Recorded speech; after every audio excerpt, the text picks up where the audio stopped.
for the safes and the Hold on, tills. hold on. Psycho, you heard him Comes at a agree with me, rate. didn't you, Psycho? Hold on, listen You to heard Blue's him agree point with though. me. Listen to Blue's point though. Hold on, but Willie, you so when you say so on a Monday morning, right? When the stock market opens, let's say it opens for me At at 9:00. 9:30. Yeah, 9:30, right? It's already moving, bro, for like 4 hours. That number is not gonna be at the price, bro, when it's time for me to trade that it was on So allow me Friday to when it respond. closed. Here's what I'm telling you, right?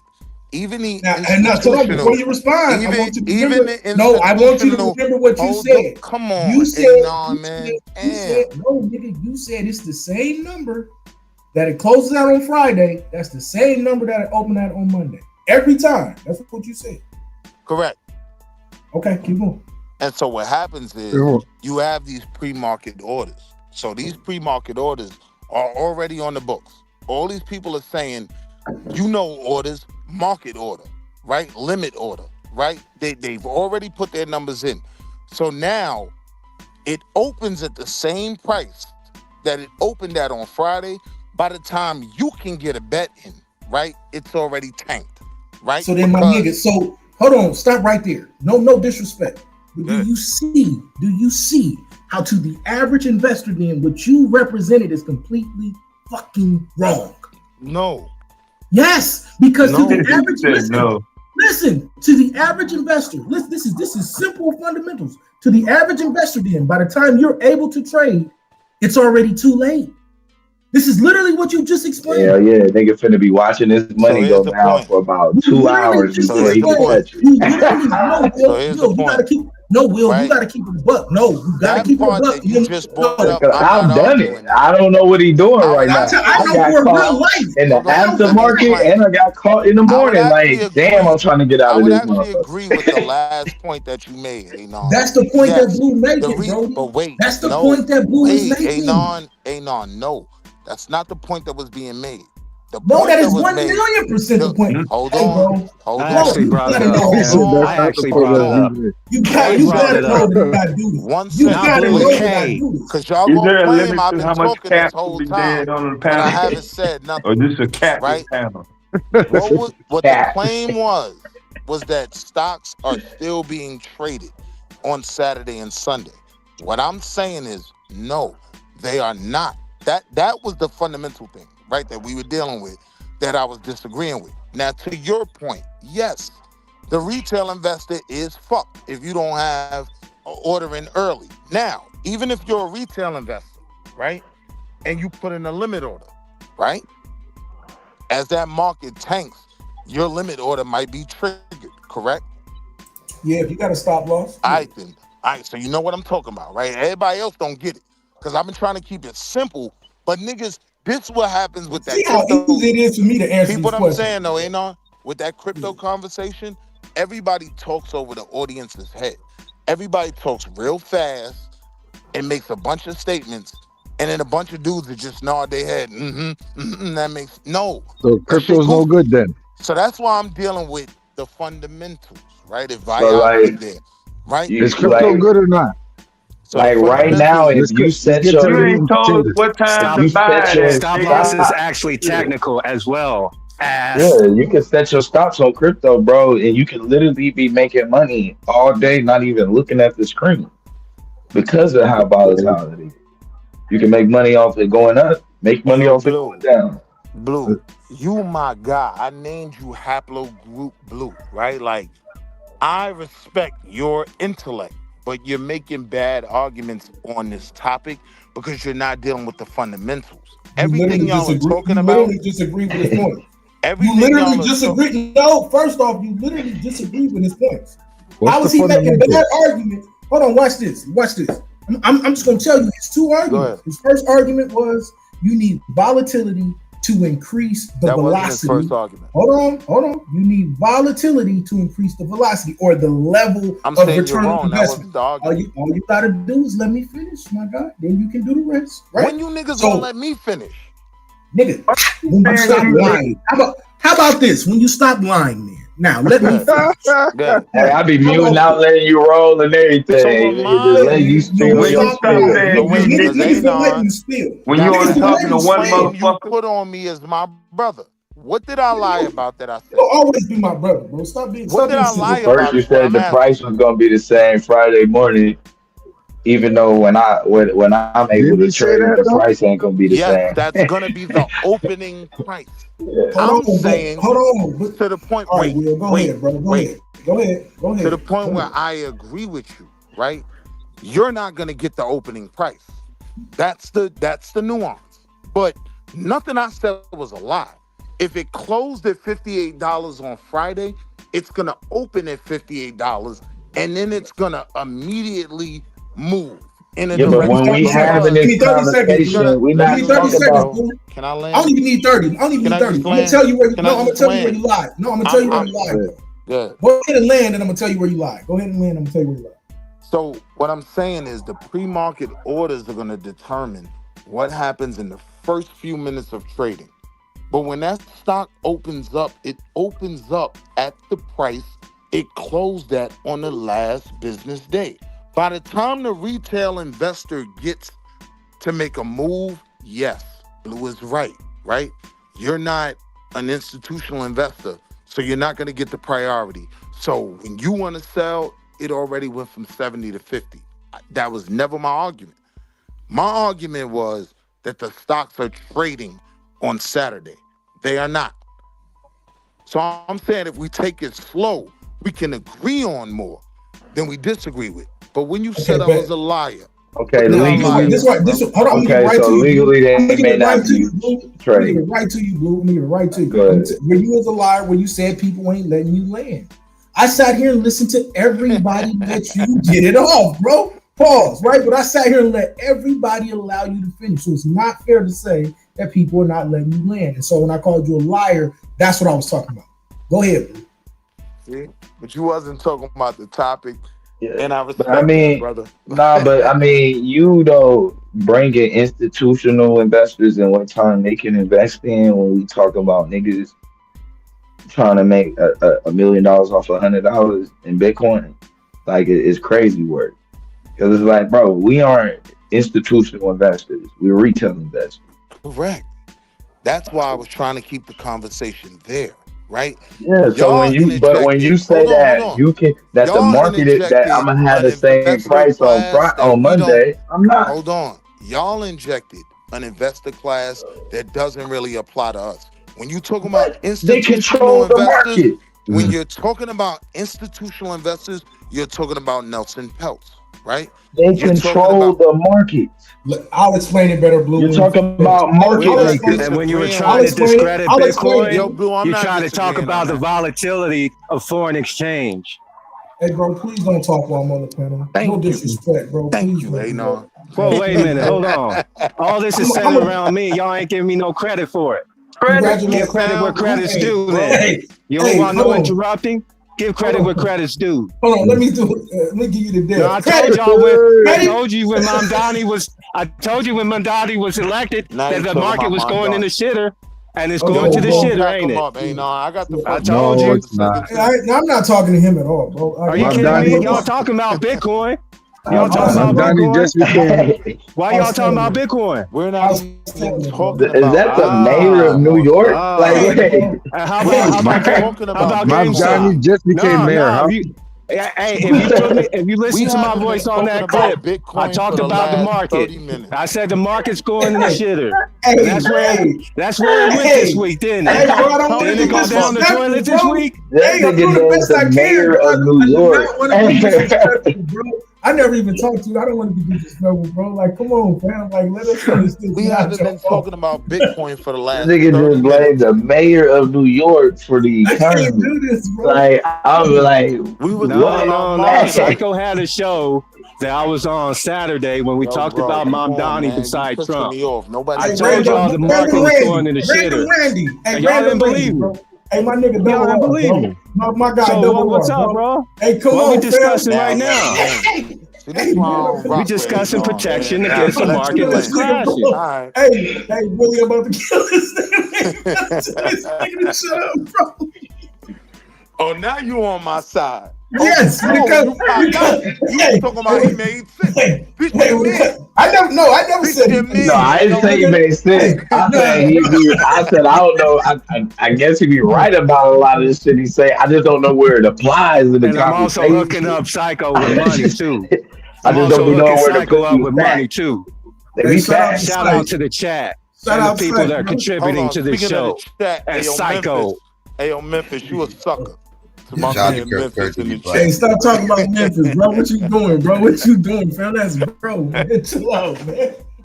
Memphis said I'm a street advisor. Hey, yo, Memphis, you dead wrong, bro. You kind of was giving that off a little bit, man. Hey, so look, let me address this one point though, right? I want to make it clear, right? On the technicality, you're not wrong. But my issue is, the issue is when you try to speak technicalities without speaking truth to power, we got a problem. So for instance, when you say, okay, the stocks ain't moving, but they're institutional investors. Blue is correct when he says then that those institutional investors control it, because now that we slowed the conversation down, bro, I wouldn't even disagree with that. Okay then, but that's what I'm saying. I need for you to make those things clear, because if you don't make those things clear, then people are they're let's look at it like this, right? Shout out to my people, shout out to our people. But these conversations are new for a lot of people, right? And my point. Hold on. Then, if that's your point, we can bypass a lot of the nonsense and go right into the nuance. No, we can't. Hold on. All you gotta do is let me finish. When you say I'll let you finish. When you say these conversations are new to our people, they need the fundamentals. You can't help it, man. Do you disagree? My guy. Do you disagree with what I just said? No, I don't. Now, can I finish? Thank you.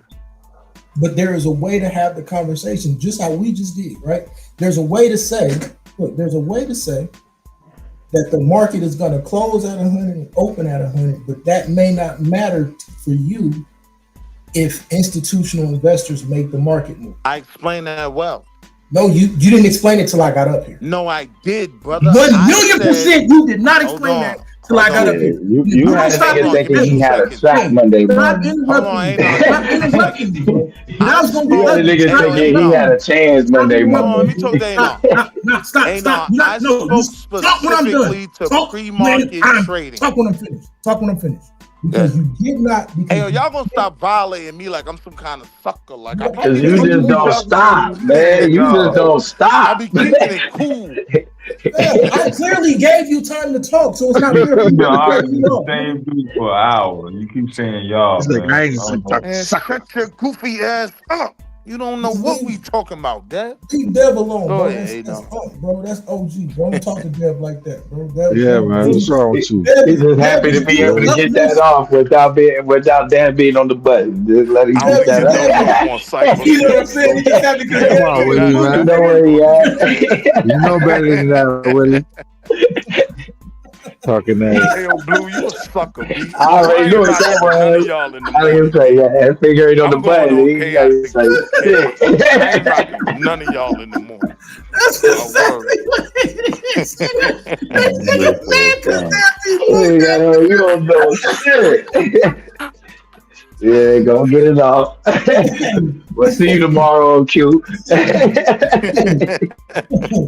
no, like this is the point that I'm making, right? I'm begging you when you have these conversations to give the nuance and the foundational principle at the same time. The difference is I really believe that our people can chew gum and walk at the same time. Correct. Right? But when you give them one side of the story, in hopes that then we can come back and clear it up later, then their assumption is that it was a bait and switch. Whereas if you say, oh, nigga, when the market closed on Friday, that's when it's going to open up on Monday. But the difference is that may not be what you get to trade at. So it's important to set up your stop losses. And now they get to, hold on, I'm going to land right here. And now they get to ask the question, what are you talking about stop losses? Right. And now you get to go and teach them how this works. 10% stop loss, 15% stop loss. Right. So if you don't start to put those things out there, now they come into the conversation not knowing who to be able to trust when both of y'all are 100% right. Fantastic point, Anon. But here's the complexity of that, right? Even if you have, and I know you know this, a stop loss, right? And pre-market moves past your trigger price, you won't even get executed at your price, right? Yeah, so hold on. So hear what I'm saying. There's but a you'll lot be the of first though nuances to when this. it opens. There's But a yeah, lot of nuances to this, right? And where I get I agree, frustrated. but at least you'll be somewhere safe. Hold on, Anon. Hold on. I'm not trying to interrupt you. I'm agreeing This with where you. I get frustrated, Anon. Y'all don't let me finish my point. And Hey, it shut up. sounds agreeing like, with you, man. Damn. Stop being so long-winded, Willie. Come on, dog. I didn't even get started, and I'm the We ain't even trying to cut you off. All right, Nigga. We don't just put no smut on my agreeing. name. Bet. I'm going back on mute. No, go ahead. They're going on mute. I mean, you literally had this go down. I mean, you literally had this situation go down. I was waiting to tell Blue. Go ahead, dude. You literally had this situation go down and now you Friday. want to let this nigga talk. And on Saturday night, on video in this Mexico. Nigga ain't never bought a call in his life. This nigga ain't never placed a limit order in his. He don't know what an execution. Hey, have some respect for Dad, Willie. Gonna cut me off. Oh, let me see what Have happened in some respect Mexico. for I'm Dad. back on mute. Go ahead. What happened? On not on Friday night, but on Saturday night, on video. Yes, I called her sister polite. Damn, man. You saw Dana White go knuckle to nose on his wife. But what happened to his stock on Monday morning? Ooh. See why I get aggravated, Anon? Yeah. Now can we get back to the conversation, Anon? To what you were just saying. They had to wait. To what you were just saying about how I prefaced a portion of my argument. I was trying to be clear, right? Pre-market are orders before the market opens. I am on record saying when that market opens, that stock goes from $80 to $65 before you can blink. And once you can blink, that's when you can get an order in, right? That's the difference between retail investors and institutional investors, right? So I wasn't trying to steer the people wrong. I just didn't get a chance to complete a thought, right? See, like Willie. I don't. Let him land. Let him. What we were in contention with, Anon, this is important for me, right? Because I know you know what's going on in these markets. The only thing I was in contention with was these markets move 24 hours, and these trades are always going through. In order for me to disagree with that, we have to break down how pre-market trading works and things like that. But the one thing you couldn't come on here and say was, I was wrong about my statement. You understand the nuance involved, right? That because I done lost too much. I done lost and won too much money. Institutional investors. Yeah, I done lost and won too much money. I mean, I'll admit, I simplified it. I simplified it. You simplified it. And we both cleaned up. We both cleaned it up. Because I'm saying, like, even with an IPO, right? An IPO, a stock may come out and say our initial price is $70. By the time we can get involved, it's at $95, right? Because institutional investors have the priority in terms of orders, right? So nothing I was saying was going against any of that, and I wasn't giving the people the premise that if you close the market on Friday at 100, you're gonna get $100 in the morning on Monday when you sell. That was never my argument, bro. I'm agreeing with y'all. Time out. But that's not true. You didn't agree until I got on here and I pressed it. That's the truth. Psycho? Hold on. I'm telling the truth. Yeah, that's the only. You did. Hold on. That's the only reason. That's the only reason I got up here. That's the only reason I got up here. That's the only reason I got up here was to press you on that because you wouldn't make that distinction. That's really the only. I would have. I'm sitting here working, fam. I got no reason. I got no reason to be up here. Other So than I no. want you to clarify things. What you're not understanding is what I was disagreeing with. The only thing I was disagreeing with is that the stocks market are is moving trading right 24 now. hours. I get what You you're understand saying, right? that?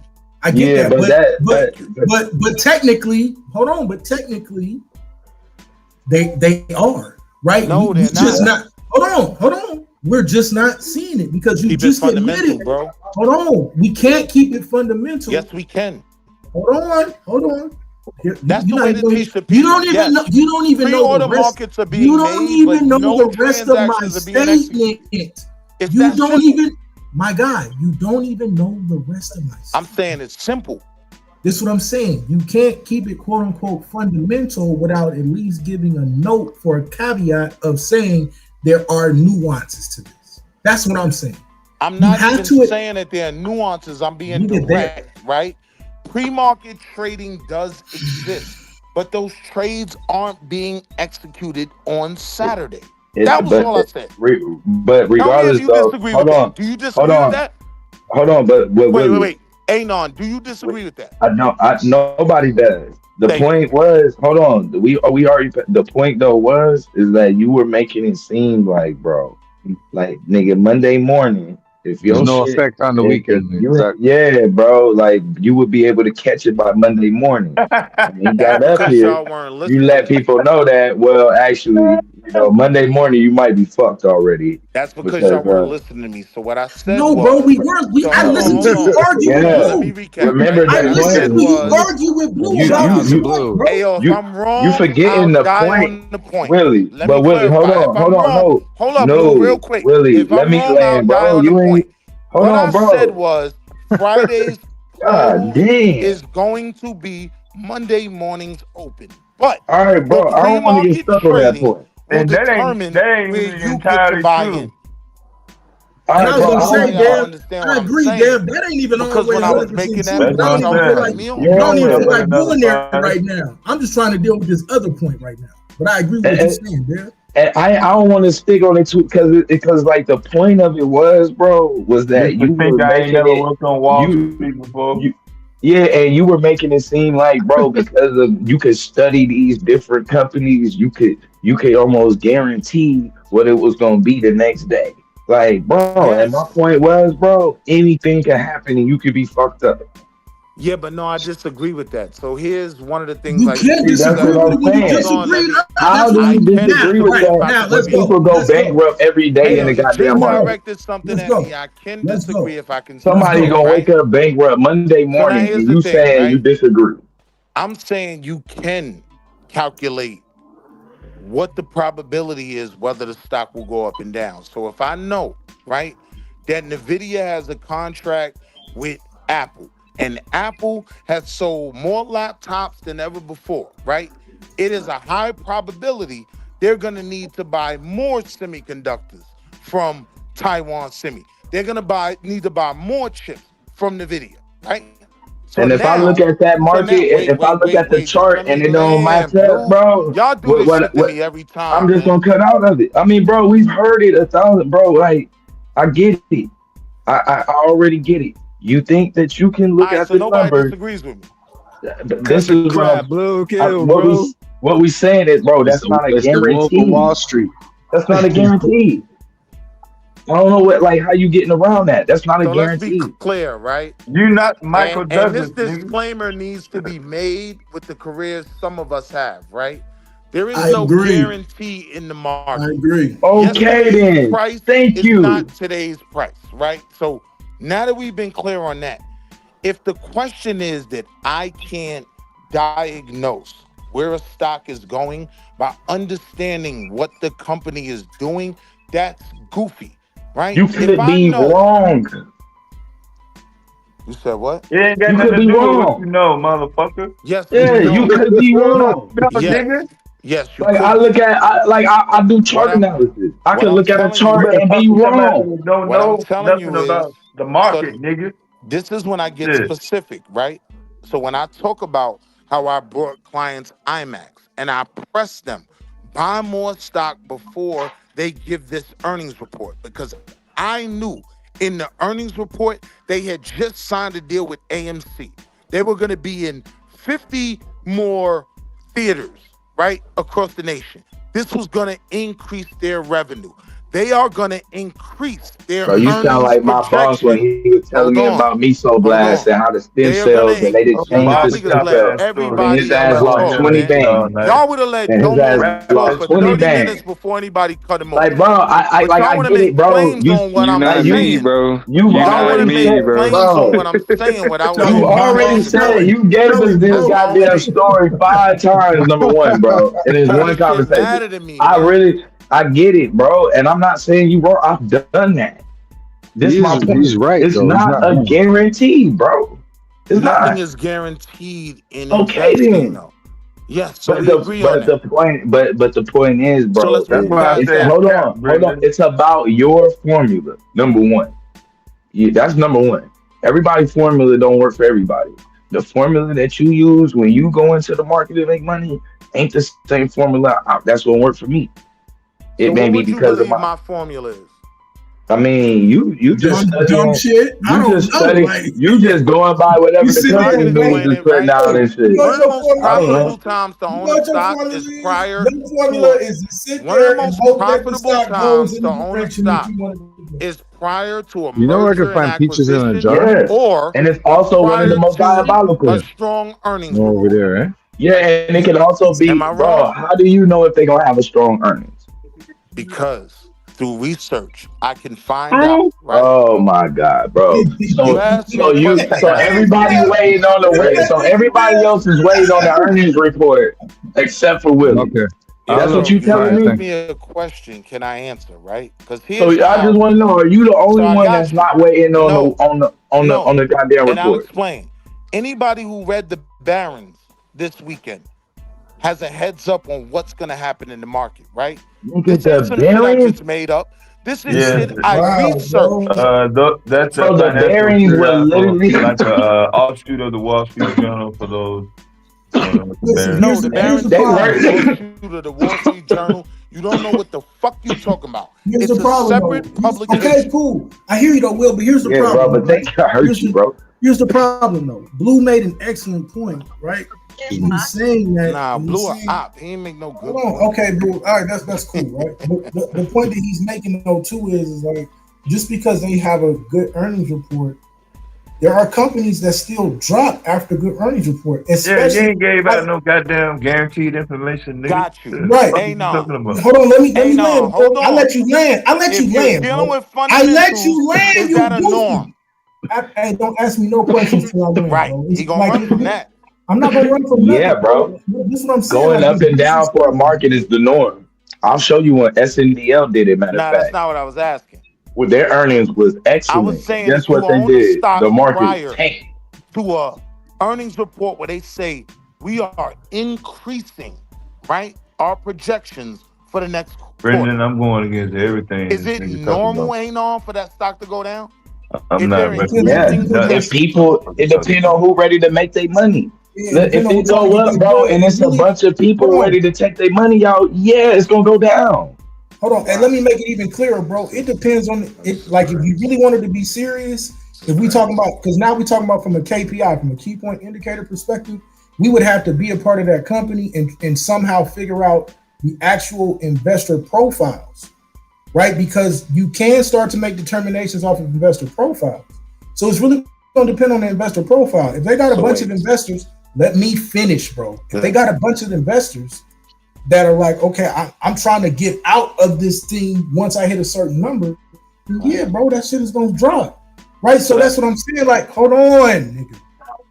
So what I'm saying is you gotta stop making these blanket ass statements without giving nuance. That's the point that I'm making to you.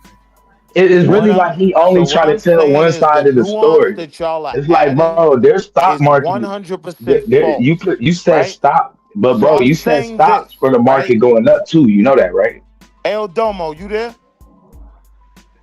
You do Yeah, know, what's up? Willie. What's up? You know that, All right, right? Domo, let's take it to the trap, right? If I tell you, right, I sold 2 keys, but I project I'm gonna be able to sell 4 keys, right, over the next 3 months. Are you more likely to invest with me or not? Bro, you know I'm not a finance nigga, bro. You gotta ask one of Go with the dumb shit. I mean, Willie, technically, Willie, but what you for real, saying? cause I even though like a drug analogy is a good analogy, but again, the behavior of companies and the market and all of that type of shit. Right. I'm not that nigga, bro. It's the So I same. can't I think we're both the same, though, right? Because I give it to you like It's this, still a right? That's a risky good example, not Willie. shot. Go on, let me know. I wouldn't. So let's say I do know, right? You say you can move 4 key. I'm like, okay, show me the blocks. You show me you got the blocks, you got the workers, you got okay, and I see you got clientele. So you know what? I'll give you that. What happens though, bro? On the way home, you get robbed. Hold on, Blue. We ain't even got to go there, Blue. Since we want to take it to the track, right? Blue, you ain't. Hold on, Blue. What if like shit happens, bro? Hold on. Let's keep it up. That was my earlier point. Hold on, but let's say Thanks your for coming security. to my point, Blue. Hold on, but let's say you got it. Let's say your security on point, or you just a big dog. Ain't no way nobody finna rob you. But let's say the people that's giving you the money are scary niggas, and they only wanted to give you money up to a certain amount, and then once they hit that certain number, they tired of investing. At that point, your quote-unquote stock is going to go down. If the people that are re-upping with you decide that they don't want to re-up with you anymore, that's how you start to lose, bro. That's the point. All right, I got That's the only point that I'm making. I got you. And so what I'm telling you is you got to give those nuances. You can't just keep making these blanket-ass statements because then people are not going to realize that they got to do a lot more research on companies in order to actually make a profit, or they got to get in there and gamble, try to get that 5 to 10 bag like Blue was talking about, and bet on volatility. Got you, right? Now, as someone that is literally on the FINRA website right now, you can look up my CRD, right? I know you know what I'm talking about. I ain't know, I'm talking to you, nobody else, right? And someone that had their Series 7. One of my sales was with clients. When I would make my sales pitch was one of the most profitable times to own a company is prior to two things. One, a merger and acquisition. Two, a major earnings release, right? An earnings report, when these companies report earnings and they say, we thought we was gonna make 50 cents, we made $1.50. And we think we're gonna make way more money next quarter, right? Just stay there. I'm saying the fundamentals before you bring in a nigga slapping his wife or any of that goofy shit. If you're just dealing with those fundamentals, right? Like how I brought up IMAX. When they have these contracts and they're gonna be increasing the amount of theaters they have, right? And I know I used to sell that as Americans at that point were doing staycations. They weren't doing vacays going to Disney, but they would go to Disney movies, right? If you're just dealing with the fundamentals and you know this company is in line to make what? See, certain terms that haven't gotten used. Earnings per share, right? I'm telling you, right, that I believe this company is gonna announce that they believe they're projecting an increase in earnings per share, right? If you're telling the people that's not an indicator to get in, that's not what I said. That's not what I said at all. That's not what I said at all. No, because now you're misrepresenting the argument. No, go to a better point. Because I didn't say I had nothing with me. That's not true at all. Stop, Willie. Come on, bro. You gotta stop that shit. So you don't. It's not true at all. You know what the point was, bro? Is that it could still go down. That's what I'm saying, bro. I never said. Hey, see, bro. This the point is that it can still go down. You ain't on. Hold on. Hey, and I'm trying to answer. And I'm gonna give you the floor. I just want to put something on the table. Keep doing this, bro. You're not disagreeing with me that if I tell a client, if a company has a major earnings announcement and they increase their projection, they think they're gonna make more in terms of earnings per share, which most companies do. That's not a good sign for the company. Are you disagreeing with that? That's not what I said. How far ahead are you telling them to buy in? I'm not saying you're disagreeing. Is this a week before the earnings? On the table. Ain't no, hold on, Blue. A month? I'm saying, would you disagree with me if I said it depends? If you want to make it that trivial, no, I won't disagree. Now, can I respond? Thank you. Great. Now, once again, you keep doing the bullshit just trying to be right. Ain't no bullshit. No, hold on, nigga. You said you was done. Nigga, are you done or do you want to keep talking? You know you my guy, nigga, but it can go there, bro. Are you done or do you want to keep talking? Hey, yo, That's my question, nigga. bro. I ain't scared of you. Go ahead. You ain't gotta be scared to get cussed out, nigga. Are you done or do you want to keep going? Right? Stop interrupting me, nigga, because I'm letting you finish. Are you done or do you want to keep going, bro? Go ahead, bro. Appreciate you, fam. This is the point that I keep making. And you keep making these statements as if they are blanket statements. I agree that you can see a company's report and you can see all of these great things, and there can be an increase. But to say that alone is the only thing that people need to be looking at, or that alone is going to guarantee that it is the way you're explaining it. That was never my claim. Hey, bro, Absolutely never my claim. Hey, now can we make? Hey, hold on. Can we make it? Can we now make an agreed upon statement that you being a hoe, because I have not been interrupting you, and every time I'm talking, and every time I'm talking, I'm making a point. We gotta agree now that you were being a sit down to piss ass nigga. We can agree to that, right? Appreciate you, right? Now, fuck you, doodle shit. Sucker. This is the point. Hey, this is the point that I'm making. This is the point that I'm making, bro. I need for you to give all the nuance, right?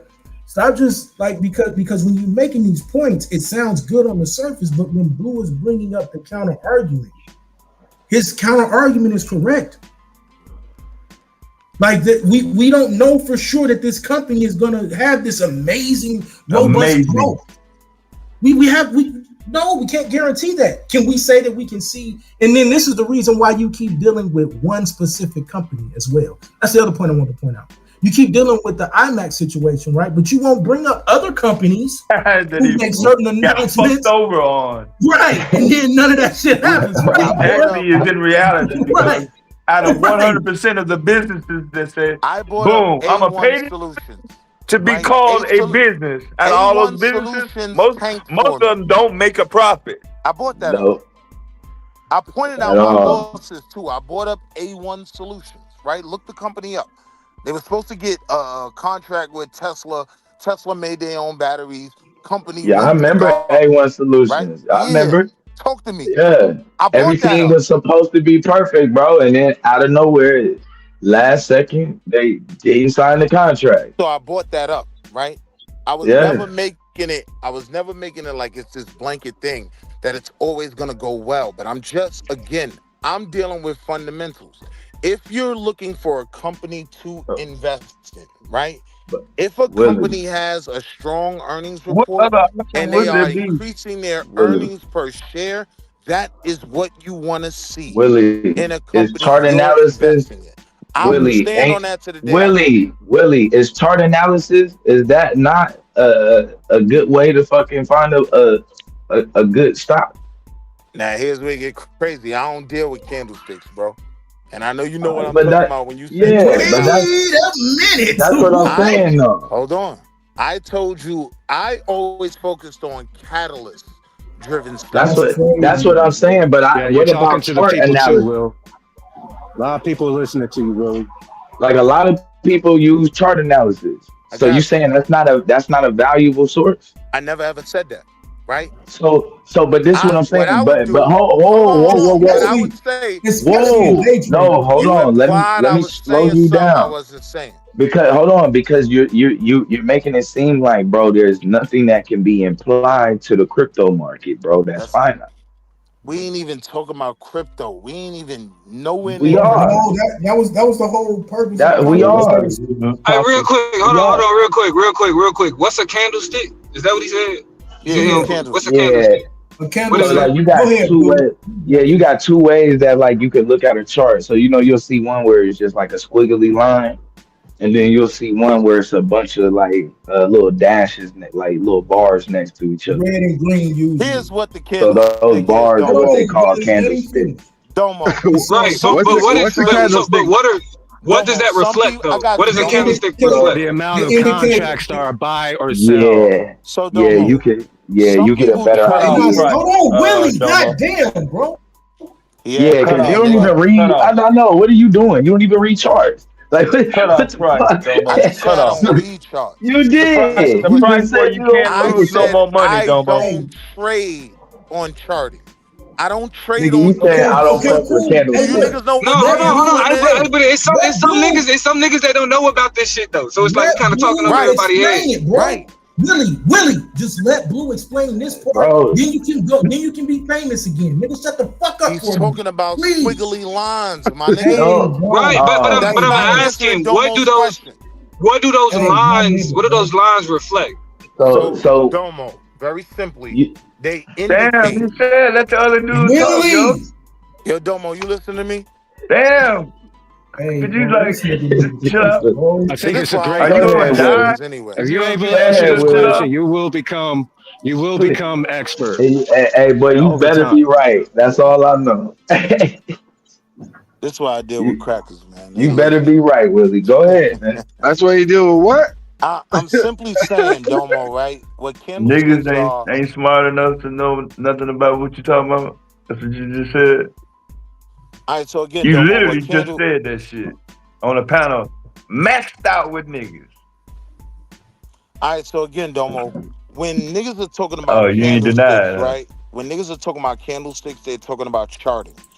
What they see in the way these stocks move on a chart is the optimal times to buy and sell. One of the kind of courses or theories is called the can slim theory, right? Niggas ever heard of can No, slim? don't do that. Don't do that, bro. No. Mute your mic. Mute your mic. I went too We're not far, gonna do that. Yeah, nah, we ain't doing that. Hey, look. I get it. You a bad teacher. So like you'll have a candlestick, right? Let's say you have like you might be watching the market for 4 hours or 30 minutes. You might have each candlestick might be an hour, 4 hours, or whatever. So it'll give you an idea of what that what that stock was doing every hour as it was, whether it was going up or down. So when you're looking at just the line, you can't really tell what it was doing like every hour, like because sometimes it could be looking like it was going up, but if you're looking at a candlestick, you could see that damn, it was a lot of it ended like in a red. Yeah, it was like, you know what I'm saying, it wasn't like it was really fighting, you know what I'm saying, to go up. Like it give you a better idea of like it's a better indicator of like real time and the market pressure. I'll just say it like this. What a Wix. We ain't even gotta go too crazy. Yeah, right? see, you niggas don't want to get to the specific Hold shit. on, Willie. Let's start generally. You feel me? Because a nigga like me, I'm willing to say I don't do what the rest of y'all niggas do. I don't argue about shit that I don't know what the fuck I'm talking about. Thank you. So if niggas talking about candlesticks and they bring up, there might be some connection, right?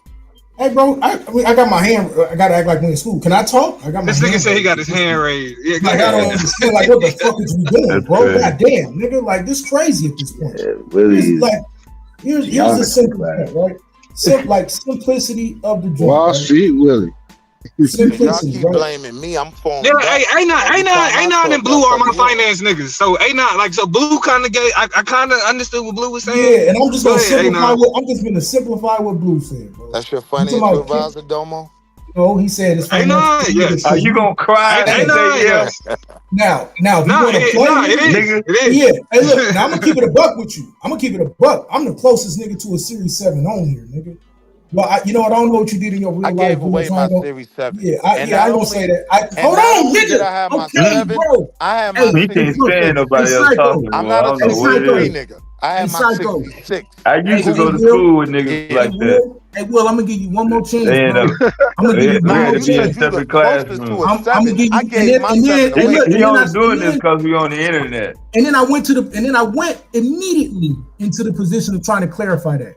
But you so busy wanting to talk, nigga, you don't know how to sit down and listen. All right, go ahead. I'm on mute. God damn. Simply put, bro, when you're dealing with the candlesticks right now, we talking about the real time or the closest to real time understanding of a stock fluctuating up or down. That's it, right? Usually the way it works is when you see green, it's going up. When you see red, it's going down. Now, some people will say it don't matter for long-term investors. We can get into that another time. But this is really important for day traders, Damo, right? So for people that are sitting there watching, because what they're looking for is a certain barrier, right? Once you see a certain amount of candlesticks going green in a certain direction, if you got a certain system, you know, okay, it's time to go in. Or if you see it going down, you know it's time to go in.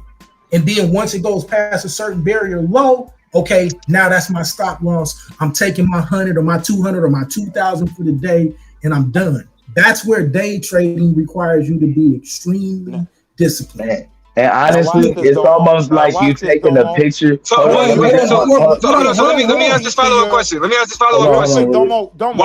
would somebody say, hold on. I'm gonna answer your next question. Because I get it. Because I've seen charts. Hold on, Will. Talking to your he literally said, "Hold on, Will." If you're talking to your financial advisor, I mean, it's like you got a goddamn disability and shit. And they are talking about you should make an appointment with the Social Security office, bro. Talk about WIC, when niggas tell you that it's all right, just be quiet. Well, no, this is surface level, bro. This is surface level. Just general terminology. I'm trying to get an understanding of the general terminology. You know what I'm saying? So, like, I understand that there are probably some intricacies and some nuances to candlesticks, but just generally, what are we talking about? You don't have to be smart at all. There are literally dumbasses making billions of dollars. No, what you're trying to do, Domo, is take a picture, though. So you really going back in the time of the market that you're looking at. And you basically taking a picture and you trying to match it at a time when it was either going up or it was going down and what it did the last time. And so that's usually gonna be like your barrier. So it's almost like, you know what I mean, you taking a snapshot and you trying to like put the puzzle together and kind of guess what piece gonna fit on the end. And that's gonna kind of. And so it's easier to do it usually when you have the candlesticks because they give you an idea of like, okay, on that day it was going, it closed in the green, but it was like, now this where the wick part come in at because it might not give you a bar. Down. Nobody bought that. Hold on, Will, hold on, bro. Hold on. Nobody bought that up. Oh my God. Hey, thank you for pointing that out, Psycho. Thank you for pointing that out, Psycho. But go ahead. But so go ahead, Blue. Hey. Nah, for real. So like the wick, because like so it can get a little bit like not necessarily tricky, but the nuance to it is like, so you might have a green candlestick, but let's say the candle is very, very tiny, so it looks like it's pretty much like it'll look like a plus. Blue, before you go there, let him ask his question first, because I was gonna go there with. But I just But no, because I just wanted to ask, why would somebody not trade or like trade candlesticks like the way Willie said? I don't know if I phrased that properly. Can I respond? Just people got different ways. Here's the deal. So your original question, Domo, is very simple. If you're dealing with candlesticks and all of that, you're dealing with technicals, charting and things like that. So you're dealing with wicks. What wicks are indicating points to buy and sell. That's it, right? They're looking at the charts, seeing traditionally what happens when a stock hits this point, and they call these moments wicks. If you hit this point, it's either an indicator to buy or sell. That's that. That's how easy it was, right, to explain that. Sir, a wick is like a quickly points and all that, right? So now, to your question, let me answer Domo's Domo, question. when you looking at a candle, it burns, bro. Thank God. Thank God his ass. I was waiting on it. I was waiting on it. I was real close to doing it, bro. You still got credit too, by the way. What's the measurement? I know, Syke. That's what I. Hey, shout out to you. Hey, but nah, so like really, like so you the reason like it's called a candle, right? You know how when you burn a candle, if it's there's a burning in wick. one There's a wick. direction, right? Yeah. And so how much?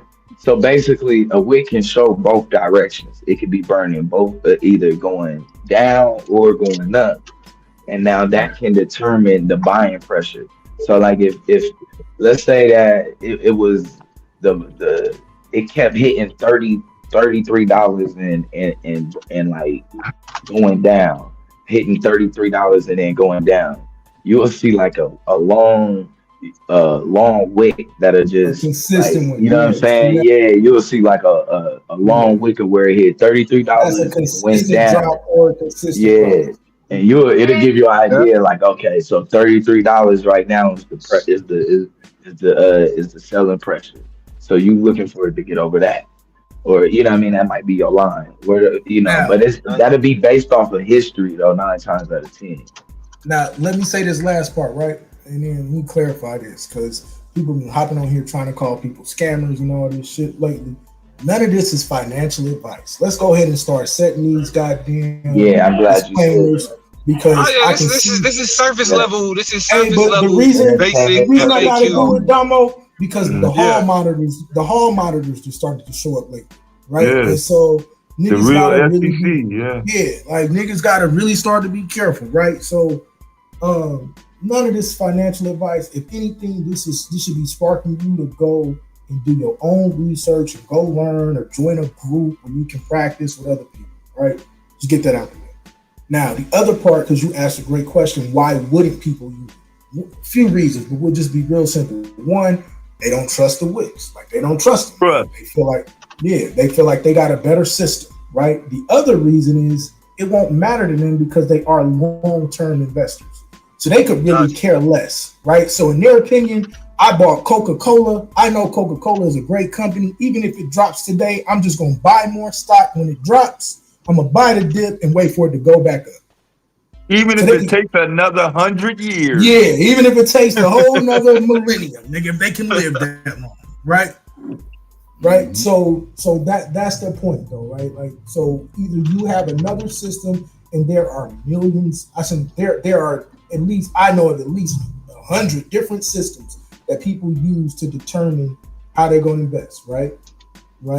Especially in the stock market. So if you got a different system or you got a different guru that you listen to, all of that, cool, right? And I'm telling you these things from experience, right? I done made a lot and lost a lot in the stock market, right? This is what prompted me to go really serious in the real estate.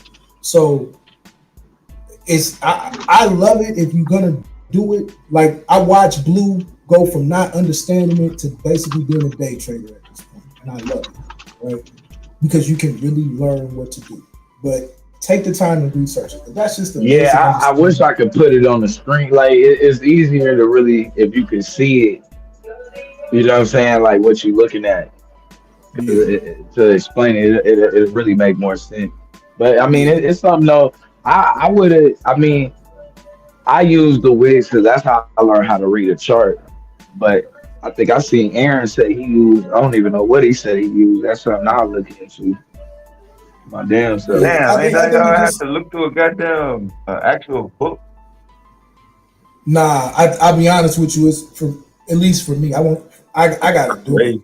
Like, I gotta get out and everything now. I ain't gonna lie to you. Like, I've read it.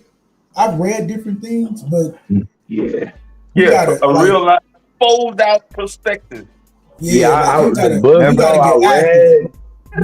read, they more so dealt with like you as the person, like they teach you strategy, right? Yeah, they like more so like sticking to your strategy. That's a great point, Blue. Like, a lot of these books, Dev, because what happens with trading is you can start doing revenge trading, right?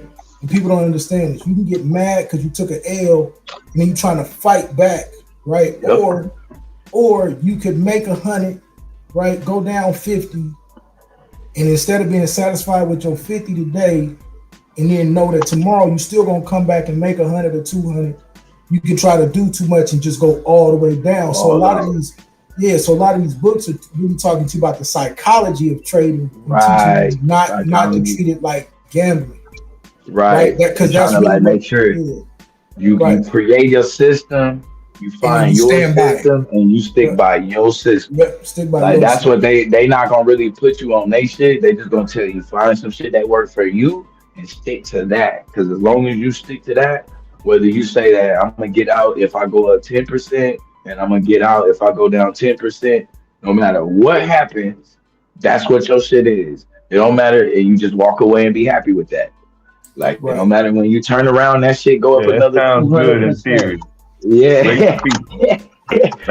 But here, and that's real. It's hard as hell in real time. But that's why that's really the most important part, because it's like you could really end up being a gambler, or as opposed, that shit tough. Addicted to start doing dumb shit, and Man, so what? But the other thing is, this is why you got to build up your nest egg, right? Because the difference between you putting 1,500 in and putting 15 bands in is you understanding how much money you have to risk, right? And then mitigating those risks. And so basically what happens is when you start, maybe you make 50 to 100 a day. Once you build up that nest egg, you can make 1,500 to 2 bands a day. And then you can get up to where you make 15 bands to 20 bands a day. It depends on how much you're working with. You shouldn't, like if you got 15 grand total, do not go all in with that 15 grand. Right? Especially that might be your year. Yeah, that might be what you got for the whole year to invest, right? Especially if you just started. If you only got 15, I mean, if you had like that's just like if you had 1,000 that you just didn't really just need to see for a year, I'll play with it. I'll be like at least a year. That's really my hesitation. You feel me? Because the whole plan was last year, me and the missus, you know what I mean, we wanted to start investing. So we was like, all right, I started putting up a certain amount of money. That motherfucker looking good. And then after I got my bonus at the end of the year, nigga, we was like, all right, we need to figure out something to do. So I was hollering at my partner about it. And after talking with that nigga, I was like, yeah, I'm gonna have to just pay somebody to handle this shit. I'm just have to put it in Proficiency is the key of success. Proficiency is the key to success. And Bitcoin, you have access to price action for 24/7. And become proficient in price action, you will become successful. Again, free game chat. Appreciate you. Now, yeah, I appreciate all this, and like I got respect for niggas that know this shit, but it's like I just came to the conclusion that I'm gonna get enough information about it. Domo, real quick. One of your questions was why wouldn't someone trade on tech? Hold on, Will. Just real quick. Let me get this last. Hold on. Let me say this last point. Y'all been getting it off. I'm just coming back. Okay, cool. I'm gonna let you finish. I want to point out. Hey, hold on. Let me say this to somebody in the chat because they said pay somebody to take 1%. I'd rather pay somebody to take that 1% than me fuck it up myself. More than 1%. Let me just say this last point. You gonna lose more than 1%? Blacks. Let me say this last. Hold on. 2.5 on the buy. Okay, cool. 2.5 on the sell. Hey, shout out to Sirius. Proficiency only comes when you go out in the wolves. When you throw yourself out to the wolves, you will become proficient. Don't be scared. Shout out to Sirius though, because somebody else has said this too. Because Dev asked, did we buy any books? The biggest books that helped me understand hard finance. copy. Pause. But those books are like finance books, right? Books on economics. Books that like any books that I got on day trading, they just help me with psychology. You know what I'm saying? But the things that got me serious about understanding pressure and leverage were finance and economics, right? So that's the best way I know how. Like, if you really want to get involved, you've got to learn finance. You got to learn economics. Like, you got to learn leverage, right? And I'm not saying that there aren't some great trading books out there. I haven't come across them, right? And so the biggest thing certain parts of economics You don't have to know everything. So no, explain it this way. You have a boat. On the boat, you have notches, right? You have feet notches, right? 35, 36, 37. To tell you That's the probably the watermark. worst example you can get. Now the fundamental is the weather report. If you know that a high tide is coming, if you know a high tide is coming, what will that watermark do? Will it go down or up? Yeah, this Charlotte Valley. And that's price action. When you combine fundamentals with technicals and you understand price, because that's all it's about, bidding, right? Auction, buy, sell at a price. All right, go ahead. You understand where the price is going. Go ahead, Willie. Go ahead. You can go and gain your leverage. Thank you. I'm clear. Not to speak. Hey, go ahead. Right or wrong? What are you talking about? Go ahead, Willie. I don't know what I don't know, So but now it's here's a the fact. problem, Domo. You asked the question a while ago, right? I'm listening, bro. I'm listening. You asked why someone wouldn't necessarily trade on technicals, right? Oh man, Willie. What they said because it's short term, right? No, technicals are not short term, right? Those Okay, who then I are really misinterpreted good, those who are really good at day trading and working these candlesticks and the can slim program and stuff like that, right? They're looking at the long term of the stock. So number one, that was wrong, right? They're looking at various points throughout the life of the stock where it was an indicator to buy or sell, right? That's number one. But number two, why they usually don't go over 2 or 3 years. Why nigga. I don't trade on technicals is because I am a catalyst-driven investor. So I tell This is the other point. This is the other point that I said, Damo. Yeah, if it don't make money in the next 90 days, Well, you know high tide is ending, you exit out the price because you know the price is going back down as the watermark goes down. We're talking about currency. Hey, bro, we're not trying to hear Is this. water a current? You don't even care, bro. Hey, you don't hear it. Is water a current? Yes or no? They got Will out of there. Is water a current? Yes or How the no? Will? He just got back. Man, they got Will up out of here. Hey, I can't lie, good though, because Domo said some good shit though. I didn't like what he tried to do to you just now, bro. I'm gonna give it right to you, Blue.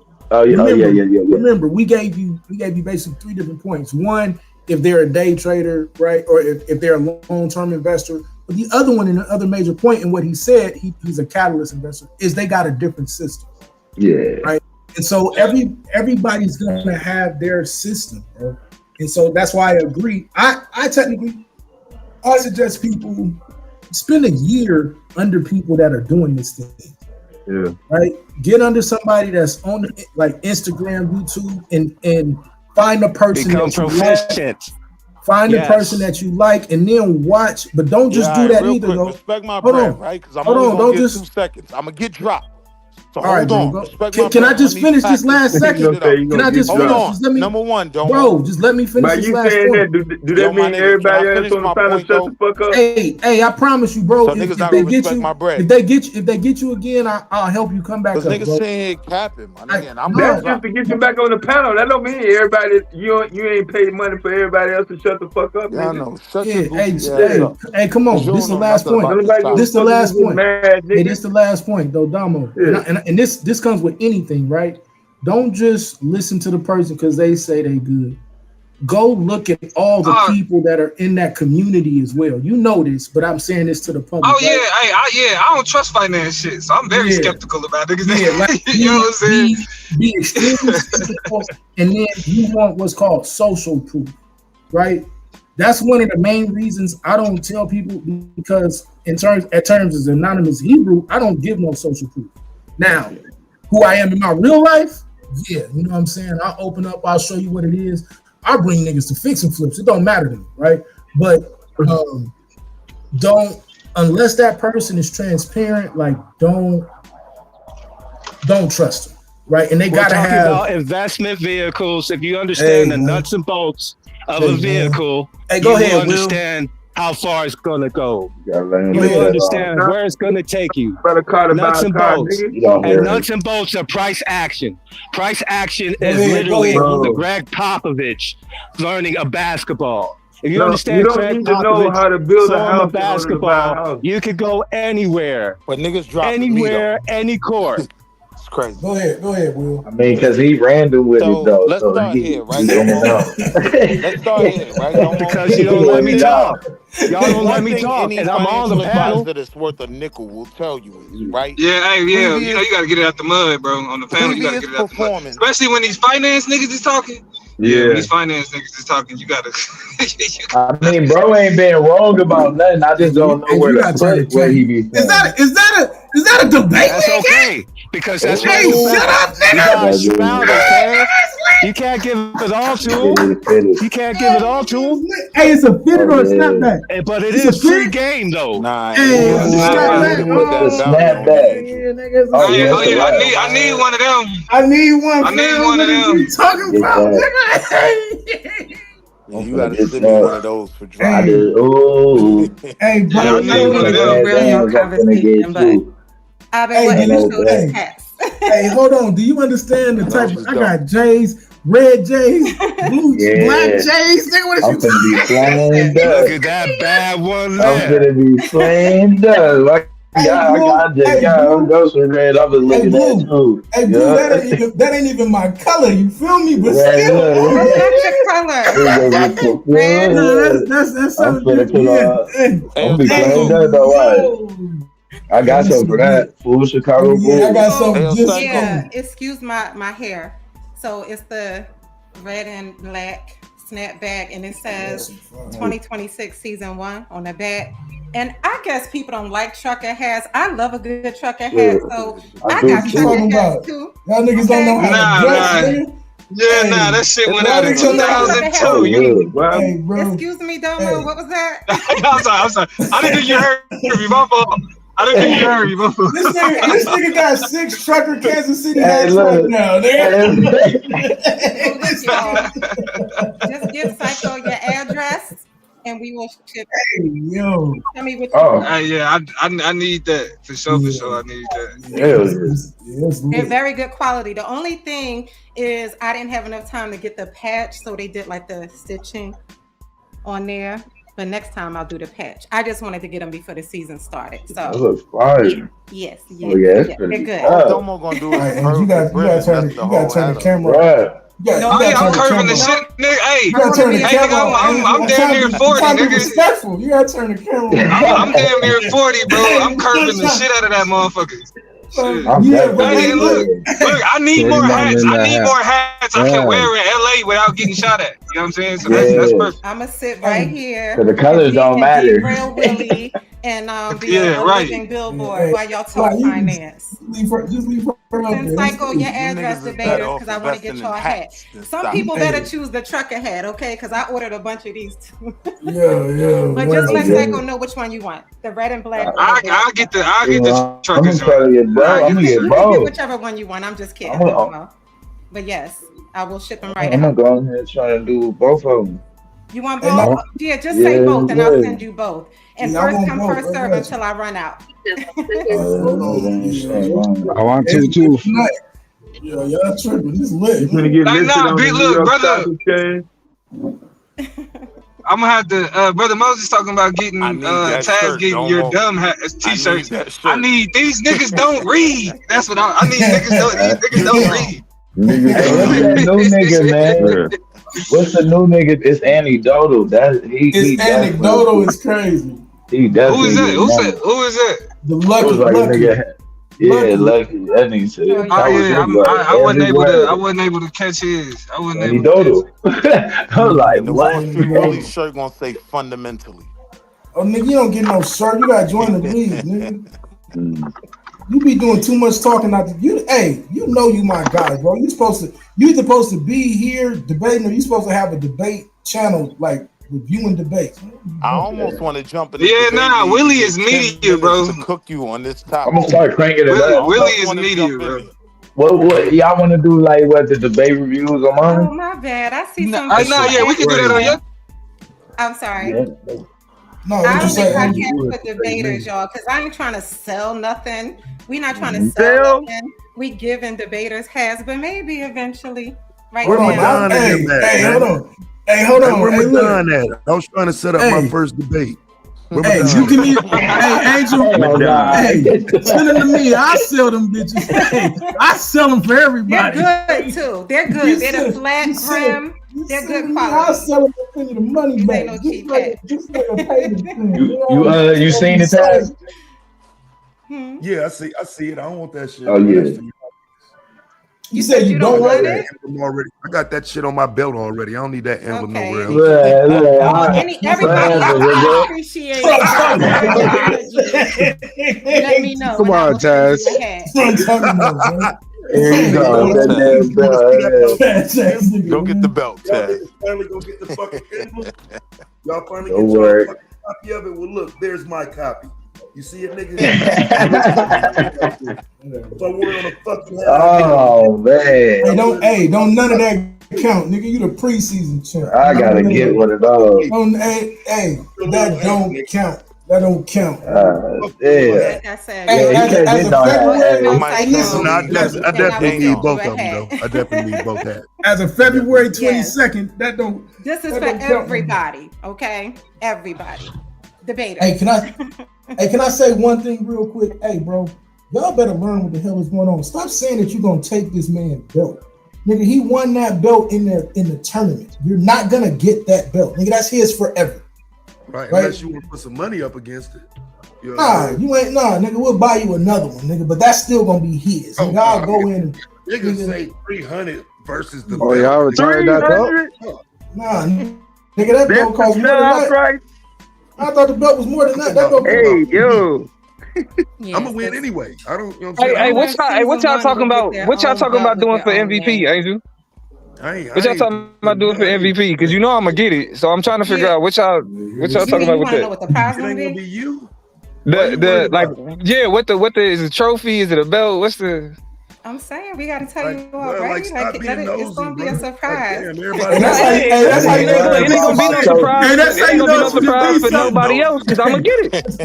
Worry about my I'm gonna get it. Y'all might as well call it the D.A.B.A.T.E Memorial motherfucking MVP trophy, nigga. Cause ain't nobody else getting that. You realize only because I messed up. Wild Card 5 was We're gonna go in detail next week. We're gonna do our kickoff and give you all gory details. Look, I'm telling you, MVP is a body of work, bro. Ain't nobody gonna put together a better body of work than me. I know. Ain't nobody gonna whoop as much ass as I'm a whoop. I hear you. Hey, I think you keep forgetting, bro. Like, you know what I'm saying? That season 3 was lit, nigga. I would have had Vino, it's all right. Madon. This nigga finna debate Alcorn State. He finna debate San Jose State. Nigga, like this nigga. Madon's in the debate league? God damn it. He finna debate William and Mary all year. Jump on in here, Willie, so I can debate you. See, debate my nigga Aaron. I'm telling you right now, bro. I'm not taking no debates for like the first. Nah. Aaron is my first debate, bro. See, Aaron is my first debate. Period. If that's what y'all doing, if that's what y'all doing, bet say less. Hey, Vino. He told y'all. He said the only reason he joined this league is to debate Damo. That's it. Vino. Niggas do be shooting at your head. Who else we got? Vino.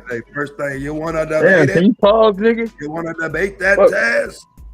No, nigga. No, motherfucker. I need somebody to line up a debate for the 22nd. I know that. That need to be Taz and 5. Bro. So, let me see this. Second. Let me see what I got. That's 2 weeks on a Sunday. Hey, Blue, you trying to debate that? You trying to debate that Nat Turner, Blue? That's the last Sunday in February. Nat Turner. Hey, trying to debate that Nat Turner? Hey, hold on. What are the debate days, Psycho? The day that you don't do. So any day that you don't do a stream. Hold on, real quick. Any day you don't do a stream is a debate day. Well, yeah, for the most part, except for Fridays. But I'm gonna open up Fridays in another month or something. But yeah, Tuesday, Thursday, Sunday. And okay, good. We're gonna do Fridays. I might even do Saturdays if it gets crunch time and I got to fill in some dates. Hey, Damo, but for like this first month, it's just Tuesdays, Thursdays, Sundays. Tuesdays, Thursdays, Sundays. Okay, and this time around on the website, we're gonna have the calendar up there that'll show the opens, and when somebody takes a date, it'll populate in the calendar, so you'll be able to keep track as well as everybody's stats. Hey, yeah, Damo, we're gonna debate. Damo, we're gonna debate, but we debate now. Y'all gonna have your stats up there? Oh shit. That's how we do. That's how this works. I already know. Hey, nah. Yeah, I had 3 lined up already, but I just got 2. I thought I had 3 though. It was somebody else that was talking shit, and I was like, "You could be my 3rd." We going after them 5 though. Knock out them 5, and then you know what I'm saying. We punch on each other, nigga. Because I see what Taz finna do, bro. I see what Taz finna do. People don't know all the rules yet. Just to give everybody who's listening a heads up, we got a couple more interrogations, and then we just have to have a meeting with the rookies. We already had a meeting with the returning debaters. I think next Friday is when we're going to do the kickoff where we go over everything before the season starts. So everybody will know everything. When you're trying to do the rookie symposium, you want us to pull up for it? We probably going to do it a little early on Friday. Yes, I'm going to send an email to the existing debaters to see if there's any volunteers to come in, give a little pep talk to these rookies, because it's a lot of rookies, y'all. It's a lot of rookies. Yeah, I come through. I'll through. Yes, I'll be sending an email. I'm gonna be debating 5 of them, so yeah, I'll talk to them for sure. Uplifting talk. No, we got you. We got you, but I'm letting you know they're gonna have. They're probably gonna get. 3 of their debates gonna be me, Taz, and Damo. I'm tell you right. Niggas running from that finance. It's been a rough lead up for me. I need some breaks on the way in. So. Yo, you really don't want one of these hats, Taz? No, he said he did. He said he want both of them. I want both of them. I'll take Taz. We could ship yours in 5 first, because I think Psycho already have y'all location. So I'll make sure he gets these to y'all first. Hey, hold on, Blue, what's up? It's not turning. Address or PO box, everybody, so I can get these to y'all. Yeah, I said I was gonna get me a PO box. I still ain't went and got that motherfucker. I got one already. I got one just for this. That's the government. I got one just for this. The 2020. Only thing is, if you got a PO box, that means you're not against the government. From that financial conversation. Hey, I'm stuck in the system, damn. I'm stuck in the system, damn. Like government. I can't. The only way I could debate on the 22nd, it'll have to be like a little Bible debate or something. I can't do that. Nah, nigga, we doing that Nat Turner's a crash out. You said you talked all that. No, we could do that. I just can't do it on the 22nd because I'm finna be gone for real. I can't do it on the 22nd, no way. I'm saying I can though. Which one of these rookies want to do something on the 22nd? If don't nobody show up, if it's I can do a little quick Bible debate. Bible one.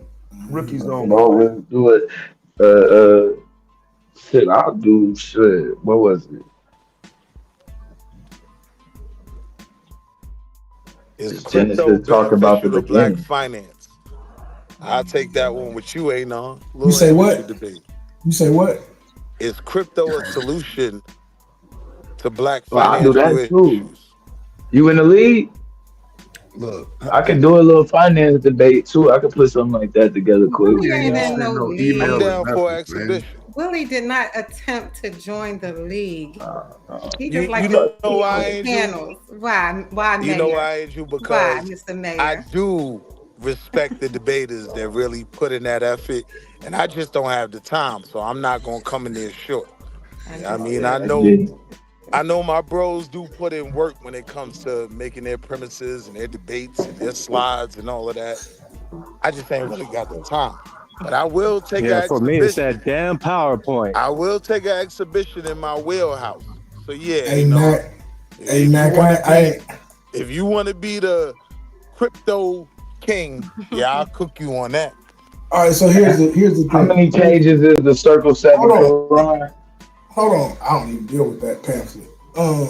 I might be ready for that by the 22nd. Here's the issue that I got with that, Will. Nobody running around. I think you misrepresented even the argument, right? So, like, why would I debate? Y'all got to stop trying to make people debate shit that you got amped up about on the panel. Like that shit made. Right? Which one? I tell people that we need to learn that we need financial literacy overall. Right? Yeah, but the problem is though you were premising a lot of things that weren't financially literate. What did I say that? Whoa. Yeah, I'm gonna beat your ass. All right. Hold on. Ain't nobody gonna be ready to debate by the 22nd. Taz ready right now. Find something. No, Season 5 was on to a good one earlier. It just got derailed. I thought we was about to get a crazy one to kick off the season between Taz and 5. Did y'all hear that earlier? What they were talking about? Yeah, I heard them shooting about. I just need a few days. They would shoot at each other about how they would premise the argument of the white bro. No, state sanctioned. State sanctioned killing. Yeah, that's a little rough for me though. Again, the phrasing of it, because when you say state sanctioned killing, it's like, nigga, I'm not debating. Do state sanctioned violence. Do state sanctioned violence. Do that. Nigga, I said the police, nigga. We ain't gonna just stand it to everybody, nigga. Like, nah. Hell no. Like this is like season 3.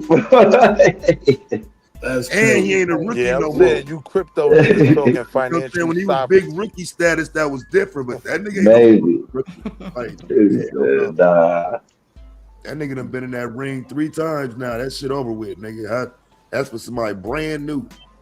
I really wanted my first debate though to be that damn simulation theory. That's what I'm trying to jump out. I don't think so, Madon. I don't think so. Okay. What this nigga say? Hey, come on, Madon. And I ain't even pick it into an afro. Okay, this a blowout. Y'all good, dog. Bye. Shout out to you, mama. It's like that crypto. That crypto about to be blown out. I'm trying to think who we got in the league that would challenge like Foxy Brown over there. Outside of Foxy Cleopatra. Keep your eyes on the camera. You want to have Madon? Hey, Will, why don't you just do this interview and get your ass whooped all season, man? You done piss me off now. Like, I'm gonna beat your ass. Oh, Willie! That's what I'm talking about. I'm the Jake Paul of debate. You want a good exhibition? I know that style. Bro, Set it nigga, up. Creighton just, a ticket at the buzzer. Yeah, I knew what he did, bro. I knew when he screamed. I knew what he was saying. I mean, I'm watching it like, damn, that nigga's dead in the motherfucker, bro. Last leg, these niggas down, but they just came down and scored 6 points, nigga, with 10 seconds left. What you up on? You want the college basketball? No. What you want the points or what? 10 seconds left. 6 points. Hey. Yeah, by the time you get to it, I want to debate a nigga on whether or not app-based sports betting is extracting wealth out of the black community and leading to disaccumulation. Like lottery tickets and drugs. Lottery tickets, drugs, nigga, payday loans. It's predatory, bro. It's predatory. That's crazy. I think the statistic. Hold on, look. I think the statistic goes for every dollar spent on sports betting, that's like $2 or $3 taken away from an investment opportunity. You know what I'm saying, something to actually build wealth. Niggas was buying lotto anyway. Lotto and crypto. I will say though. Yeah, but again, it's though, almost a part the of same with Robinhood being so accessible now. Yeah, you throwing your money. That's a little different. No, that's a little different because what you're saying is the same. Is it's frictionless, right? So like what? So the app based like trading and all that other shit has made, and gambling has made it frictionless, which means that you able to partake with ease without having to feel the resistance of like actually pulling money out and seeing the money go type shit, or even having to go to a casino or go to whatever else. So, but in the context of sports betting, it's dopamine. We're seeing a epidemic in specifically in black communities because the way that they targeted the black people, like the way, like I got pissed off because I seen like Emmanuel Acho on his podcast Speakeasy, he did a whole show that was sponsored by Prize Picks that said like the title of the episode, the title of the show was Get Rich by watching the Super Bowl. Yeah, I like that. That's crazy work. Yeah, like I thought that was, and then you know, Emmanuel Acho passes himself off as somebody that's socially conscious. So to be socially conscious, you don't know nothing. and then He's a goof. and then market that type of shit as like a get rich quick scheme. Yeah, I mean, but you You know, LaShawn McCoy called that nigga a tethered dog. He was like, Yeah, he did. His nigga LaShawn McCoy is a motherfucking bastard, bro. This nigga be doing niggas. I like LaShawn McCoy. I do too, nigga. That's what I'm saying. That's what he supposed to do. Nigga, he's still a bastard. Ain't no different from crypto.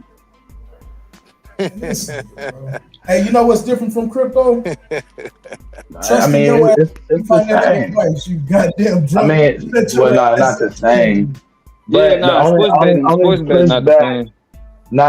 only pushback I would say is that both of them, if you go in without a strategy or actual like plan, you pretty much fool to the market. Bro, so the statistics show long term, only 3 to 5% of long term sports bettors actually make a profit. Look at how many people last in the market. Y'all know Skinny Bets? That's one of my homeboys, right? He been hold on. We got a debate for him. Like 99% of the people who invest on Monday morning won't be investing by the time the year is over. Y'all locking that in for y'all. They just gonna take L's and take L's and take L's. Nah, Taz ain't gonna take that debate, bro. Taz takes safe debates. That nigga ain't gonna take that. Because but like I'll go with Prize Picks over Bitcoin every day of the week. Risk, take a chance, live life on the edge. I wouldn't say necessarily like a prize pick, but I would say though, live life on the edge. There is a map though to where you can fundamentally constantly make money off of betting, and it's just typically bro. But the statistics do not show that, bro. Like when niggas say, because you got to think about it over time. It's like that's the trap, right? You put in $10 and then you win 100, and then you think, oh, that's all I gotta do. So then, but then what happens it happens in the market. You put in $10 and then you make $100 or $1,000, and your whole system and your plan that you said you was gonna go right out the window. Now you in here. Now instead of taking your $100 and backing out, guess what you do? Well, shit, I just made $100 that quick. Let me put the $100 in on this. Let me buy an Apple real quick and see. Then you lose your $100. All I'm saying is, if niggas want to, the offer is out there. Anybody feel like they want to defend sports betting as a actual vehicle for black wealth? Bro. I have to do that. I might have to do that. Niggas that bet and gamble is not finna sit here and tell you to do it. Like this. A lot of highs and a lot of lows. But see, the reason why I say that though, because when you made your hold on now, because when you made your point earlier on, I'd rather pay somebody to do it. The reason why I'm like, that's not a bad idea, because I wouldn't tell nobody to get in the market and become food. And because 9 times out of 10, if you just don't feel like you got it, I ain't gonna say, hey man, go in there and become food. You know what I'm saying? Nah, do it, man. It's your money. You can do it. No, it's best for you to just go ahead and get that little change up to somebody who know what they're doing. Unless you decide you want to really get, you know what I'm saying, learn it for yourself. The value of an advisor is in the advice he gives. If he's giving advice that helps you build wealth, then he's worth it. A lot of these goofies don't know what they be talking about. Yeah, I think a debate is a good response in the gambling, because we're in the gambling world. We're in the gambling era. And gamble responsibly. Gamble responsibly. Put the debate out there. Put the information out there. Gamble responsibly. That's an addiction.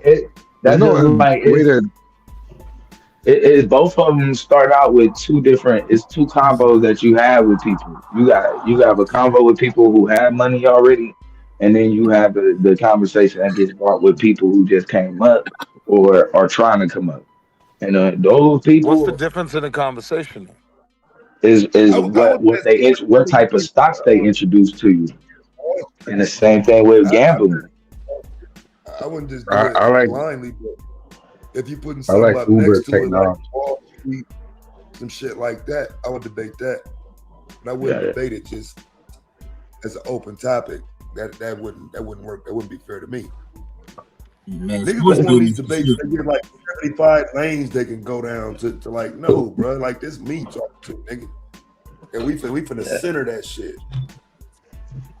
Nah, I mean, but the position that I'm standing on when it comes to this shit is that sports betting is one of the new predatory practices that lead to wealth extraction and disaccumulation in the black community. I don't disagree with that, but what I'm saying is it ain't more than I don't think it's more or less than Robinhood and Webull being opened up to your phone. Right. Sports betting is good for the black community. If you don't know what you're doing in the market, you want to debate that, Madon? All of that ain't no. Look, Madon, do you want to debate that? Hell no. Hell no. You see this nigga. What do you want to debate on the second, John? It's a strategy where you can really win 83% of the time if you that patient. 2 weeks from now, that's 2 weeks from now on a Sunday. I figure we can start the season off. Oh, word. Damn, they getting them up out of here. Wait, who was that for?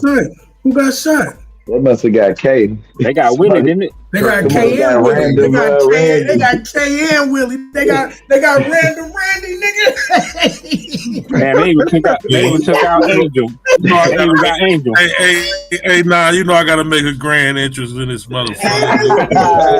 Oh, bro, I was about to say, hold on, because look, no bullshit. I was looking at this shit like, wait, did he get me? Did somebody get me? I swear to God, if I heard, I was like, oh shit, I'm down. I wanted to keep you up here because it was your conversation as far as shout out to the big somebody.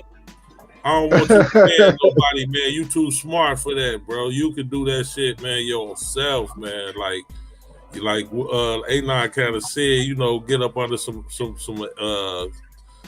get up under some teaching for somebody that's doing it.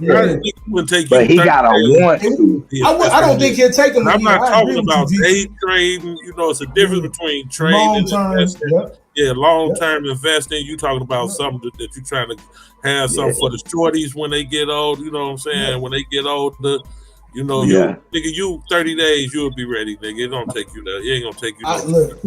I agree. You know that the barrier I gotta overcome is the like my moral orientation towards. And that's what I was gonna say. Lord. That's what I was gonna say. I know Dominic. Oh my God! You can't get too attached. Tree hugging companies, like, come on, Dominic. Like when I tell you gotta sell your own blood. That's a different conversation. You gotta sell that blood. A safe way to do it where you can also get residual income. All them companies own penitentiaries. All them companies all of the big companies invested in other companies that's gonna be going against something that you not gonna be fucking with. Exactly, that's the problem. But hold on, but that's why I told him take a year so he can, because then he'll learn how to research, and once he learns how to research, he'll find the companies that line up with his, you know what I'm saying, that line up with his moral. What you want to do. Nah, that's why you know what got me, and you right when you talk about that research shit, because I've been watching Billions. And yeah.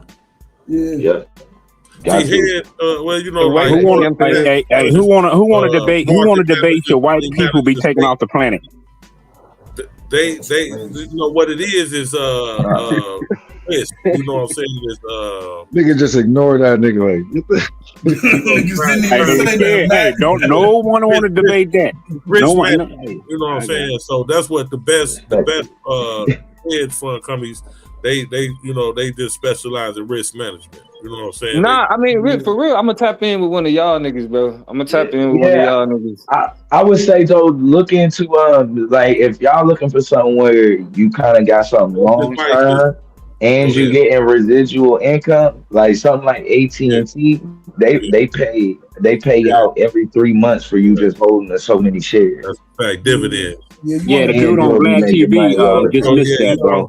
Good dividend companies. I mean, a good dividend ETF or a REIT. You know what I'm saying? A good REIT that's been in the game 20 years or more, that's paying dividends every month. You know what I'm saying? A dividend that has risen every year for the last 20 years.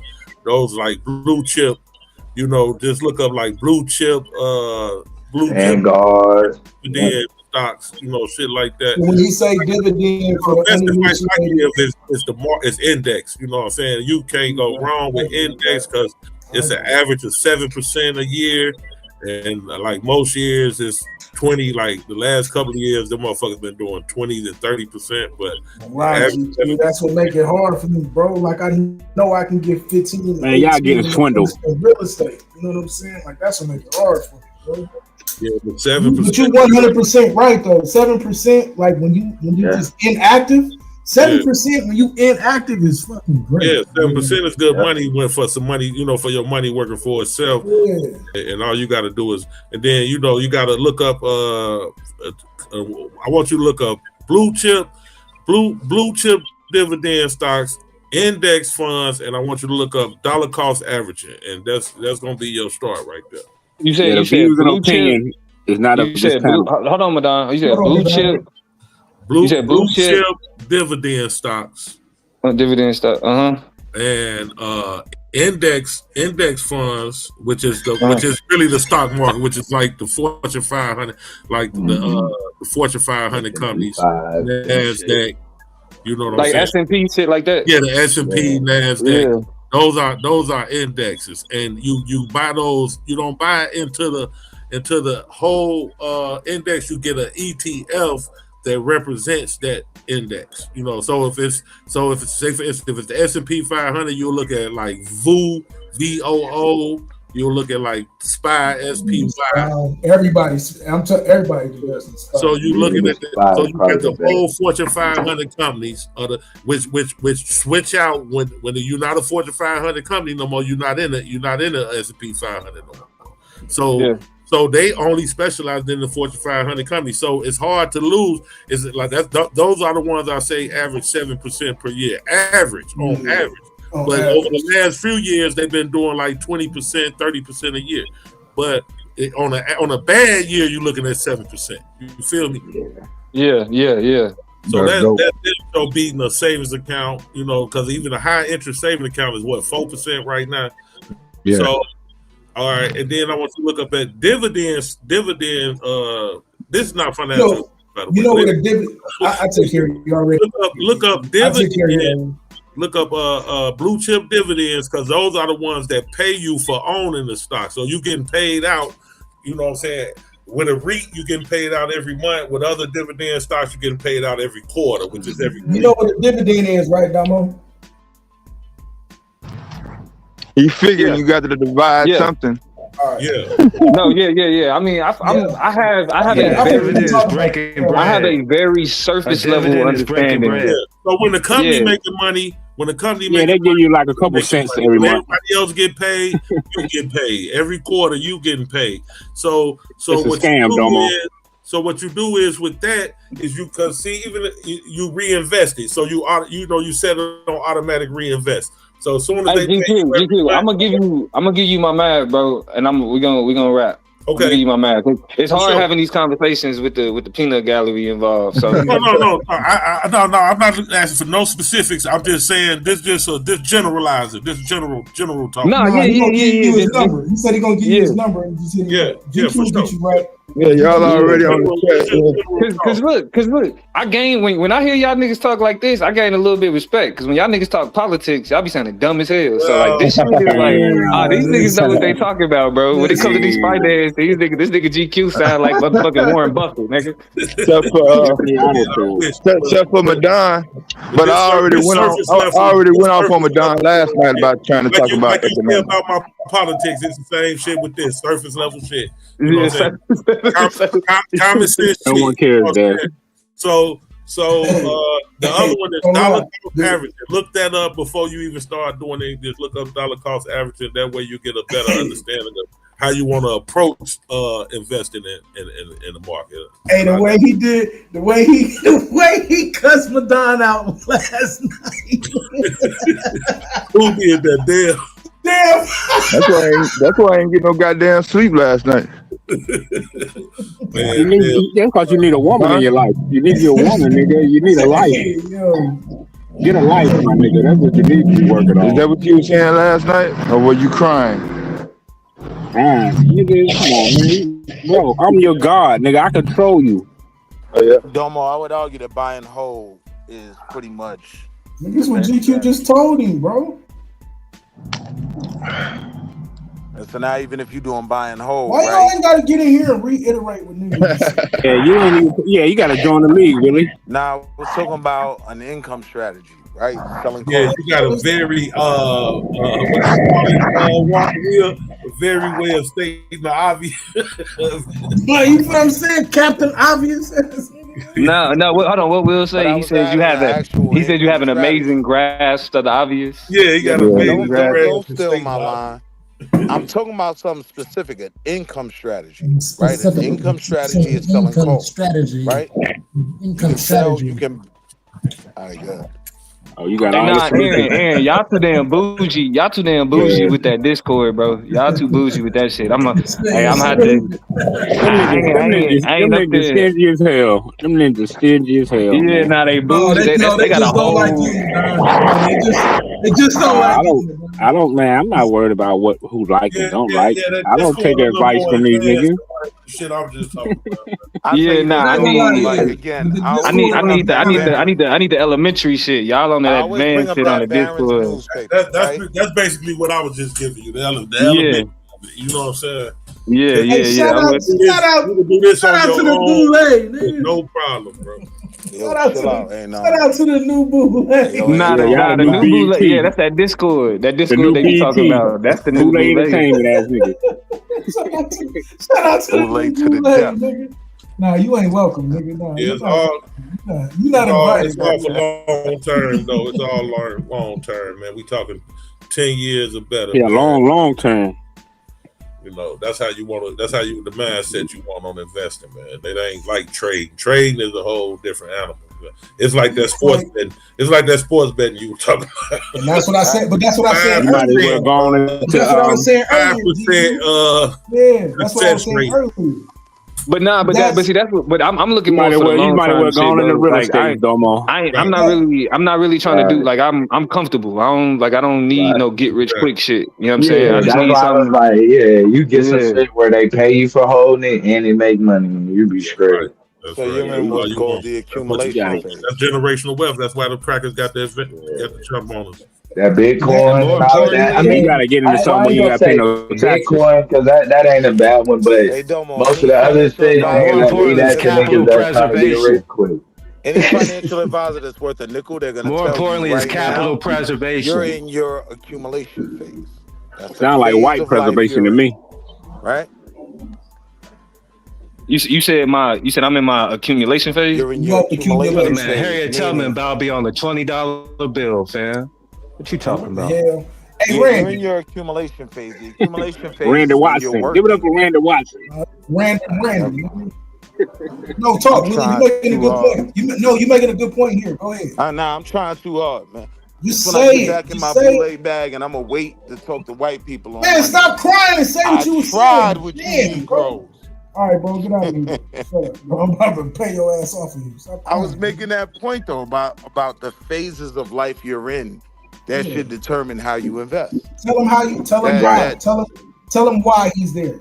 Tell him why you came to that assumption. Explain it. Because he's in the phase where he's probably either making some of the best money that he's gonna make, or you know what I mean, he'll continue to make more as he goes. That's your accumulation phase.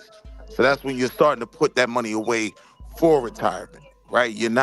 There's the accumulation phase, there's the what's the other one? Distribution, right? When you an old nigga like GQ, now you hitting up your Social Security and you pulling that money out. But you in a place where you're putting the money in. That's the accumulation phase. You been watching Vlad TV?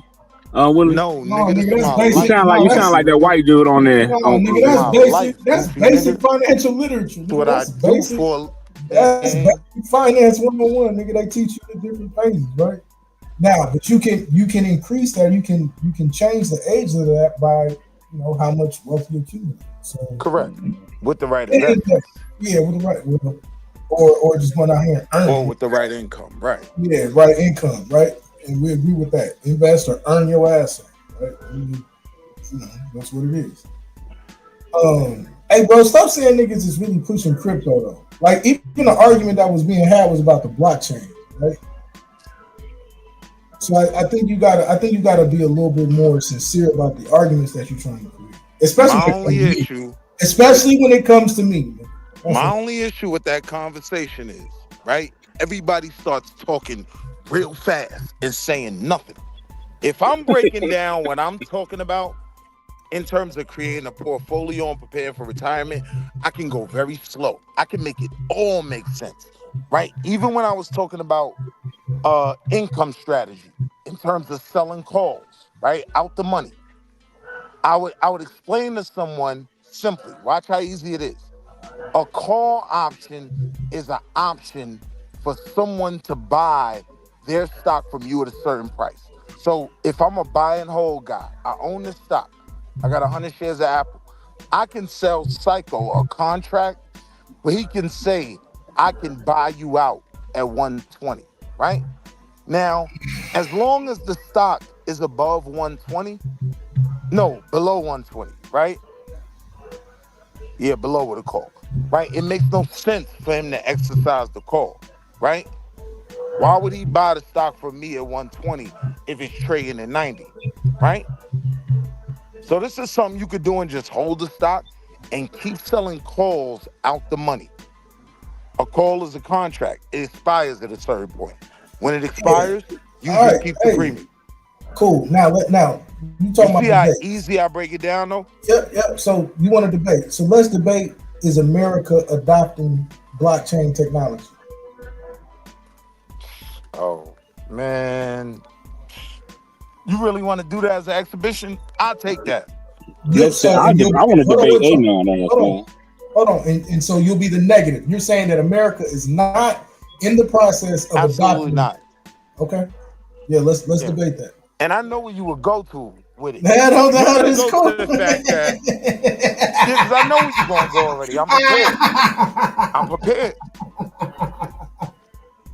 Hey, we got him on record. Yeah, I'm saying with me, you're not going to win that argument by showing a small portion of U.S. finances investing in that, right? You ain't going to win that debate with me. I'm still going to stand on the fact that... Hold on. This is what we on record. We on record saying... we going... Hey, be quiet, Memphis. Be quiet, Memphis. Let me get my workout on, Memphis. Let me get my workout on, Memphis. So we agree then, because I'm glad that you standing on it, because you was arguing against this at night. So your argument is that America is not adopting blockchain technology. Correct. Okay, that's it. Let's talk about it. We'll work out the date. You know what I'm saying, and we'll get there. I'll send you my premise. You'll get a great premise. I'll be very clear. Just so you know, everybody will tell you. I wish somebody wanted to debate me. Sound like y'all want to make America great again. Who want to debate that? I do. I want to debate it, Madonna. See, I knew you. No, damn it, Taz. Hey, nigga, come on, bro. I'm talking about A-Non or Willie, because to me, what they saying is keeping America great. So y'all want to debate that? But Don, you don't even understand. I want to debate. Hold on, here the funny thing. And Willie will tell you this. Willie will tell you this, nigga. My argument is not whether or not it's great for America to adopt it or nothing like that. The argument is that they adopted it. He knows nothing to do with our conversation. It has nothing to like us arguing this has nothing to do with saying we making America great again. That's what makes America great. The stock market. Right. Let's get that. And that's part of it. This shit goofy, bro. What's up, Terrence? I'm arguing. Let's get that MAGA debate. MAGA? Oh, about Nah, I got what MAGA debate about Trump being racist or not? No, has he made America great? Has he made America great? I said yeah. He made America great. I said yes. You saying Trump? Wait, what? Hey, fuck Relax, no. bro. Like y'all man. Hey, I'm gonna do the David Stern, bro. We can't let this debate happen, nigga. Hold on. Ghost talking, bro. Ghost setting up the debate. Let Ghost set up the debate. Hey, nah, nigga. This like when they was trying to put Chris Paul and all the niggas on the same team. 2009. Hey, no, I'm hating. You know what I mean? Hating, bro. I would say yeah. I say Trump has made it. He's making America great again. Yeah, he's making it job great. market since 2009. You already died on that. So look, let's set it. I said make it so. First, let's kick the season off with that, Madonna. That'd be perfect to get the season off. Trump. This nigga trying to open up with a 99 at the beginning. You know you draw the numbers in too, Madonna. Let me check my schedule, man. Let me see what I can do within them 2 weeks. Yeah. Hey, Psycho, can I? But I definitely debate you on it. We can definitely. Can we protest? And can we protest certain debates? No protest, ain't on. Focus. Look over here. Focus. Can we protest certain debates? Nah, get that shit out the way.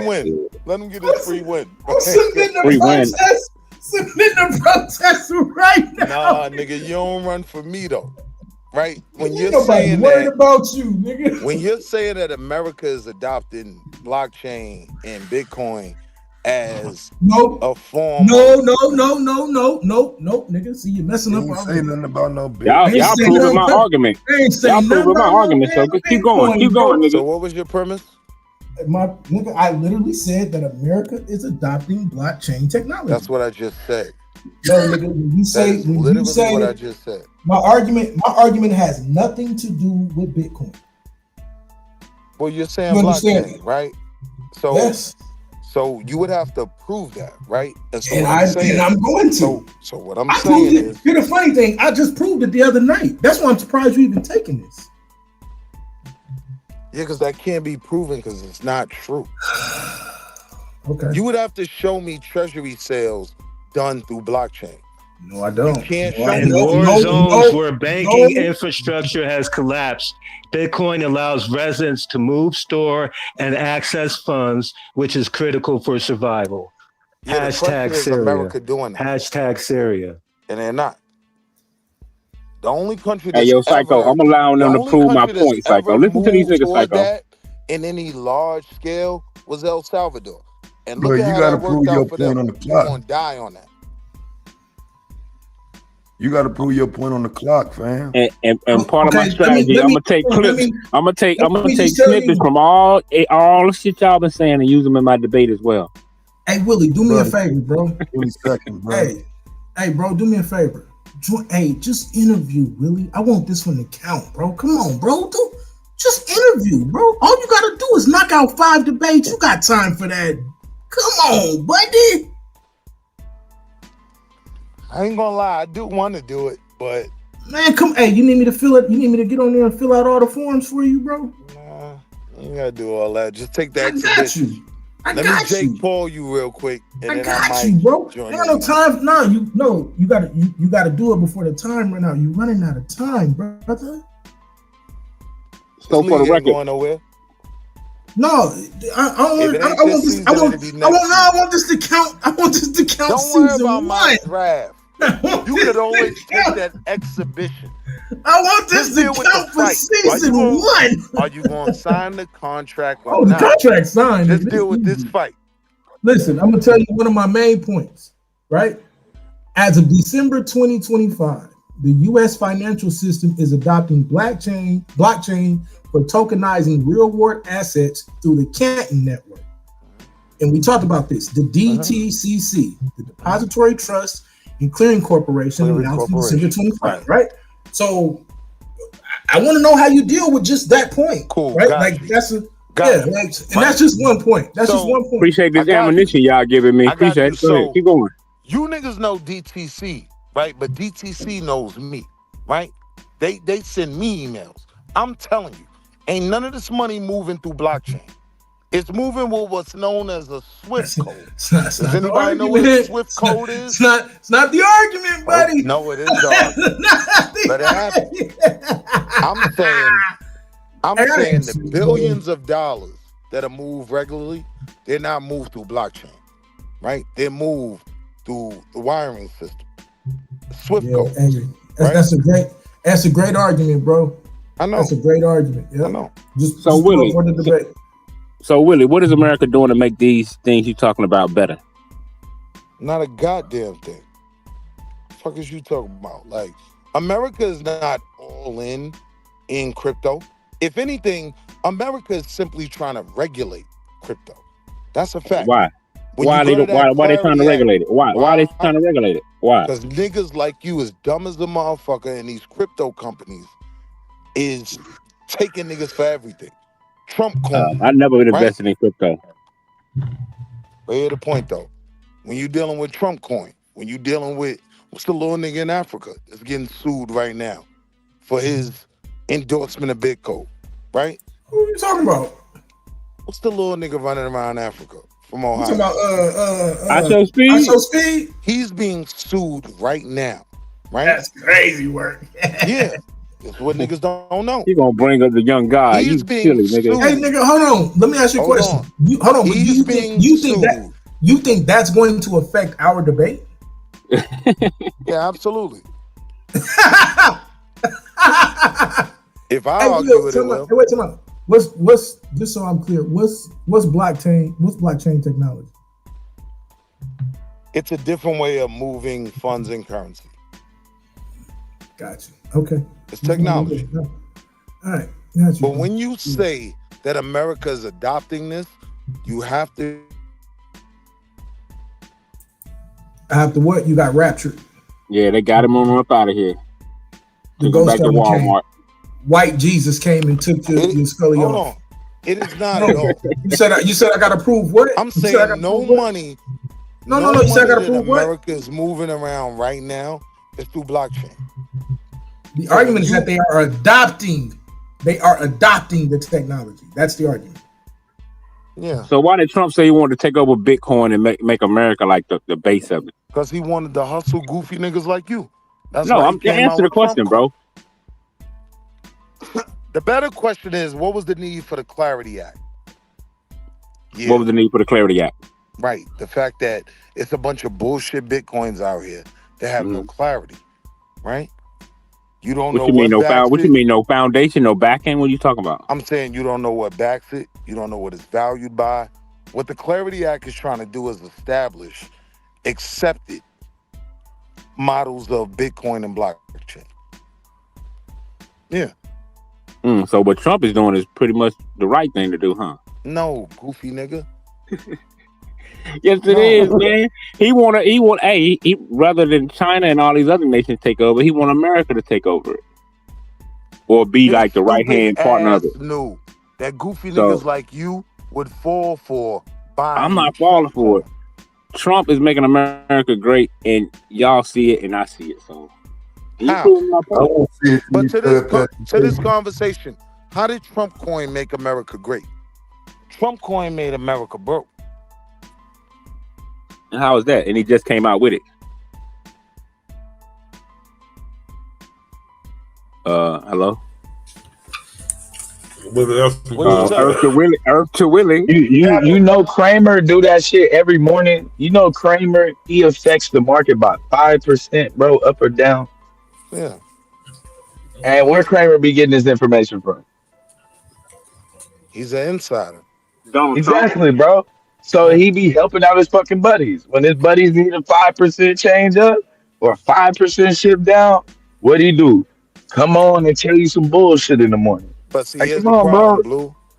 What you might not be aware of, this whole schemes of shorting everything Kramer says. I can show you people who made good money shorting. Yeah, if you short, but Willie, you notice that every time you have to do one side, anytime somebody's shorting, that means somebody losing who went what? Who bought long. a long call? Went long. All right, bro. So somebody gonna lose. Hey, it's gonna be Madon. Hey, hold on, Will. Hold on. Madon gonna buy it just because Kramer said it. Hey, is there anybody else in the league see that you in would the league, agree nigga. on this? Is there anybody else in the league that disagree with this? Disagree with what? That the U.S. is adopting blockchain technology? Nah, ain't nobody taking that. I'm not sure. I don't know. Let me see. I'm quite sure we got somebody. Maybe especially with the new dude. Oh yeah, we forget, bro. We got a bunch of people. We got Brother Moses still. We disagree with that. We got He ain't stupid enough, bro. He's not gonna be stupid enough to read about what the Canton Network is and see how much money is already flowing through it and then take that debate, bro. He's not gonna do that. I think maybe what's his name? Moving through blockchain with the American government. Hey brother, just wait for my premise at this point. Was that what you were claiming though? You said you got it figured out, bro. Yeah, I'm saying America ain't moving no money through blockchain. They're not. So what's the Canton Network? You tell me. No. It's irrelevant. I'm saying it's not moving no money. I'm saying when you look at how America moves I just got a question. Hold on. Hey, I'm stupid. I need your help. I would argue it from this premise before you ask me a weird question, right? Let me let you know where I'm standing, right? When we talk about other countries having an ownership stake in America, we're typically talking about their ownership of treasuries, U.S. debt. I'm saying all them transactions, none of it is moving through blockchain. No, you don't get to dictate. You don't get to dictate what my premise is. No. I'm here. Let me respond. I'll let you talk. Now notice I let you talk. Man, you gonna run from that. Hold on. Now I want to understand. I want to understand why you don't want me to talk. You know you can't do this in a debate, right? Yeah. Good job. Learn how to debate. I'm gonna knock that mask off your ass. 10 minutes. Hey, I only need 30 seconds, right? Here's the funny part, right? I literally asked you what the network was. You said you didn't know, and then proceeded to tell me what it's not doing. Correct. You're going to die. No, I'm not. Pull up. I can show you billions upon billions upon billions move through SWIFT. That's what I'm saying. That's what determines what America is doing now.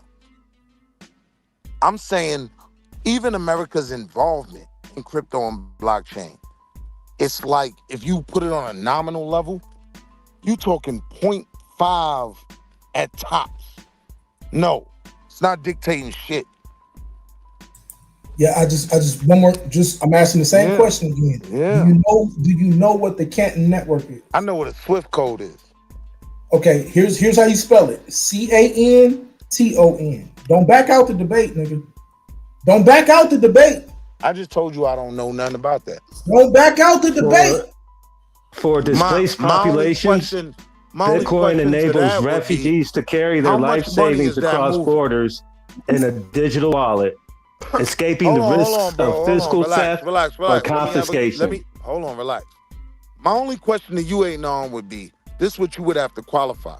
How much money is moving through this system? Here we go. Enough. I don't have to know about that. Hold on. I'm I know it ain't moving no money. I'm answering. So when you say no money, you mean like $0 at all? No. Because if I prove that it's moving $1, that means that it is in the process of adopting blockchain technology. You non-debating. I don't want to call you a name because you my Slow brother. down. That was cute. That was cute. No, hold on. And Bitcoin is basically Western Union in your pocket. Hold on. Western Union in your pocket. Hold on. I'm almost done. I'd rather have cash. I'm almost done. Hey, all that's great, right? So all I'm telling you is my argument is simple. That the US DTCC has adopted a network so they can actually start integrating blockchain in their process. This is what I tried to explain to you the other night when you wanted to call that innocent little sister a scammer. Don't do that. Chill. Right? You want to call that? Chill out. Nah, nigga. Chill out, my nigga. You want to call that innocent little sister a scammer, a grifter, and polite? I couldn't believe you did that. That's when I called knew her sister polite. I couldn't believe you did that. Yeah, here's my I'll point, be one of her husbands. Here's my point. I'll be one of those husbands in the background. Here's my point, though. When y'all talk Ain't about nothing wrong this with crypto that. shit, notice I y'all won't all even care. talk about it fast, and none of that shit makes sense weirdo. to nobody but GQ. You heard that shit? I didn't even know what to say. And you better just keep. Can I respond? You better just keep hold on the cash. Just stick with the cash, because if all the electricity go out, what your ass gonna do? You not respecting the clock. What you gonna do with all the electricity gone, nigga? You better keep cash. That's my done. That's my Man, I get it though, but that's why I say, bro, you gotta realize that when you talking to people, that's just like, bro, if a nigga tell you about a stock today, you think he telling you about a good long-term investment, or is that nigga trying to get you to buy into some shit that you finna make money off of, that will he think you finna make money off of tomorrow? I would argue it from this premise. If someone told me that Apple was a long-term hold in 2008, he was 1,000% right. I'm going to walk you through the charts and show you where the money is. Bro, don't no nigga give a fuck about that shit, bro. You keep, but that's what you fail to realize. Yeah. A nigga is trying to, bro, a nigga don't have, like, bro, when I put this $100 in, I got rent due, nigga, next week. I need this $100, my nigga, to make that money. Like, that's what you failing to realize. You niggas ain't got fucking money that they just sitting on. The nigga is expecting that $100 to move like you told him. That's not the argument. When you show him your account, your shit said Bitcoin plus 200%. He want to see that shit, nigga, when he put his $100 in. Yeah, that's not the period. Argument, but that's what, bro. But this what I'm saying though. You talking about people though. You asking though why, like what it sounds like when people asking you about something. And then you go to a for sure stock. The first thing, most people ain't gonna tell you the nigga to buy Apple. They gonna tell you to buy some type of penny stock, nigga, so you can make money. Like that's what, because a nigga ain't got money and he's trying to tell you how to come up quick. I don't know what you don't get about that. So here's the easy response to that, right? Easy, right? Most Americans' money is tied up in their retirement, right? When you're talking about 401k. We talking about niggas. That's not true either. That's some lies too. We talking about niggas. Nigga will finna retirement money. Retirement. So can I respond now? You work for Edward Jones. Come on, man. Yeah. What? Y'all been dragging this goddamn. Like we talking about niggas. So yeah, all you goofy ass niggas for a company that is putting money away in a 401k. Is it not? They don't make me laugh, bro. Let's take it slow. Let's take it slow. Don't run. Y'all niggas. Why you mad, bro? In the words of Mulatto, you niggas booty clapping. Y'all don't want to have the direct conversation. You're psycho, bro. Come on, man. Why you got? Come on. I'm saying when we're talking about. Take it back, bro. Take it back, bro. Damn, that you going out like that, Will? A nigga gamble. A nigga ain't trying to do no safe gambling where he got an 80-90% chance to win. Nigga trying to make money. You gonna bet on the plus? Oh, let's say plus 400 on Cleveland. You know Cleveland ain't got no fucking chance. But guess what? It ain't no money on the minus 400. So what are they gonna do? I'm gonna take my 100, put it on the plus 400, and pray to God Cleveland pulls something out tonight. That's what niggas do. Yeah, I would niggas come up. I would literally argue, right? And if that's what you're trying to do with your finances, you're better off.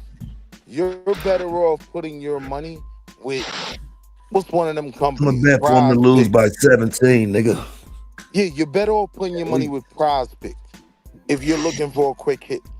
I'm gonna give you quotes of people like Muhammad El Arian, who runs PIMCO Financial. Muhammad El who? Muhammad El Arian. What the fuck, bro? How much money did it take for him to get into it, Willie? See, bro, you gotta stop. Fall back, I don't know what he's doing, bro. Fall back, Madonna. So Taz, Muhammad El Arian runs the PIMCO financial. Arian? Muhammad El Pinko. Oh, you talking about a Muhammad fire El fucking oil billionaire. Hear what I'm saying, right? That's wild. Hear what I'm saying, Taz?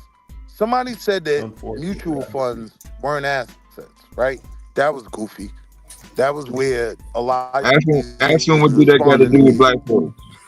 God damn, can I finish? Yeah, he talking billionaire money. You already finished, bro. No, you I'm said the majority of America's money is in Retirement. Yeah, like you done. No. We talking about niggas at that.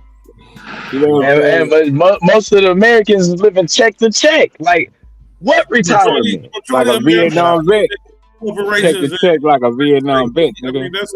Hey, y'all man, you hit the panel like you said you want to debate. The top 1% for a reason. You just yelled that shit out of nowhere for no fucking reason at all.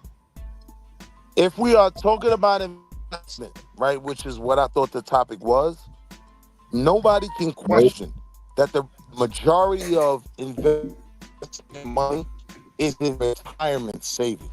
What? That can't be debated. If you anybody broke up. Say that again. tries to debate me on that, Yeah, you might want to invest in your Wi-Fi. Will, you say the majority of what? Will? Investment money is in retirement accounts. The majority of money invested in mutual funds, stocks, whatever else, it's in retirement products, right? Oh, you like in a 401k. This goes back to your niggas don't know nothing about economics theory. I already know, man. Go ahead. No, we cool. You don't know shit about what I'm talking about. Cool, man. Is in That's why I don't talk to niggas. Corporate equity and real estate, brother. The top 1% got the majority of the money, and the majority of their money is in fucking corporations and real estate. Hey, and I can conversation. Hey, hold on. Wait.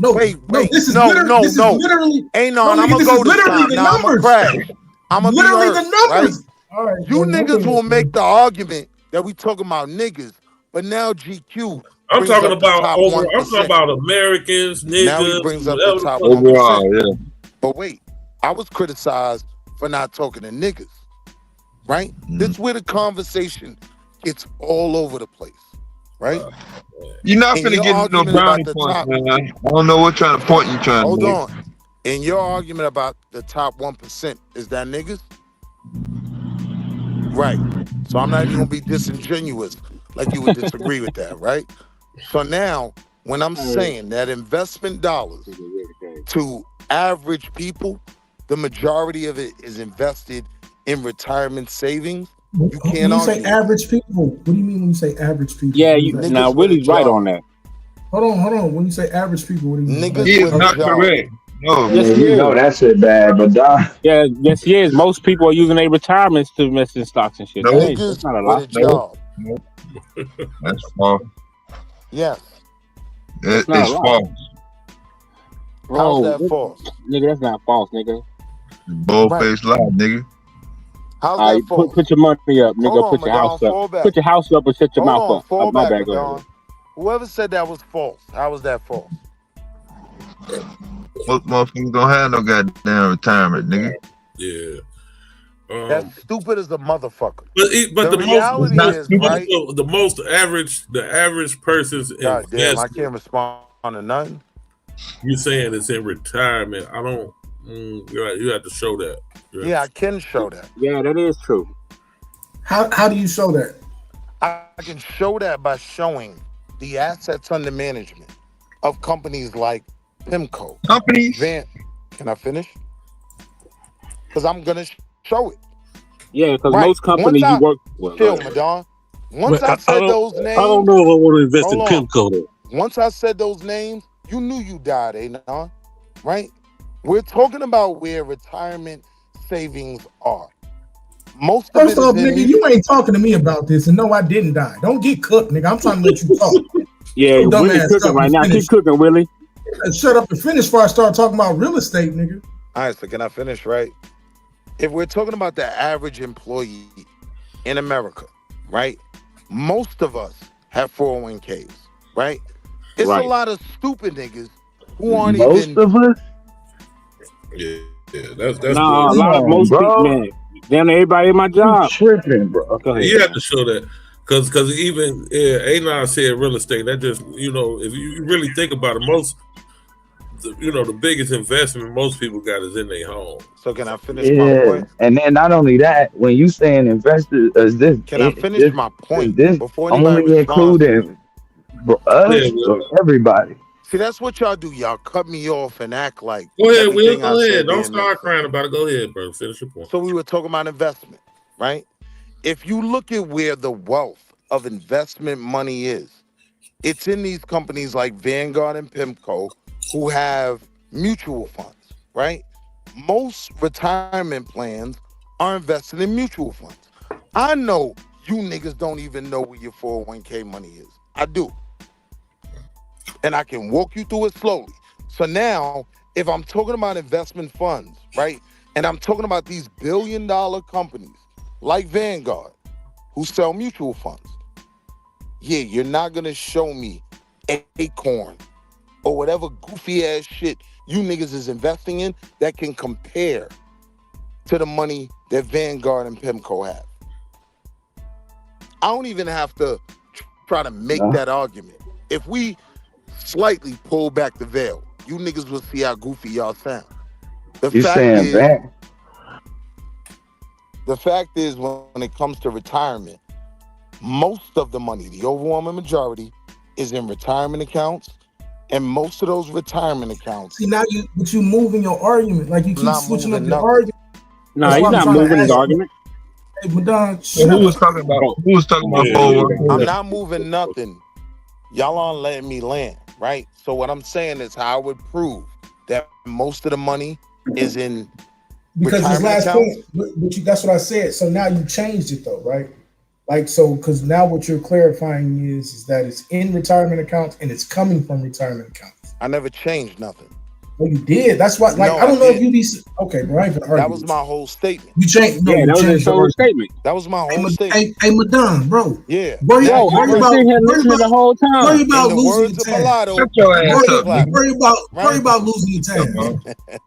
Worry about losing the tab. Go ahead, keep cooking, Willie. You really gotta worry though, bro. You asked me how would I prove that the overwhelming majority of investment money that Trump is making America great again? Yeah, he's got a chance with that. I mean, that's a matter of opinion. You know what I'm saying? If you don't stop, if you don't stop trying to play with me, I'll show the numbers. There's no opinion when you see the numbers. You know what make me mad? I fucking dealt with your ass for so long, nigga. I know. It don't matter how much we talk about, bro. People, Willie, next conversation gonna be like, so if the nigga would just take 10,000 and put that 10,000. Is it right, bro? Right. It's just like what part of nigga? But we talking to people, bro. We trying to get to the 10,000 so they can do that first. Right. And they ain't really seeing that. That's not what I was talking about, Blue. That's not what Anon challenged me on. Yeah, I didn't challenge you on none of this, nigga. You was talking to DQ. I challenged you on blockchain. Yeah, even when you mention like companies like Vanguard, the numbers are majority of the number of investing is the number of investment money in the retirement that's going towards retirement is 34%. So that wouldn't be the majority of the money. Now, if you want to say the majority of the people have their investment money in the retirement.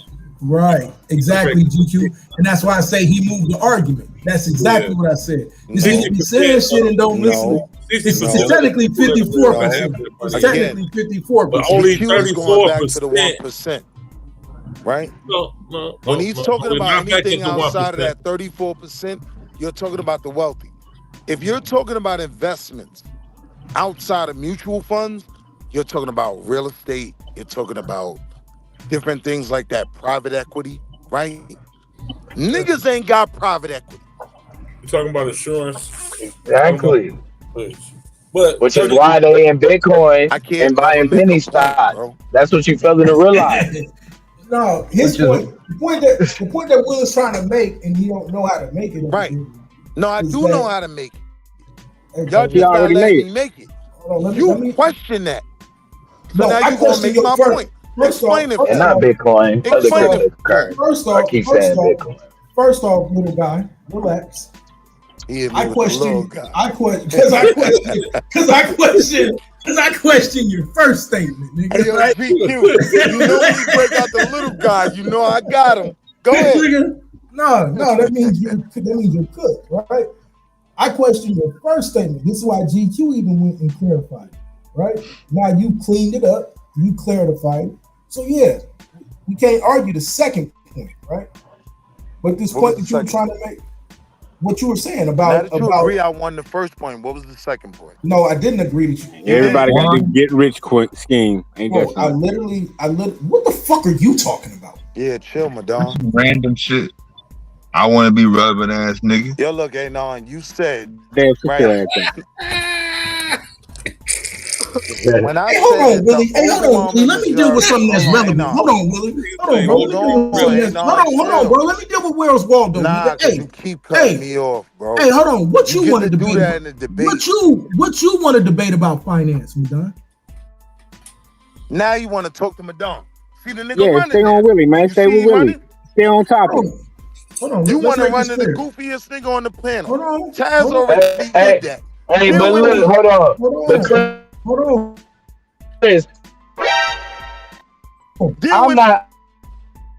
I'm not saying buy penny stocks. I'm saying think about what type of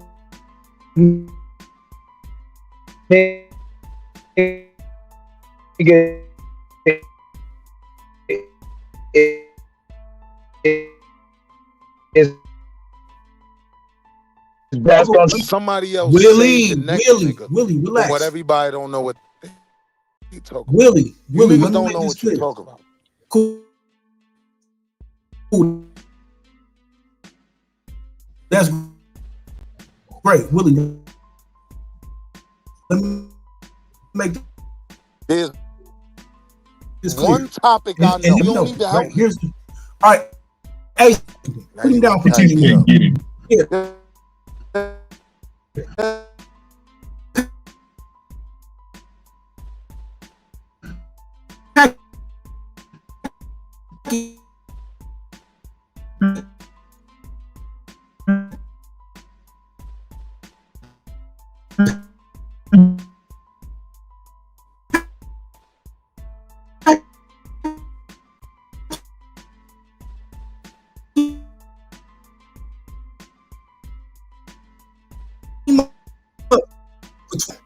Punk ass mouth.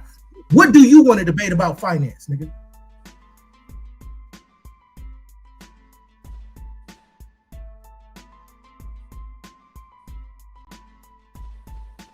Now y'all hear that? Want to debate about finance with the God, nigga? Who you talking to me? Yeah, you, nigga. I called your name.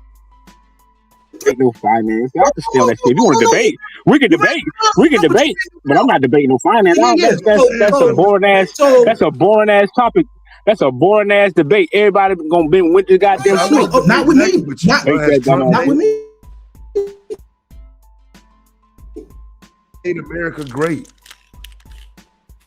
Now that's all 5 years. Like you can get all of the arguments from all 5 years. You know, I think it would be wonderful. I said Trump is making, meaning, you know, currently in progress. Okay, right. America great again. So you saying that Trump 22nd? What time? So you saying that Trump's financial plan is great for America? Everything he's doing. Everything. He's saying everything. I'm talking about everything he's doing. So then, would you debate me right here in your wheelhouse? Would you debate me that Trump's financial plan is great for America? Well, I'm debating Taz. No, you got a whole different debate with Taz. You got an overall Trump making America great. I'm making it specifically about finance. I'm making it specifically. No, don't run now. No, nigga, don't run now. You mush mouth. I'm not running. I mean, if you want, all right, man. What you, bro? Come on, man. I gave you the topic. That's like the same two debates. No. Yeah, it is. No, it's It's because within me and Taz debate, finance will be covered. That's just automatic. You gonna cover finance for about 20 seconds. Everything. You gonna cover finance for about 20 seconds, nigga. I want the whole debate on Trump's financial plan for America. Don't worry about it, bro. You're gonna cover it correctly. Do you want that? No, I'm already debating Taz. I'm already debating Taz. That's already included in me and Taz debate, bro. We gotta debate something else. Now, if you got some smoke on anything else, just call it. All right, let's debate. Is the God of the Bible a man? Let's debate that. How about that, nigga? I'm not taking no it's dumb. Debates, nigga. Hold on, but you say he's not a man. So let's debate. I say he is a man. Don't run, hey, nah. Yeah, don't run, nigga. You want to die? Okay, just so I'm clear. Just so I'm clear. Like, why you stuttering, nigga? I'm not, bro. I'm trying to help you. So I just want to make help me, bro. I'm calling you out. You want me to debate? Is the God of the Bible a physical man? I want to make sure that's what you're saying. I don't want no shot jock. I don't want no shot jock scholarship. No shot jock. So you're saying the God? So you're saying? I'm good with that. So the God of the Bible, God, Abraham, Isaac, and Jacob, that he's a physical man. Yep. That's what you want to debate. Yep. That's what I want to debate. Hey, thank you for encouraging me to get my 99. Yeah, I'll take it, nigga. 99. Man, fuck it, man. Since we doing it, was Joseph Smith Hey, nah. Everybody finna get one. I'm just gonna use the book. I'm gonna go by what the book says. I ain't gotta go outside the book. All I gotta do is go in the book. I would just stay in the book and beat you up. That's it. Y'all going in February 22nd. Is any of these Madame Bates going down on the 22nd? No, mine first, the 22nd. I gotta check my work schedule. I gotta check my work schedule. Go down on the 22nd. Hey, bro.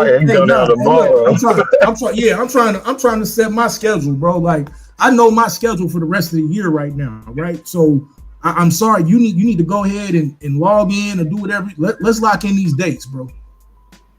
Yeah, I need somebody to debate on 22nd. Trying to get people to lock in their debates. Taz got first dibs on your first funeral, so he gonna kill you. We're gonna bring you back to life and kill you again, right? So conceivably, right now, you're gonna die on the 22nd, right? Nigga, please. You free on the 22nd, Madame? You free on the 22nd? Nah, I don't know. No, I gotta check. That's why I said to the Taz earlier. I had to check my schedule. I don't know if I can fit it. You don't. So your off days fluctuate. Yeah, my shit changed daily. Damn, man. That's a Sunday night. You gonna be working on a Sunday night? Yeah, I work damn every day of the week. Run, nigga, run. Yeah, GQ. Hey, but don't worry, bro. You locked in. You want that? Is the God of the Bible a man? Real man, a real life, I'm a real boy ass nigga. Cool. Yeah, man. Yeah, that's what I want to debate, bro. Hey, Blue. I want to know how he gonna get past the God of the Bible is a spirit. And those that worship him must worship him in spirit and in truth. Hey, nigga, I really do this, and we can go in the Greek and the Hebrew. Well, hey, let me make this clear to all y'all. Let me make this clear to all of y'all. Don't Moses talk to God face to face. Don't challenge me on no Bible debates, bro. Moses, right? I've been begging y'all not to do this. If you dumb niggas challenge me on any real Bible debate, I'm gonna kick the dog shit out of you. We'll bring it, bro. We'll bring it. We want to see it. It sounds good. I mean, you sounded like you gonna bring it. I mean, it ain't been no hip hop debates yet. No. You should be ready for the 22nd, nigga. You ain't debated all year. I ain't been no hip hop debates. Talking about a hip hop. Let me see. I might have to. I got a hip hop debate. I got a hip hop debate. Is Madonna's songs the worst songs out of everybody in the debate league? I'm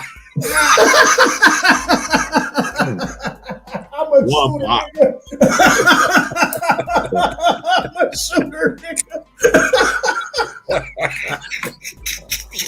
You just get ready for that Bible debate.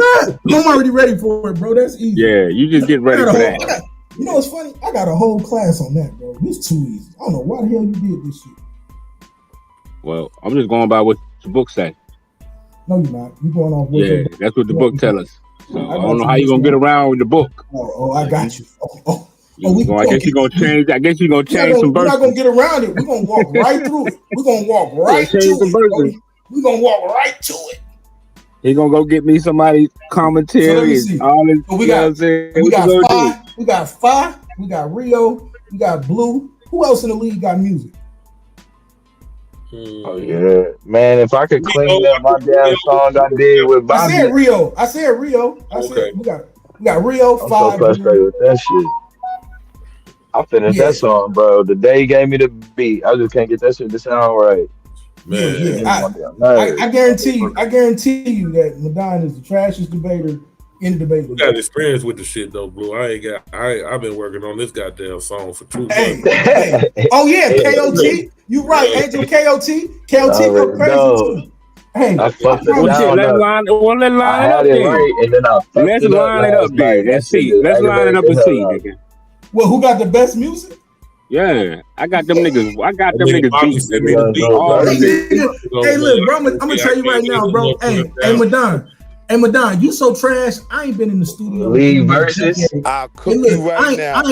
I ain't been in the league. Hey, nah, bro. Don't do that to yourself, bro. Hold on, just let me talk real quick. Just let me talk. I ain't talking about no freestyle battle. I'm talking about music, nigga. I promise you right now, nigga, I could go to the studio and make music better than anything you got on your page right now. That's how trash you is, nigga. Cap. That's cap. That's cap. That's cap. All right. I got the beat and the verses.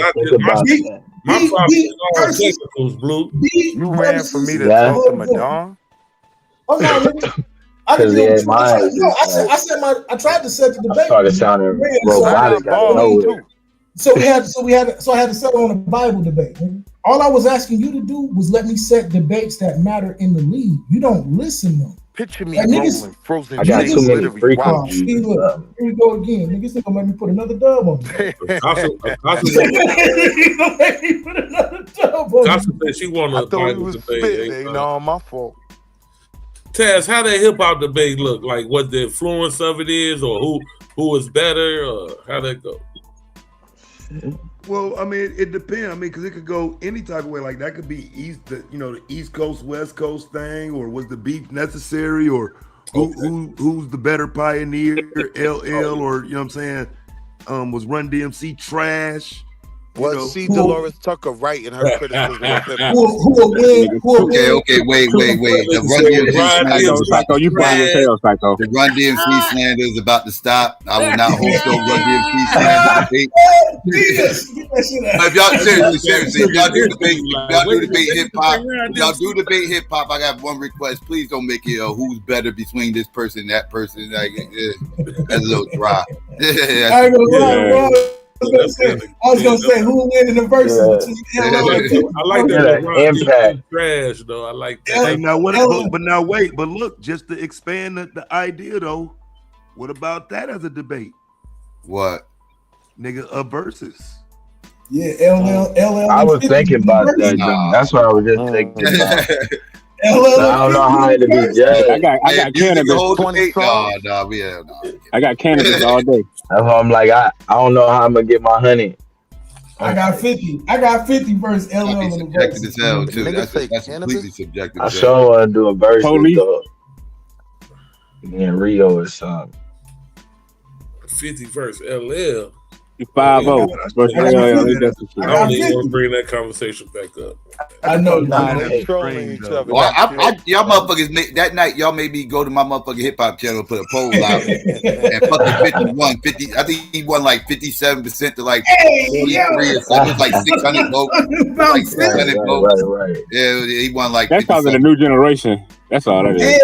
No, nigga, that's bars. No, I mean 5-0. I call it 5-0 because seen that fail. He the police. Psycho left there. We thought the younger generation was going to dictate the Dipset Locks battle. And it didn't go like that.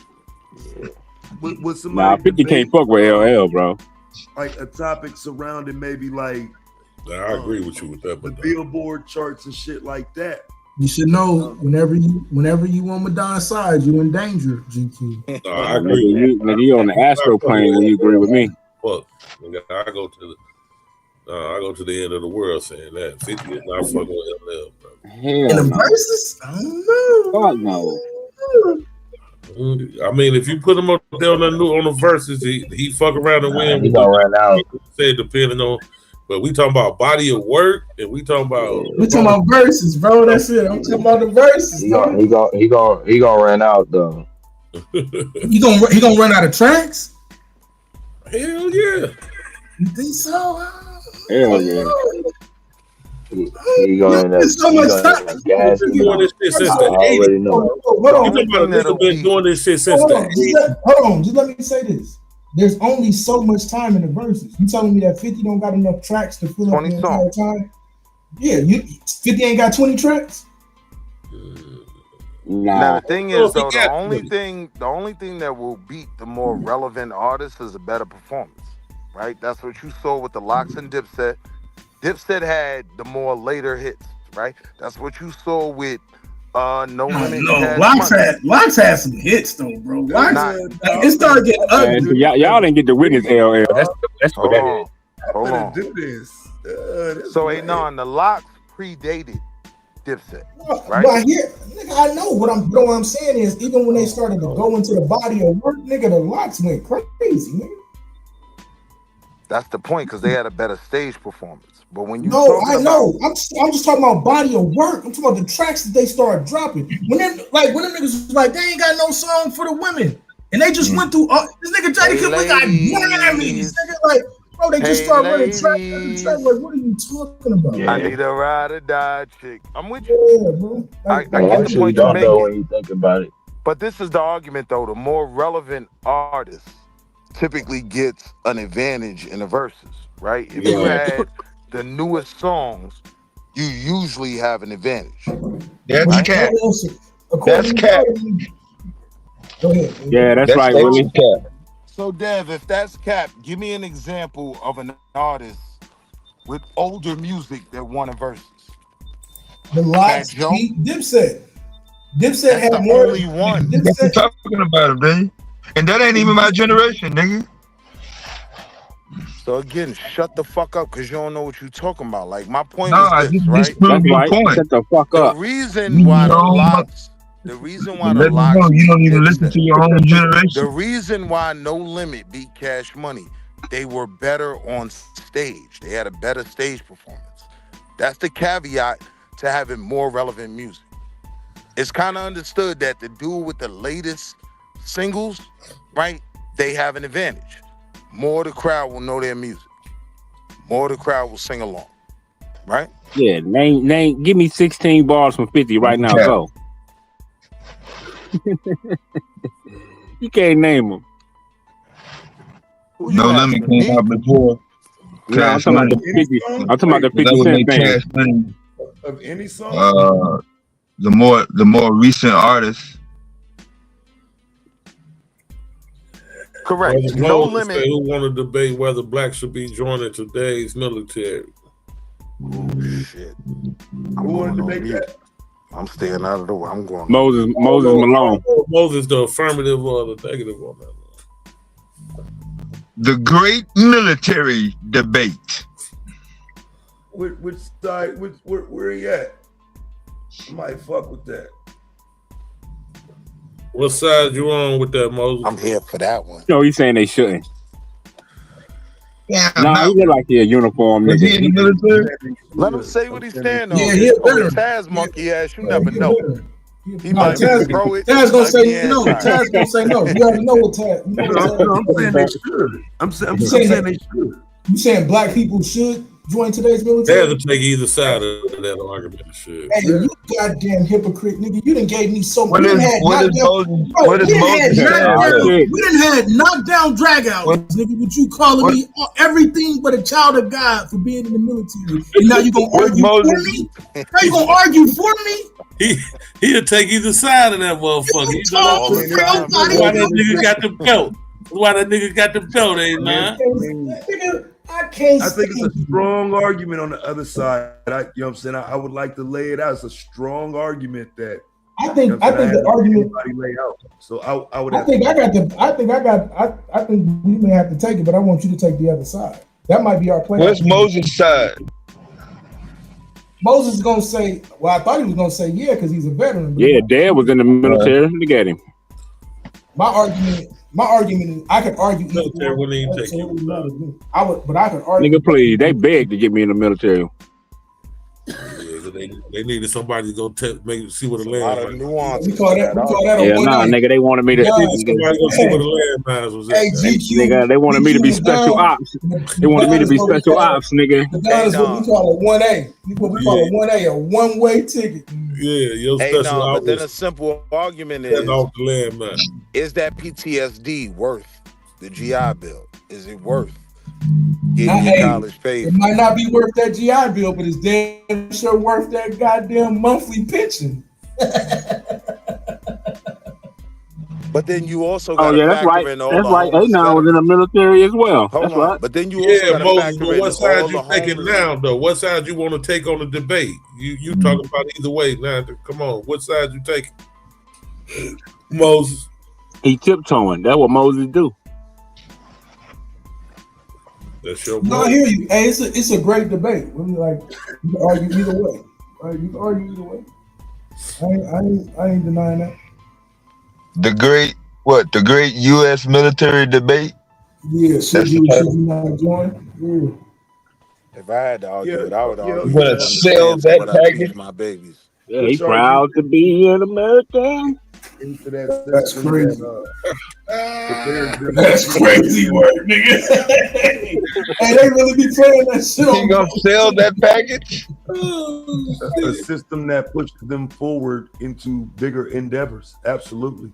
Bigger. But then the question will become, on a numbers level, how many does it affect positively or negatively? Right? You got a lot of homeless veterans out there.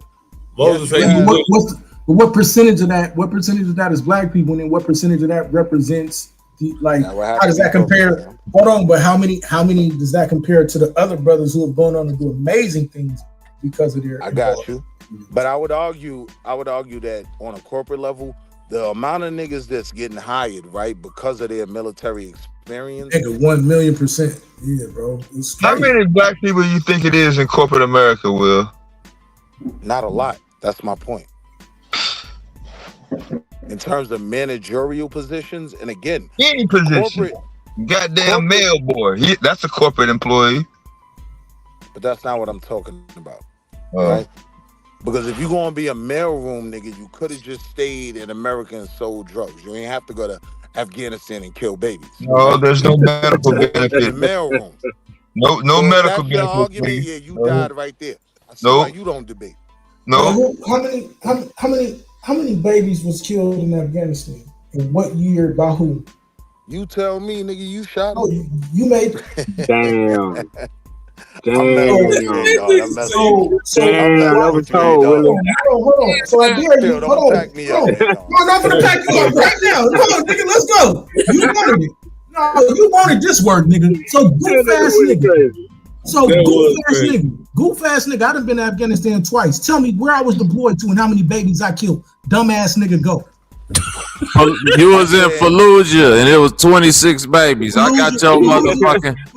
Got your DD. Got your DD. Part of the U.S. government. All those. No, hold on. Let me help you too, Goofy. Fallujah's in Iraq. Get out this conversation now, Willie. I was thinking. I've been there too. We can talk about what I did in Iraq, but now, nigga, I'm asking you specifically about Afghanistan. You said it, nigga. Where did I go in Afghanistan, and how many babies did I kill? Goof ass nigga, go. My argument is you was in a random poppy field and you killed like 12 babies. They walked up with them white clothes on. And your superior, now we hold see. on. Yeah, he was just shooting in the grass. He was shooting anything that moved in the grass. Don't cut me off. Don't cut me. I ain't cut. Your superior officer said if anybody come up to this, no, you asked the question. Now you want to cut me, nigga. Your superior. No, I want you to tell me the truth. Let me finish, then. I want you to tell me the truth. Then let me finish, then, brother. Where did first your of all, superior, where did I go when you said Afghanistan. Your superior. Where in Afghanistan did I go? If you're a part of the U.S. military, a random in the undisclosed location. Y'all was on takeover time, and your commanding officer said, anybody who come up to this field, I don't give a fuck if they crawl up to this field with some white clothes on. I don't care if they woman, chicken, or child. They say, but turn them motherfuckers into a 3-piece with the biscuit. God damn it! You said, sir, yes, sir. And I'm telling you, boy, they called you Dr. Doom, boy. They say this nigga killed babies, grandmamas, everything. They say this nigga in whole timelines like Thanos, nigga. They say, boy, I would argue that when you if it move, it snooze. Yeah, they say whole family's reality is fucked up over there, man. You dusting people over there, man. When you talking about the benefit of being involved in the military, yeah, man, woman, chicken, or you're child. talking about a collective. So the collective is also. No, I'm waiting. No, I'm waiting for niggas. I'm waiting for niggas to actually do some dumb shit. Niggas what up, Alcatraz? So let me respond. Niggas want to say dumb shit, but we can't get no military. No, nigga, I don't want to hear. I don't want to hear your abstract argument, nigga. You said I specifically did it, nigga. So I want to know when, where, and whom I killed. Goofy nigga, right now. You getting too offended? I think you already did it now. Military, yeah, man. To all embodied. You say That's what? That's my argument. You say what? I'm saying if you're a part of the U.S. military, same way when you come home. Being a part of the collective is why you're taken care of and celebrated. Well, being a part of that collective, all embodies on your jacket. Mm-hmm. Oh, they on your jacket too with your good tax. Guilty by association. Hey, that's a lie, man. Guilty by association. Now I gotta push back. No, come on, man.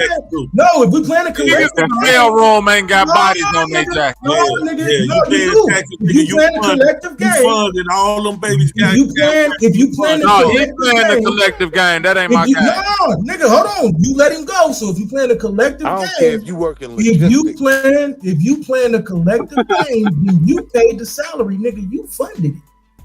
So all them deaths that happened because we're Wall Street. So all them deaths that happened because some Wall Street motherfucker said go over there and keep this from them people and that and them. You a part of that death too? I could understand. No, he's saying the forklift driver at Northrop Grumman. No. Don't say you understand the argument. If you posing it one way, then you gotta accept it the other way. Then that's what you saying then. And I'm saying I'm not. Yeah, you guilty too, Dab. You was in the Navy blowing up motherfuckers. That mean a nigga. Hold on, American. Huh? Right? Don't even put no, not as an American. I'm saying specifically working at. I'm saying yes. Anywhere anybody works at for employment, you could technically say they was, especially if we talking about America, bro. You could technically say they're part of a corporate hierarchy, some type of debauchery or moral degradation. Yeah, you could argue that death, so on and so on, giving people cancer, all type of shit. Yeah, I killed them all. They put them out. Yeah, everybody was in logistics. Right? Yeah, y'all niggas on trial today. I'm saying even if you was in logistics and you was moving the mail or moving the MREs and whatnot, right? You were part of that structure. Congratulations, you paid that salary too. How many? You paid for the MRE. 11-year-old motherfucking Iraqis was whacking niggas and setting up motherfucking landmines. Do you feel like that about truck drivers? Hold on, you in their country? Real quick, do you feel that way about truck drivers? My fault, Madonna. You feel that way about truck drivers, Willie? In terms of what? I used to work for McDonald's distribution. So people like truck drivers have to pick that shit up and you know what I'm saying, take it there. And I didn't work for a McDonald's restaurant. I didn't work for, you know what I'm saying? I was just a nigga in a warehouse putting the shit on pallets, putting it on trucks. So people who got cancer or people who went on to die of heart failure, all that. You like delivered that cancer. I'm right. So I'm a part of that. So I'm saying when it comes to Wall Street, then you're a part of it too, because you actually. So then that's just everybody. Then if we taking that, they're like, it's nothing. Like it's nothing you could do about the military. The military has a different role. I know specifically for the military, but I mean the way that you framed it. Like I'm not disagreeing with the argument, but the way you frame that specific point kind of apply to anybody doing anything in America. I'm saying if you are a part of the U.S. military, even if you're in logistics, you help facilitate the bodies. That's it. Right, and I'm saying anything you do in America, anything you do in America, you can damn near boil down to that same example. That's all I'm saying, Willie. That could be argued. That's all I'm saying, brother. But that wasn't where we were going. You know what I'm saying? I get your point. I know that wasn't where we was going. I'm just saying that example you gave was kind of a bad. No, I know we're talking about the military, but I'm saying the example you gave was, in my opinion, was kind of a bad example because it applied to damn near anything you really do in America. But with that's bullshit. They take your taxes. They take your taxes by force, Bobby. That's But wait, Willie, the difference is, Willie, I know we talking about the military again. I'm gonna say it one more time. Your example that you gave was a bad example to me because it can apply. It does apply to basically like the way you framed it by saying you're a part of it, even if you're in logistics. That could apply to a nigga in logistics for fucking Pfizer after they sent out the fucking the argument. Okay. If we were talking he gonna keep on energy. If we were talking about pharmacies, I would agree with you, right? If we were talking about McDonald's truck drivers and gut cancer, yeah, I would agree with you, right? But we're talking specifically about the military. Yeah, and I get it, and I'm talking about your point, brother. But we talking about bombs over Baghdad, man. We can move on because it ain't me disagreeing with your point. It's me saying that it's just kind of a moot point. And I get what you're saying. It apply to any and everything people do. That's all. You can't just make that point for the military. I'm saying just make another point that only apply to the military. But the question will become though, if the general that has no bodies, right, is sending the orders, is he not responsible for those bodies? Yeah. What? Indirectly. Is the general responsible That's for just like the motherfucker who fly the Predator drone. He's guilty. Wait. Yeah, they all responsible for the bodies. I'm saying if you framing it like that, then everybody in America is responsible for bodies. That's what I'm saying. We're not talking about everybody in America, bro. It's stay on military. I can't if you giving that example. What part of that you don't understand? I don't understand why you're involving anybody but the military. Can somebody else explain to him why that example? I understand your point. I'm saying are responsible for their own motherfucking demise. That's the bottom line. Right. I'm saying I wouldn't even argue that if you were making that point, if it was encompassing everybody, like just citizens, right? If you were making the argument that Americans are responsible for the shit that goes on overseas, I wouldn't necessarily disagree with that. But if we're dealing with this specific argument, right, of being a part of the military, are you feeding a machine that is responsible for some shit? Yeah, there ain't no way around that. I'm saying, Willie, if that's your argument, I can easily argue against that and say anybody that works in corporatocracy in America is feeding a machine that's leading to death. But how are you refuting my argument? Because I wouldn't even. I'm not refuting. It's not me necessarily refuting your argument. It's me saying that how you applying that to just the military. What it is, you got something against it. I don't know what it is. It's just like you, Bob, you sound like you saying, "What about white folks?" Conversation was specific. No, I'm not saying about white folks. I'm saying that's what it kind of sounds like. Bro, I don't know where you getting that from, Madon. It ain't. I know the conversation because he was talking about a specific thing, and then you added more to it. I didn't add. Okay, Madon. He used the example of even if you work in the mailroom in the military, even if you're in logistics, you're still a part of the death that go on within the military, right? They're saying even if you somebody that's far away from the battlefield, ain't got nothing to do with none of that that's going on, a cook or whatever, you still a part of the death that go on. And I say, okay, so if that's the example you giving for the military as for explaining death and what they do, I say, well, then you would have to say the nigga that's delivering chicken McNuggets for McDonald's is responsible for death. And like I told nigga you, that's mopping up McDonald's is responsible. The motherfucker that worked for Pfizer that's just cleaning up the bathroom is responsible. And like I told you, I wouldn't argue just as much as it's so in my thing. So the point that I'm making is, if that's your example that you're saying that's why the military is responsible, I'm saying that's a bad example, because that will make anybody who work for anywhere that do nefarious shit responsible. That would make sense. That would make sense if the military didn't have a specific role and responsibility, right? Like, we're talking about what the military does globally. I was saying it's even worse for McDonald's. Go ahead, real quick. And so I'm saying, if you are a part of that conglomerate, then yeah, you're connected. Ain't no way around it. Well, I will argue that when it comes to death, the military has a better argument than these corporations that I'm speaking on, like McDonald's, for example. Like McDonald's, it's inherent that if you're talking about the military, war and death come with that. They don't hide that. Bro, but people have a choice to eat McDonald's. When the military go over there, Madonna, don't cut me off, because like you could just rebut me after I finish my whole before that. Because all right, people got a choice to join the military. I'm not negating any of that shit you just said, Madonna. I'm saying, but I'm talking about the people that they go and be shooting up. They ain't got a choice. That's what I'm telling you, bro. Listen, you don't know what the other country laid out for their people to engage in war or whatever. I'm just speaking strictly from a generic point of view. So I'm saying that it's inherently a given that if you're dealing with the military, war and death come with. Well, you comparing eating a hamburger to eating a bullet. Why can't I get the point out?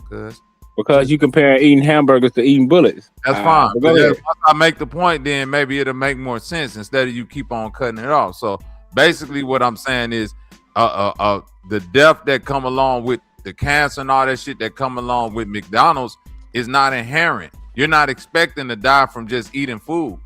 This is why they get, hold on. You say, why not? Why not? We know that McDonald's is garbage, right? They had that whole documentary. Those people in Afghanistan didn't have a choice.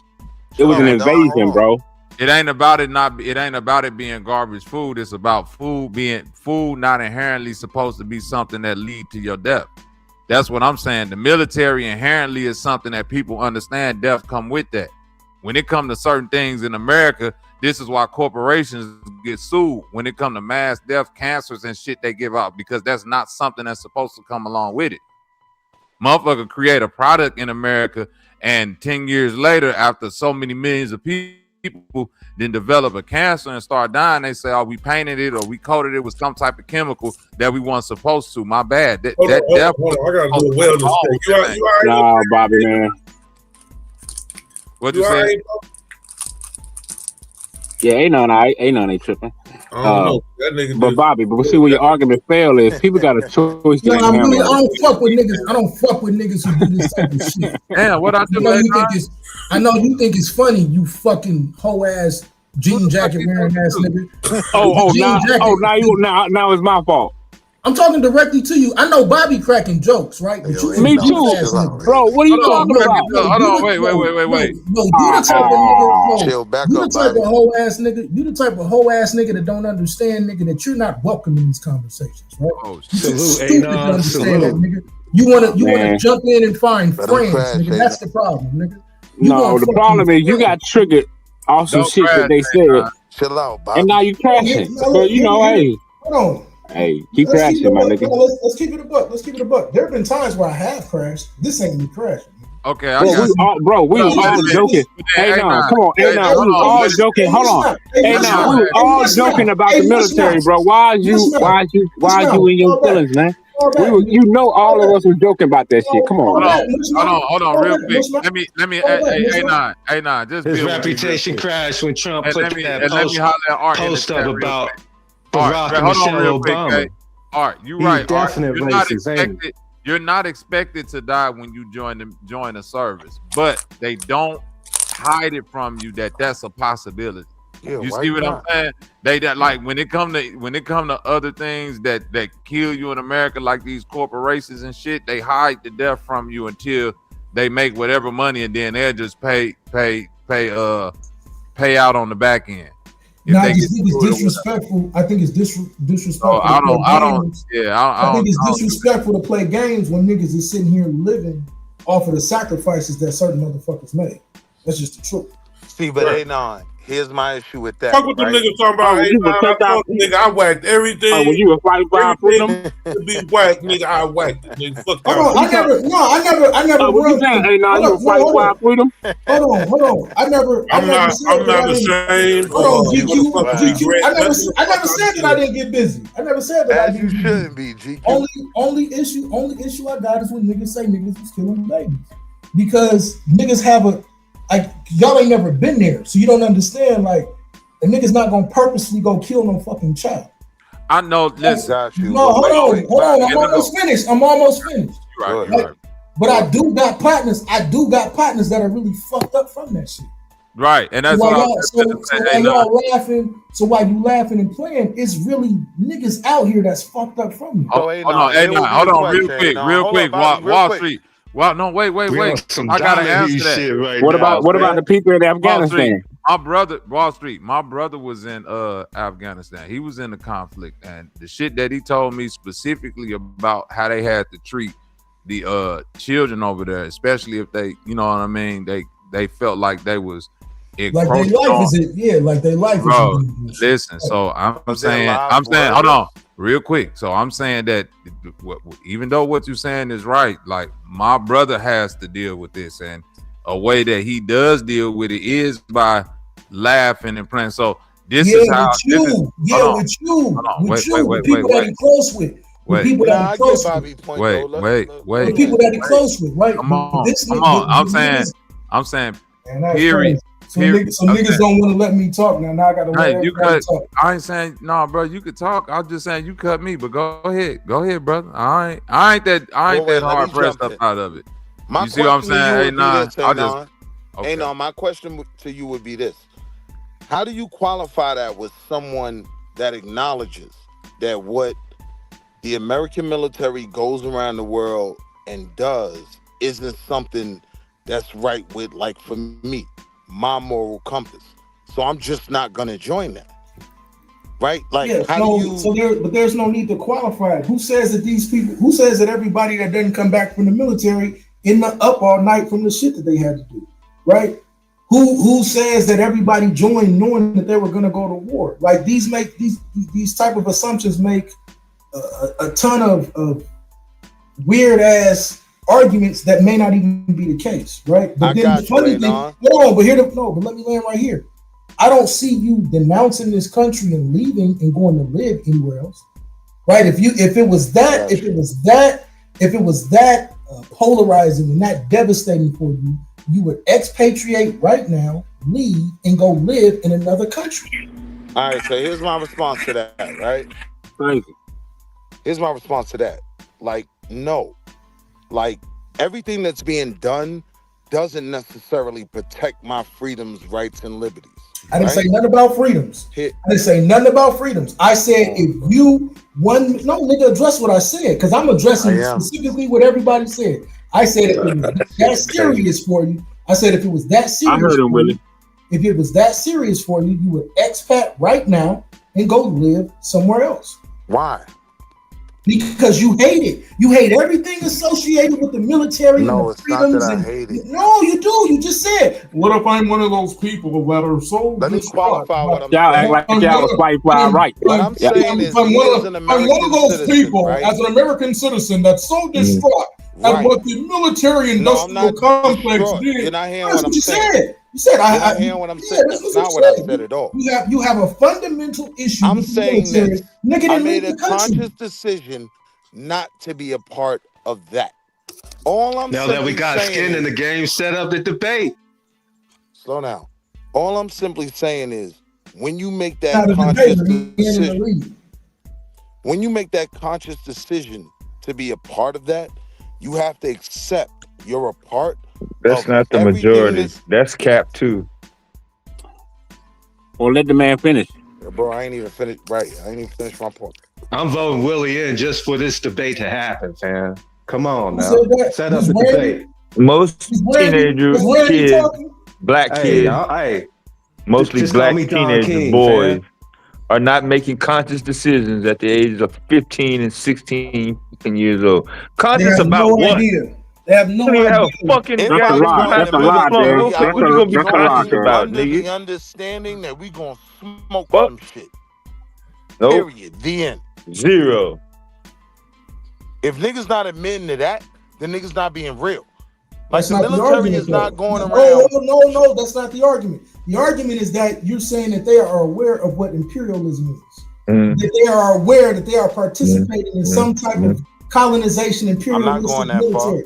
No, that's exactly the argument. No, it's not. Like no matter how you want to, no matter how you want to slice. Explain my argument, but Yeah, they know to do these other. They know what comes with the military. Is simply this. They constantly know. Yeah. I know I'm finna smoke some shit. Don't no motherfuckers go in the military thinking that shit.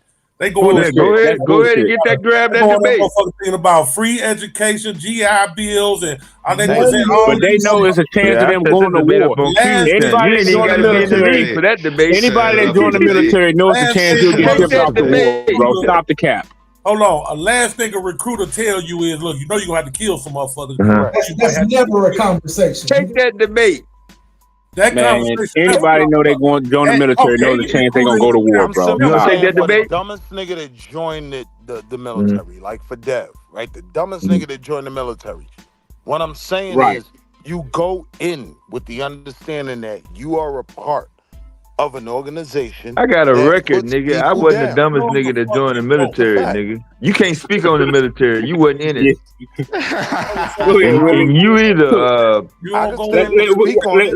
want to be relevant ass nigga. I gotta listen to your goddamn opinion about the military, nigga. You don't know jack shit about the goddamn military. Republican Party. It may be YouTube watching nigga. Join the military that really join the military like video watching nigga. But GQ, they do know it's a chance they can get shipped off the war, though. GQ, they know it's a chance they can get shipped to war, bro. It ain't even about them I was addressing his old dumbass statement. I'm just saying, niggas constantly know what could possibly happen. Hold on. Hey, let me ask you this. You are joining a conglomerate that is going around the world. That's fine. Hey, Wall Street, do you got more smoke? Do you got more smoke for gangs or the military? Let me ask you that question. I probably have more smoke for gangs. I like that answer. That's because in my anti-black shit. That's that anti-black shit. Nah, Taz. I would argue that the military. I would say I don't think it's anti-black. I would say that gangs are more niggas against niggas. You know what I'm saying? It's the same. Hold on, real quick. All the casualties are black. Right. I'm saying all the casualties are black when you're dealing with gangs. I'm saying when you're dealing with the military, it's kind of like the argument you was making, Taz, about ICE. It's like, nigga, like you want niggas to care about Ukrainians and none of y'all for going motherfucking, you know what I'm saying? Filipinos and shit like that. Arabs and shit. Huh? Which day you referring to? You said my argument about ICE. That depends on which day. Afghanistan. No, I'm saying I may be confused on this, so I ain't trying to hold you to nothing. But I'm saying, you're right, Bobby. You should. Damn, man, I'm not. That's why I'm not. Come on, Madon. I can speak for myself. I'm grown. I'm saying it's hard. Go ahead. You ain't gotta help me out, cuz I'm saying I don't need it, brother. I'm saying it's goddamn niggas. Did you got Tourette's, motherfucker? Shit. Definitely. I'm saying as far as your position, when it comes to why should we care if it's not a black issue if all the victims are of Right. That's the point that I'm saying. Like the point that you. So I'm saying it's a couple of them try to get debate, but no, that one, that's my real position. Right. So I'm saying. All right. So hold on. Let me finish. I'm sorry, Bobby. Go ahead. So I'm saying the smoke. I would have more smoke for gangs than the military if we're talking about from the death aspect, because like GQ said, all the victims are black.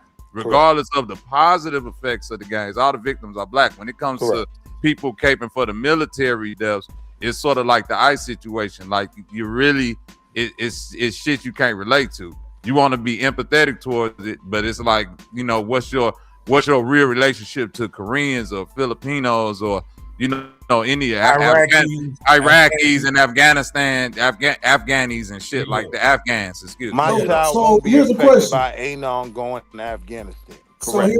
No, but evidently it is, because you're so distraught from it. So now I'm not distraught, bro. No, nigga, that's your how you literally keep saying this whole ass statement, and I've heard this shit multiple times. How do you reconcile, or how do you sleep with yourself at night? I never said that. Nigga, you said, how do you reconcile? I know how you sleep at night through the GI Bill. I never said that. I don't. Oh, that's crazy. That's dumb as hell. Here's the crazy part, nigga. Who the fuck told you I sleep at night? That's crazy. Like, that's what I'm telling you, nigga. Like, you don't know the effects of any of this shit. So now here's a better fucking question. Since you niggas sound a little bit throw, yeah, I am, nigga. Like because I really helped black people that went through this shit. I really helped black people. Hold on. Let's talk about it. I really help black people who experience PTSD, right? And all they want to do is fucking continue to be accepted by their community. So here's a real debate question then. Should black people continue to shame black veterans? We don't shame black veterans. No, you do. So that's the question. I'm not shaming any. Should black people? So you don't want that debate. Hold on, just so I'm clear. You don't want that. Nah, you don't run from the question. Don't run from the question. No, let's make it clear. I answered. No, hold on. Now let's make it clear. Now let's make it clear. Shaming you. Now let's make it clear. I answered every question. Now I want niggas to answer mine. Should black people continue to shame black veterans?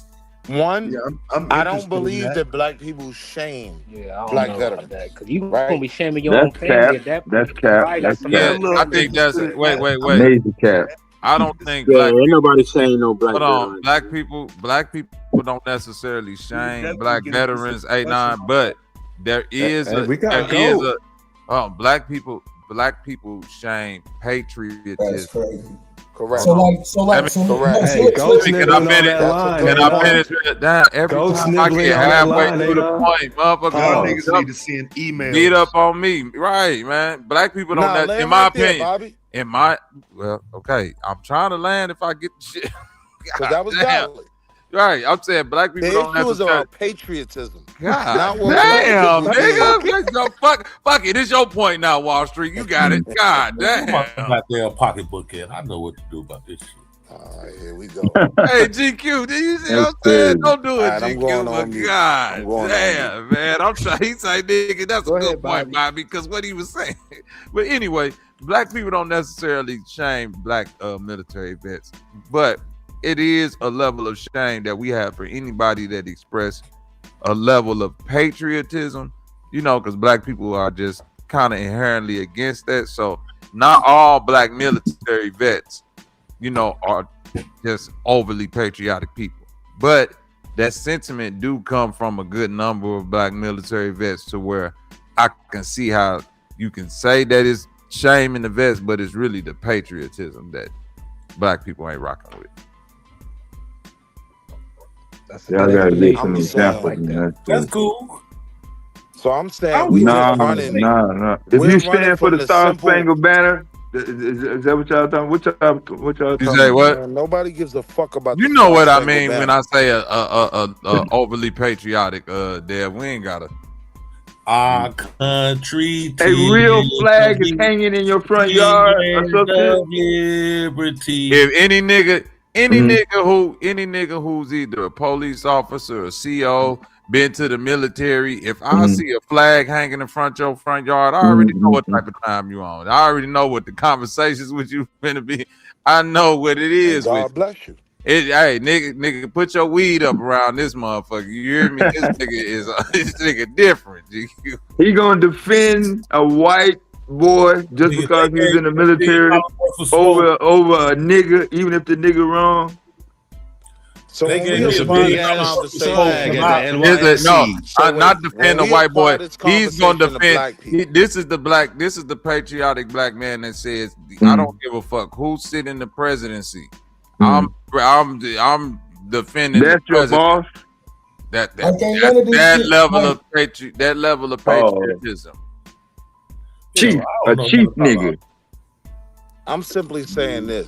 If we're applying it to the black community, I do appreciate this conversation. I just find it, I find it funny though. So what happened? Would join, and there are some men like me that just say, I don't want to be a part of that. That's it. It ain't that deep. I said you don't want to be a part of 35 and 40-year-old, man. Nobody trying to hear that.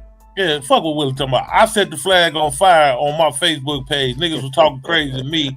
I told the motherfuckers I fought for the flag. I can set the motherfucker on fire. I'm trying to get see what I'm saying. I'm trying to get that hashed Yeah, out. black people wouldn't have a problem with a nigga like You trying to get what hashed out, Taz? Go ahead. So you want to debate that black people should continue to shame black veterans? Yes. I mean, if we can frame it a different way. No, I said it. I said it how I meant it. Motherfuckers shame motherfuckers for going to college. What's the difference? Damn. I said it. I said it how I meant it. Especially when they go to HBCUs, they really get clowned in. What are we talking about? Yeah, my daughter graduated from HBCU. Yeah, what are we talking about? Shout out to your daughter. I would never shame her. So I'm asking. Celebrate. I put the title on the table. Should black people continue to shame black veterans? Okay, so just to the HBCU point though, so would it be worth anything if like she came on during my debate and said fuck that degree and you know what I'm saying it's not worth shit because it's that's on her. I'm still gonna say I'm just saying would it matter if she diminished the degree? No, not to me, because I'm still gonna say shout out for going. I'm gonna say shout out for going to college. I doubt she would anyway. I'm gonna say shout out going to college, period. I don't think she would though. I'm just asking. I'm just saying shout out for going, period. All the time, man. You know that shit ain't gonna matter to me. So I put the topic on the table. Should black people continue to shame black veterans? Period. See, that's loaded. When we say shame, right. You know what I mean? It's like, nah, bro, not necessarily. Well, if you ain't doing it, then don't take it. I'm talking to the niggas, and it's another leftist liberal ass nigga who right. Okay, so just right quick though. So what if we switched it to criticize? Right. Nah, shame. Criticize shame. Right. That's the same shame. That's exactly where I was going. No, I don't have a problem with the criticism, right? But shame comes in when niggas accuse niggas of killing babies and shit. So I said what I said. Shame in that. Hey, nigga, there's 1,000,000%. Hey, shut up, bro. You don't know shit right now. I'm saying so, like I said, nigga, the debate is on the table. I don't really disagree, but now, like, isn't that kind of a conceited position? Sounds like for example, if I change it around. Shame. Right. But just work with me for a second. So if that title was shame, but about, let's say, supporting Donald Trump, see how it's loaded. You know what I'm saying? It's so loaded on one side. Niggas should shame Donald Trump. I asked a specific question. Did you shame a black person though for supporting Donald Trump? Yes, you should. At this point, yes. Wow. Support. Just like hold on. Not supporting policies. Like, I understand that there's certain policies you support. I'm talking about supporting Donald Trump. Like I just seen a video the other day of these damn Mexicans talking about, I will vote for Donald Trump. That shit didn't age well. Wait, right? So let me ask this so be clear. So when you serving though, aren't you by default supporting? Support what? I was thinking exactly that. Because here's the funny thing. Here's the funny thing. You actually get to vote while you're in the military, and you can vote against the president. Right. No doubt. You can You're supporting. Hold on. Let me finish. Go ahead. What you're really supporting is your country. Just like you right now would tell me that we as black people, we ain't leaving here, so we should go ahead and try to do everything we can to do what we need to do to take care of our people in America. That in and of itself is supporting America. Paying taxes is supporting America. Going to your local store, whether you shop in black or white, is supporting America. Everything we do is supporting America. Right. So to sit here and pretend as though that now we can draw a line as how far the support goes and what you're doing. No, right? There are 1,000,000% veterans, just like when I was in, there were black veterans that didn't vote for Bush. It was clear, right? They're supporting their country. So yes, you can be in the military. My Bush Jr. Yeah, exactly. So you can. I was on the Bush. I'm not even talking about the country though. Hold on, nigga. I'm not talking to you yet. I'm talking specifically to Taz, somebody who may debate me on this in the league. Shout out to him for having heart. Right. So now back to the point. That's why I say should be shamed. Do I think you have the right to criticize? 100%. But now we got to walk that line, right? Be very careful, right? Know who it is, know who you're dealing with, because you might get embarrassed and find out that they feel the same way about you, and they had to join the military because it was go to army or go to jail. You never fucking know. So now back to the point. If you're gonna say that we criticize, cool, but the argument that I'm putting on the table is, should black people continue to try to shame veterans? Because that is the goal. Right, and we could even take it even further and say, should we start supporting our veterans in hopes that we can bring them all the way into our community so they understand that we need them to put down that flag and pick up a black flag? Sorry, like there's different avenues that we could go, but I'm damn sure standing on, should black people continue to shame black veterans? Right, but here's I want to see you gonna jump out the window and stand on it. So here's the thing, though. I have to be qualified, right? Shame right. is like, bro. How do we? So to that question, Anon, how do we qualify the line of critique and shaming? Right. All I said was, right, if you when you start talking about killing black, let me finish. You ask the question. When you start talking about killing black, finish, bro. Let me, Anon, you went wild long, bro. Yeah, and I'm gonna finish right here. All right, I'm gonna wait. When you accuse people of killing babies and you don't know their service record, nigga, now we move to shame. No, that's not shame. Not to you, yeah, because you don't give a shit. No, I'm just being honest. So here's what I'm saying, right? Can I make my point, right? I'm saying if you join the U.S. military, you understand you are a part of a group, right, that is doing certain things abroad. And an unfortunate that is incorrect. That is not correct. That's cap. That's cap. What, you ain't part of? How the fuck is that cap? Most people that join the military are under the age of 18 years old. So most niggas that join the military is stupid. And they don't know. Yeah, they don't know. I don't know what the fuck the military doing in goddamn Saigon, Vietnam. Yeah, that border's retardation, right? Because if they got the internet, but they're not on the internet does military things, tracking goddamn military deployment and listening to Joe Rogan and shit. Wrong, man. And your whole perspective is wrong because we live in an empire. So empire is going to do empirical shit. It's going to do empirical shit. And when the military was created in the beginning, it wasn't created to go and cause havoc in other people's countries. But the argument is that I'm not willing to be a part of that. All the white man soldiers up here now, we can get it for real now. Defense team. You know I'm going crazy. They pretend like they don't watch Hollywood most of the time. It's a whole battalion of these niggas up here now. Social media. Out of all the time a teenager in America watches or bees on social media, you're saying that Hollywood and entertainment takes up less time than finding out if these motherfuckers is finna bomb Iran. No. They spend more time watching, goddammit, Carlton Tucker versus motherfucking Housewives or Who Shot Johnny. I'm saying a lot and of who's niggas dicking be down tapping Nicki with that out of Minaj and shit like 16 that. shit. They ain't paying That's attention what to I'm that, saying. right? Hold on, Will. Let me ask I'm you trying to deal with this shame topic, though, Do you fam. think that there's other countries that's plotting to harm America? Absolutely. So, do you think that America needs forces and things that will allow to defend that? Trump. So, what's the Trump, issue there? Trump need them forces, yes. The Trump need those forces to execute his imperial agenda. Right. Absolutely. He What need am I missing? every Somebody talking motherfucker and I he can't can hear get, them? What am I missing? nigga. This is how niggas go get Maduro. Right. And all y'all niggas is ex-military, son? Damn. Yeah, nigga, let's get it. That's what I'm saying. I'm looking. Yeah, so let's get it. Should black people continue to shame black veterans? I want to hear who say yes. Can I answer? Criticize. No, I said shame. If you don't feel you should shame, then all you got to do is mute out. I want to hear who Where do says you you should separate keep shaming. shame from criticize? Hey, before we get there, who says we should run shame? from that. Hold on, no, I want to. I think we got one. I'm Shout out with to Q. yes. So you saying you should shame black veterans? Go, tell me why. And I ain't even gonna argue with it. I just want to hear the type of fuck shit that's gonna come out your mouth. Let me hear.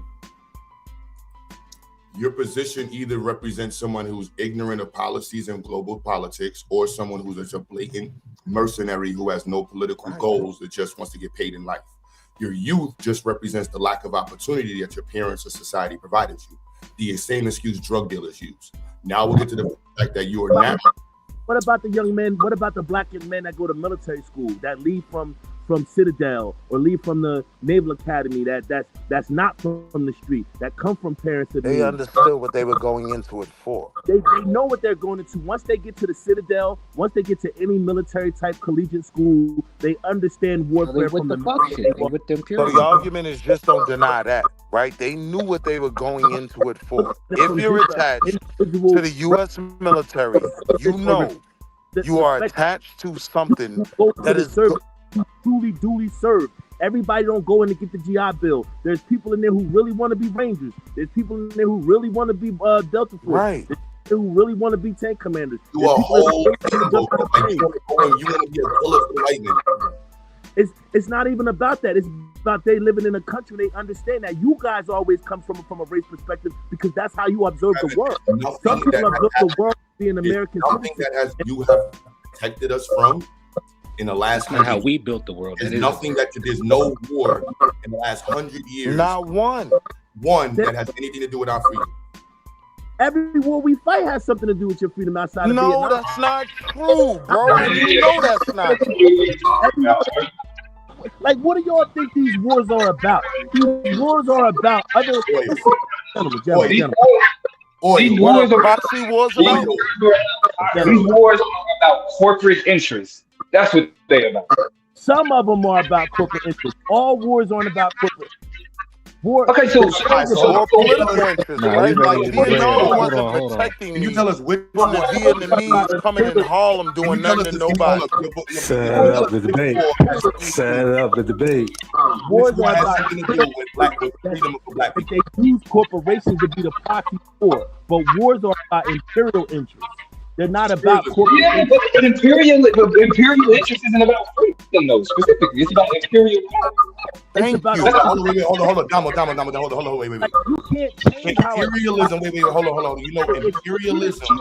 Empire, you live Bro. When you say imperialism, empire functions. Imperialism is driven by corporate interests. Imperialism is a product of colonialism. Is driven by the empire's interests. No, empire, hold on, brother. There are no more empires. The last empire. Then you signed up going into. Hold on, let me just respond to that one though. When you say empires, the era of empires died with like the 1980s. What are y'all talking about? We live in an empire now. This is what we live in a federal government. That's why I ain't even want to go there. It sounds good. Over that. America's not an empire.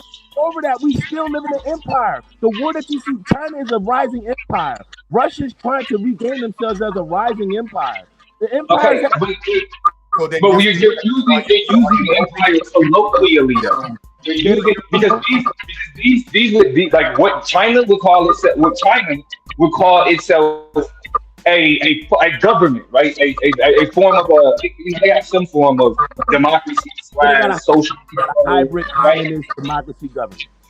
Right. So once you call it a democracy, to any degree, it's no longer an empire, bro. Hold on. We call it an empire because we recognize. Hold on. We call it an empire because we recognize that where its interests lie. But in terms of a functional empire, like again, an empire is a that goes out and conquer the way we used to. We now have transnational capitalism. And which is why capitalism is referred to neo-colonialism, because it's a new way to take control.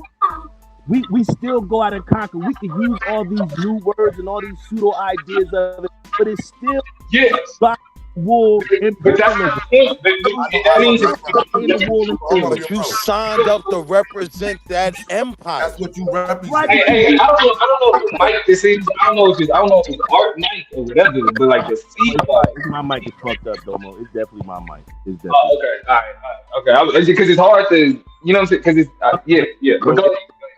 I dropped my phone in the snow. My shit ain't been right ever since. But Art, the argument is that you signed up, right, to represent and defend this empire you're talking about, right?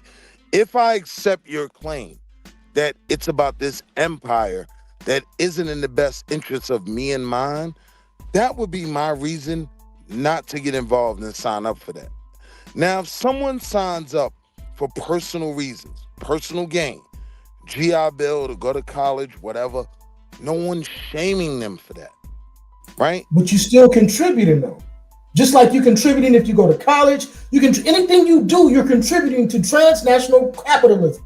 You're contributing to this empire. You're contributing to this empire. Hold on. All you gotta do is let me finish. Here's where the conversation gets disingenuous, right? Yeah, don't nobody want to. Yeah, because they've been going on and on. I waited every time you said Willie stop. Well, I get what you're saying, bro. I get it. But we're inside I waited the belly of every time you said Willie stop, right? Man, go ahead, so bro. now allow me to respond. I cut you off. Go ahead, bro. When we're talking about the black community, we're talking about a conscious choice to go represent this empire you're talking about. So I'm saying you can't run away from that. We're not running, but you also nobody ran from it. Nobody ran from it. You pay taxes to boost the empire's military-industrial complex. Not a choice. We forced to pay They take taxes, your money and they use your money to buy weapons and Wait, hold on. I'm telling you from being on the inside. If I didn't have to pay taxes and wouldn't go to jail, like what's his name? Blade. There's a line. Oh, but there's a line. We're talking about a movie, bro. We're talking about real life. No, I'm talking about a person. But there's a conscientious difference between the two, bro. Like you Right. literally are committing an act of killing people or supporting the foundation of imperialism, which is militarism. Correct. I'm not choosing to pay taxes. Yeah, growing up in the country and paying taxes because you use the roads, because you use the water fountain, because you call the police and got a fire department is not the same thing as somebody who get paid. You still supporting it Man, because forget according all to that. you, I don't want to go to jail like Wesley. That's not the difference in that is choice, nigga. You don't got a choice in But according that. to this is what I'm saying. You got a Hold on, choice. just let me land right here. No problem with that. No problem. But hold on, and you got a choice to not be here, Jihad. You have the choice to expatriate. Nah, right? that's So what we hold on. I'm gonna lead to the racism type argument. Listen, I've been sitting here quiet for the last 15. I've been sitting here quiet for the last 15. I've been sitting here quiet. Y'all got it, bro. I'm just filling out who the fuck niggas is. Let's go. Yo, You've been controlling the conversation, bro. I just think if we all live in an empire, how can we complain about the empire if we all in some way subsidize the empire? Because everyone, now you understand, like when you state these statements, right? There's equivalency, like what you have ranks, like all you're saying is that everybody has the same level of input in empire. That's what you're saying, Anon. No. Are you stating that everybody in the country, so somebody who went to the military, let's understand, do you celebrate the soldiers who put in more work for America than those who didn't do no work? Right. I don't have to parse because I know what I belong. I'm just asking, is that nobody thanks me for my service or paying tax? Exactly. And right? plus A9 These said we things are couldn't not even criticize the military. Yet we both responsible for it. But I can criticize all I want. No, that's not my argument. That wasn't my argument. See, you pulled up late, Boof. That wasn't my argument. I told you. Feel free to criticize. My argument is, should we continue to shame black veterans? That's my argument. That's the only argument. You criticize the military, do all this. I said, should we continue to shame black veterans? Now, speak those shaming is synonymous with criticism. What are you signing? Anna, why are you signing up right now? Signing up for the military in 2026, an 18-year-old, in my opinion, represents the lowest, unless they're going in for science, and even then you have to argue, like, y'all represent the science conversation, but even then it's like, why would you do that? High income. I think it completely depends on that person's state in life. Like, I'm not like now let's hold on. Let me answer. Like, you have no idea what certain people are going to that cause them to join the military. And a lot of these people aren't signing up to go do combat armed jobs, right? So it's damn near the same as going to college. No, especially if you hold on. If you go, listen, if you go to watch this, let me help you. Hold on, let me help you. So if you join the Air Force, you do certain jobs. The Army or the Marines is different. The Navy is different. Like, y'all don't understand. It's not what y'all think it is. We couldn't even hear him. That's not my mic. No, that's Domo John. Yeah, that's not me. I'm muted. It can't be me. I got on headphones. Yeah, that's not me. Yo, Anna, what you were saying now? I said, go ahead, Art. You got it. Go ahead, bro. Like, this is stupid. I thought you muted up. My bad. No, you got it, bro. Like, I'm asking you, Anon. This more research, bro. Honestly, bro, just say what you want to say, bro. You don't really need to ask. I'm asking you, where do you separate criticism from shaming? Right? When you say, and I explained it to you. When you start to make bogus ass claims about niggas going to kill babies and shit, that's where, nigga. But Anon, if I'm a part, no, there's no but, nigga. You asked me, I told you. Now tell me why it's okay for you to do it. I don't give a shit after that, nigga. Because here's the reality. Here's the reality for me, right? If I sign the documents to go join the army, I know what the army is responsible for, right? No, you don't. You don't even know how the recruitment works, nigga. You don't know what. Do you know how many niggas? Do you know how many niggas join? No, you don't. No, I don't know what the army did. No, watch. Let me help you. No, let me help you. The army did in Afghanistan. No, let me help you. No, let me help you. 100%. No, you do not. Let me help you. Let me tell you why. Go ahead. Hey, Will, you know that Dev joined the service in any combat time, right? I think GQ joined the any combat time. GQ was combo, smart, had a high ASVAB score. I had a high ASVAB score. I had an amazing high ASVAB score. Everybody don't go and do combat jobs. There's a lot of administrative jobs, supportive jobs. It's administrative supportive jobs, combat jobs. So this is what you are understanding about the point I'm making. Right? This is what you're not understanding. Can I just ask him one question? Hold on. This is what you're not understanding about what I'm saying, right? If you are signing on to be a part of this conglomerate, right? You know what this group is doing. I'm saying whether you wash drawers. Yeah, at this age, Will, you do, but you didn't when you were 17 years old signing up for that shit. No, I mean, and that's true, but if we kind of zoom out, right, and we look at the at 17, I knew what the military was doing, and that's why I wouldn't sign up. 100%, okay. I did it. So cool. So then criticize me for being goofy. But at 19, I had no idea about geopolitics, about colonialism, about goddamn imperialism. Like most people. What happened in Vietnam? But Anna, can I ask you? Because you said. Wait, you didn't know what happened in Vietnam? I want to understand this. So if somebody joining the police in the hood, that's no different than going to college too. In my opinion, we need more black police. So you asking the wrong person. In my opinion, no, because in my opinion, we need more black police. All right, so I just want to go down the line. Service. Why do you guys tell us what it is? Why do you guys feel so emboldened to tell us what it is and you never serve? Like, hold on. Hold on. Time out. Because let's be clear. We are burdened by respecting y'all represent us. Because look, let's keep it a stack, right? The U.S. military, we know what it's been responsible for. I get the pushback of being like, well, I ain't killed no babies, but the U.S. military kills babies. I get the pushback and being like, well, I ain't did this, but the U.S. military's main function is that we have not been invaded since what? That's not my argument though, Dumbo. Hold on, time out. But you're making an argument that I'm not making. That's what 9/11. Let me it's not your argument. It's our argument as to why we feel like you should be shamed. He's laying out why we think that. Great. So but you're hold on. Let me say this. In terms of my principles, in terms of how I view the world, I'm ashamed to be an American. I'm ashamed to be a part of a country that thinks that it has the ability to control, dictate lives of others, what we consider sovereign nations. And I'm not even a part of the military.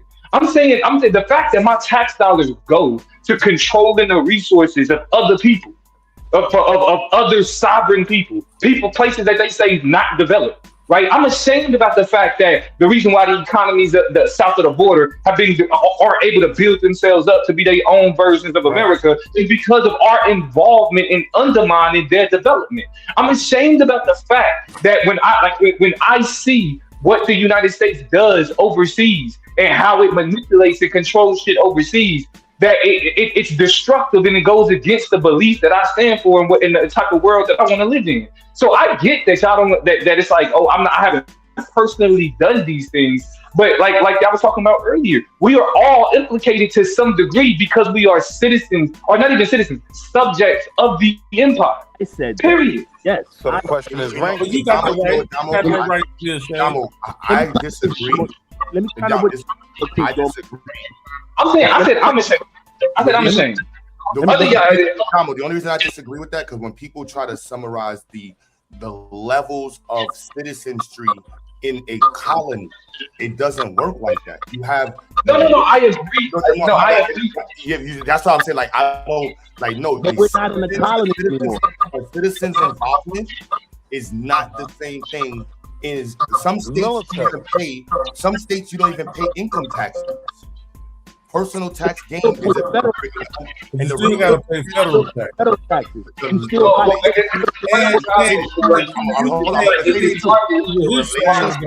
But the relationship between your tax dollars historically is a philosophical. You're in the country, you're paying for the ability to make money in the country. That does not mean you politically support the country. No, we're saying that you politically support. What we're saying is that you can't understand the difference. When you join the military, you are stating that you're willing to kill. Your dollar subsidized. You willing to die for this? You gotta hear the statement. There's a difference. You subsidize. Bro, there's literally. You can't hear what you're saying. You gotta hear it. It's in the tax code. This is why benefits are bestowed upon veterans, because you went above citizenry status. The only thing you get is taxes on the house. Taxes. The only thing you get is property tax, and you only get that when you're 100%. So y'all wrong. I didn't state that you didn't pay. Nobody said you don't pay taxes. So we don't get a different. Your status as a veteran. Your status as a veteran is recognized as someone who went above common citizens, and that entitles you to things. That don't entitle you to anything. It just entitles you a few military benefits. I'm not discussing entitlement. I'm discussing the fact that that's what you are part of because of your service. Correct. That's not a. That's just a separate label that can go. Right. Hold on, Art. Let me ask you one more question. Because now I'm really want to know. So then we should go so far as to ostracize these veterans. We want them not a part of our community. No, nigga, I'm not talking to you, nigga. He ready to stand. He ready to stand on the someone here. No. I think that. Okay, but you're saying no though. Why would that person want to continue to be a part of a community that think it's okay to shame them? Because they also recognize, like many of you all here do, that you were young and dumb. Correct. No, but that's not the point though. No, this is actually I ask you a real question. Why would they? What I'm saying is, hold on. Most y'all niggas acknowledge the sin. All of y'all think everybody goes crazy because they're young and dumb. Some people actually get service because they want to. My fault. All right, but if you're not talking, bro, you got. If you're not talking, you they really want to serve. Go ahead. Like when you guys like. If you got like if America wasn't an empire, what we do to others would do to us. Like, so don't think that everybody is like, the countries that we take over and all this. If they had to align with other people to harm us, they would do it in a heartbeat. I don't necessarily. I don't think that's cool. Like we ignore world history. Now we're discussing that's a hypothetical. The argument is changing. That is a hypothetical. The fact is that you serve in the government, in the military. That's the fact. Like, you know what I'm saying? Serving in the military and what that means as a citizen is a different act. That's why people, immigrants, when they come here and you serve in the military, your status becomes faster. You can become a citizen faster. It's a conscious decision. In the military. That's why people get in trouble in jail. They offer it can help you with your general what? It can help you with your general citizen status. Going to the military is a different status. I respect the status. It is what it is. But let's not act like that's not something that's different. It's different because you're considered a veteran, and you may get some privileges though. It's different. If you just said there's people that go to the military and don't go to war. It's different because you serve. That's what. Okay, so then just so I'm clear, hey Art, I need you to mute because the echo is serious, and I really want to understand this. That's not me. So it's not because I think it is you, Damo, just to keep it a book. No, that's not Art. Nah, he went on mute. Damo. Still going. It's Damo. Like, it's 100% Damo. You got the echo, D. Mute up real quick, Damo. Let's just see. All right, hold on. Yeah, it's dumb. Yeah, it's your bum ass Democratic Wi-Fi. I don't even want to. Damo, I love you, nigga. Let me just run this real quick, though, right? All right, I'm back. Somebody wanted to set something up. Somebody wanted to. So hold on, Taz. Hold on. Like, so this is the point that I'm making, though, right? Like, at what point, once again, like, are we saying then it's okay to keep telling a person we don't fuck with you, basically, because you went to the military? But nobody made that claim. Hold on, you do if you continue to. Hold on, all you got to do is let me finish, bro. But you do, whether you like to admit it or not. That's what you're doing if you continue to shame a person for their quote unquote service. And so then it moves into a point where that person says, well, then fuck it. I know a group of people, a bunch of veterans and expatriates who will not shame me for doing what I had to do. So at that point, then why would you be mad? You gonna call them a coon now because they don't want to stand around and be shamed by you? Like that's what I'm saying. So all right, so allow me to respond. Right? God damn, bro, go ahead, man. Taz and I sharing this conversation because I'll tell y'all, I ain't never messed with like people that was in the military till I got on YouTube like that. Like you don't even I wouldn't know, but it's like it's like being a cop. You know what I'm saying? So certain people have fucked the police, and that includes the military. It's you know what I mean? not Like that's like there's certain groups the same way there's certain people like that. Now YouTube has brought the conversation with black people mad different in social media. You have these exchanges where people can express how they got to these spaces. You hear me saying, yo, they do that, my cycle say it. Like, yo, we learned that there's different people, but y'all are not typical black people from the military. But do you understand how many black people have chose not to go into law enforcement because they do love their community for that simple reason? That's what I'm saying. Like, you even said yourself, hold on, you literally said, no, you don't know that. Because you just said, hold on, you just said, You just said you don't even have. The archetype in my head of a military That's nigga crazy, is bro. one type of thing. Y'all So in one breath, that. you say you don't know a lot of veterans. In one breath, you don't know a lot of veterans, and then in the next breath, you say you know I how didn't many say veterans. veterans. I said I don't mess with people. I didn't mess with people like that in the military. Like this. So that's what I'm saying. Think about. I'm in the studio world. I'm in music world. You know what I'm saying? Like in the music world, military heads don't fuck with that. That's like police shit. I mean, you might have one or two dudes out of the military, but in the music world, where do you see military heads? Unless they're doing security, you're not in the conversation with music. And that's not even something you're gonna throw around like, yeah, I was this. Like nobody cares about that. You to the music world and hip hop world, you might be top. Like I'm just being like, you act like Tupac and man of hip hop didn't represent fuck the police, and that didn't include the military. You know what I'm saying? Like we live in this America. The military niggas are laid back so these rap niggas. You're in when people say fuck the police, they don't mean fuck the military, bro. They don't mean that. It's never expanded out to that. It definitely mean that. It definitely mean that. I don't know. I disagree. Fuck the police don't mean fuck the military. Let me ask Art and A9 this. Do y'all have a criticism of military action of the U.S. military?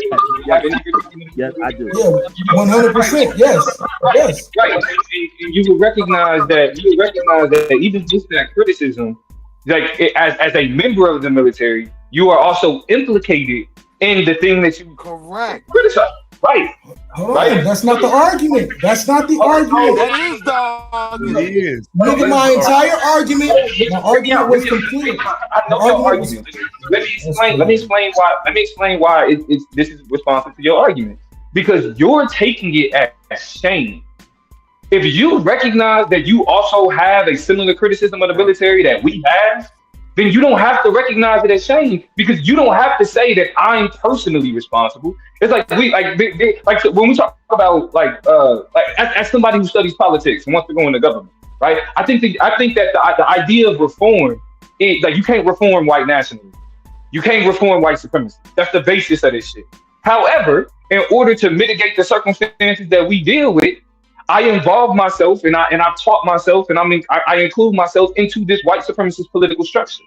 Now, I don't say that y'all shaming me because I'm involved with politics, and politics is, in the United States, it inherently contributes to some form of white nationalism. We shame you for being a Democrat.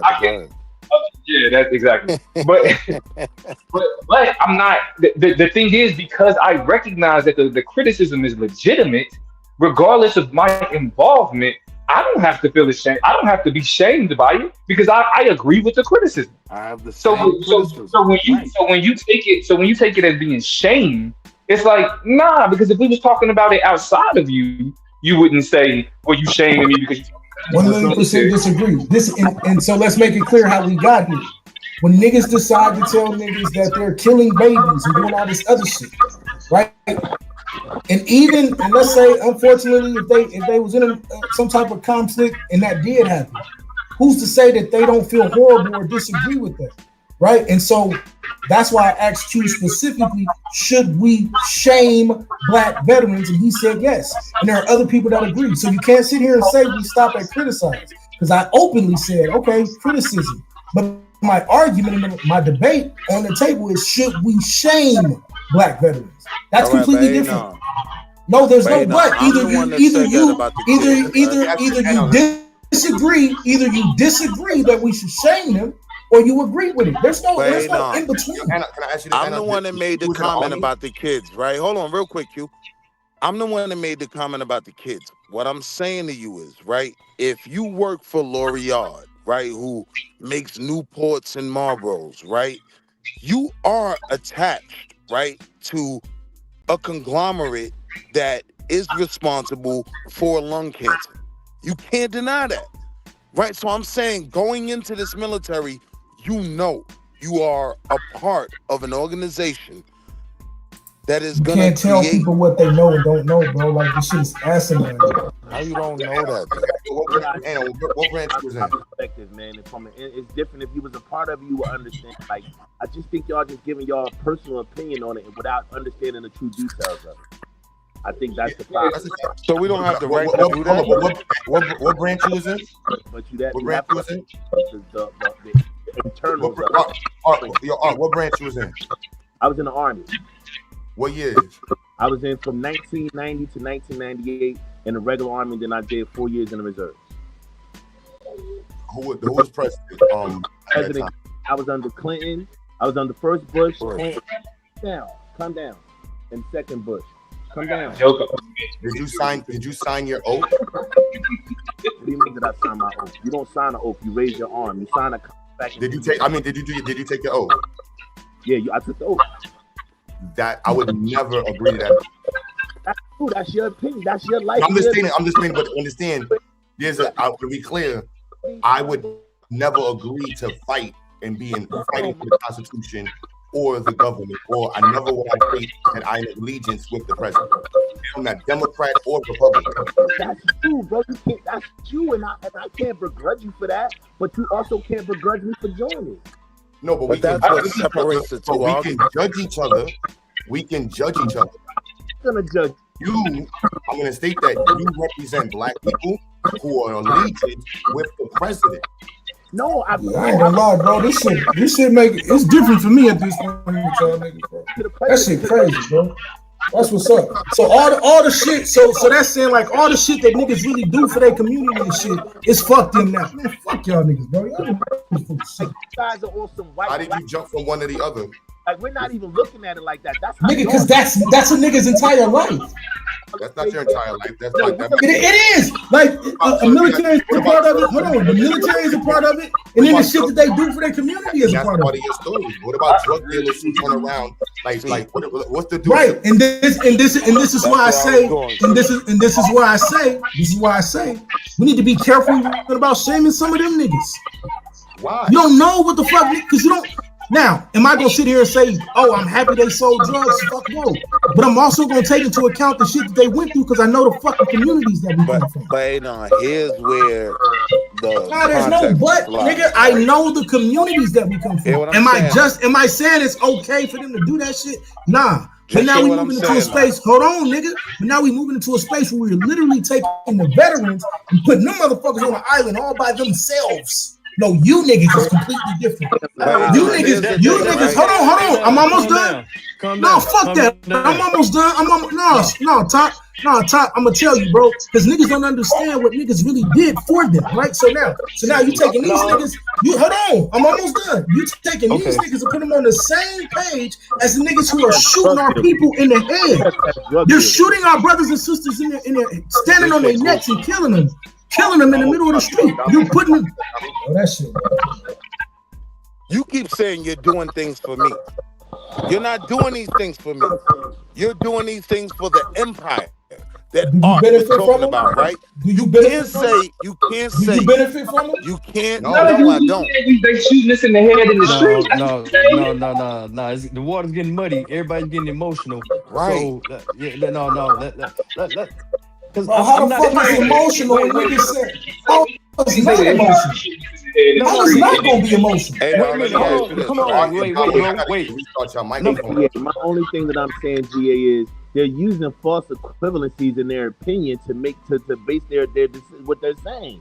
They're not saying it from our perspective of being veterans. They're saying from being outsiders and what they have against the military and the in the industrial complex. Let me ask you this, Art. Let me ask you this, Art. Wait. I've been waiting a long time.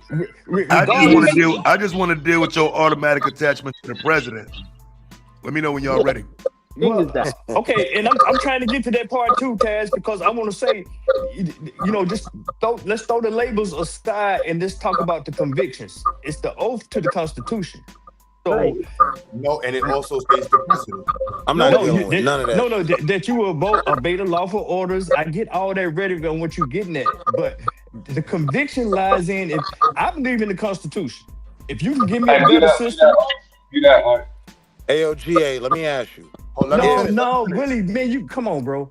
Every time somebody come in here, you want to start moving the goalposts. Let's not move the goalposts. Bitch ass niggas won't let me talk. Goddamn. See, I'm asking you a question. No, But really, what you talking about don't make sense. You're talking about you No, didn't the shit benefit. does Of make course sense. you I haven't did. got a chance to say it. So Yo, just again, let GA what finish triggered talking. niggas was Let when GA I finish said his y'all question. are all Let attached to GA what the finish his military does. So I'm gonna Let ask GA you finish this, his right? point. Let him I'm gonna finish ask his you point. this. Let him And finish nobody his said that. See, you're trying to GA, move the finish your fucking point. point Just before. finish your point, GA. Finish your point. Yeah. So all I'm saying is about convictions. So it don't matter what somebody say or what their perspective is. You stand on what you stand on.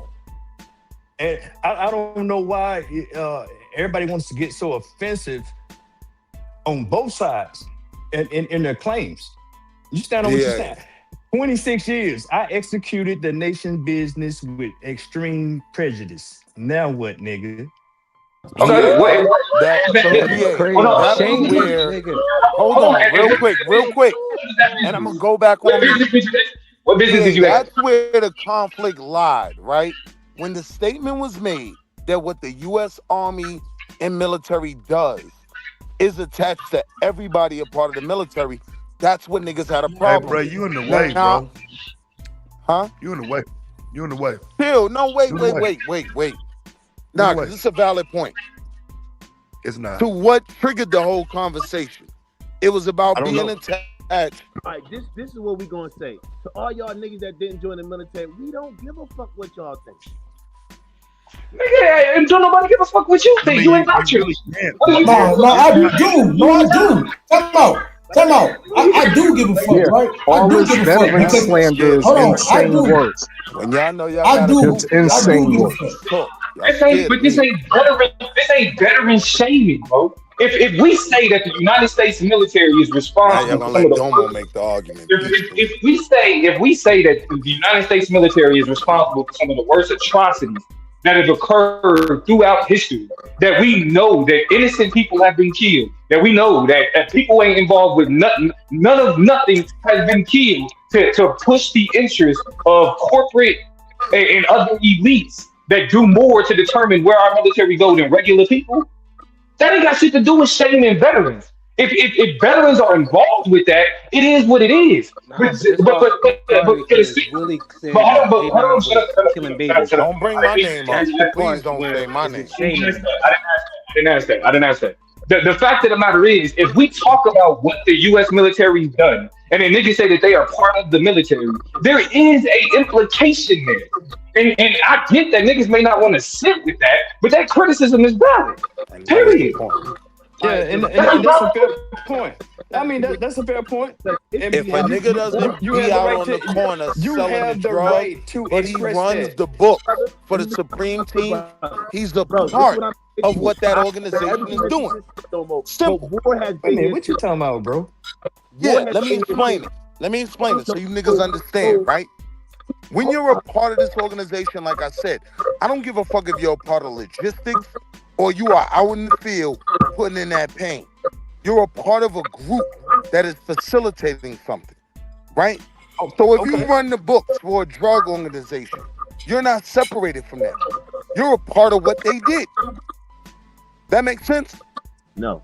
Yeah, it was just that simple. Nah, it does. But I mean, I don't think Well, my nobody thing was is, you said that you didn't benefit from it, Willie, but you did, because if you didn't benefit from it, you be getting attacked here where you live at right now from a foreign country. I don't believe that. Yeah, we can't say all that. Right. You see, GA? So of course you benefit from it because you're not getting attacked by a foreign country And that's here my where you main live beef at. with y'all argument. Y'all act like the things that the country does. We're being attacked here. Like you're telling us to be like, oh, ain't nobody coming up. Yeah, we ain't gotta worry about nobody coming up here because the people that dictate You the military. explain it, Domo. They'll let you explain it. Good. No, but you know what, Domo, the brother down here with the pit bull, I really wish.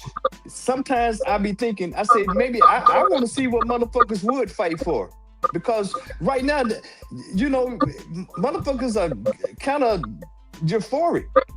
And you know they walk in contradictions in their logic. So yeah, it's kind of criticism. But no, what would you fight for if you did have to fight? Would you fight for this motherfucker? Can I tell you guys a story real quick? Look, I only need 2 minutes. before we get into these stories, GA, you're talking to Black Americans. One of the greatest obstacles to just Black people living has been the United States government. We fight the government. We have to fight our our local police department. So to try to tell us Black people, what are you willing to fight for if you're not willing to go overseas and fight somebody else? It's the same criticism that people like Muhammad Ali had of the Vietnam War. You telling me to go? No, wait. Let's Uncle not Sam mix ain't the my kin. decades. Wait, but I hear your sentiment, and that's not what I was inferring. I just said what I was getting at is, I don't want to say, we did it to keep this from happening or this. I don't want to do that, but I often wonder what would a Black American, what are they willing to stand on? You have nowhere else to go. But just real quick, I just need 2 minutes, and then y'all can have it. Live here, so I just need 2 minutes. Okay, and then y'all can have it. Okay, and when I'm done, 2 you minutes. can have those, bro. So all I'm saying is, I often wonder what a joker's willing to stand on. It's awesome to have criticism. A lot of the criticism is legit. Just sometimes the shit makes you a walking contradiction because you want to hide. You want to claim citizenship, and you can claim citizenship and then criticize it at the same time. But what I'm down to fight boots on U.S. soil. None of the last wars we've been in have dealt with boots on U.S. soil. None of them. And you know why they haven't? Because we were over there dealing with them over there, so they wouldn't come over here for other reasons. Right? It's benefiting me. But why do you think they got don't shit to do with that? But why do you think they don't fight us over here? Because we over there. Right. Do benefit. See. Right.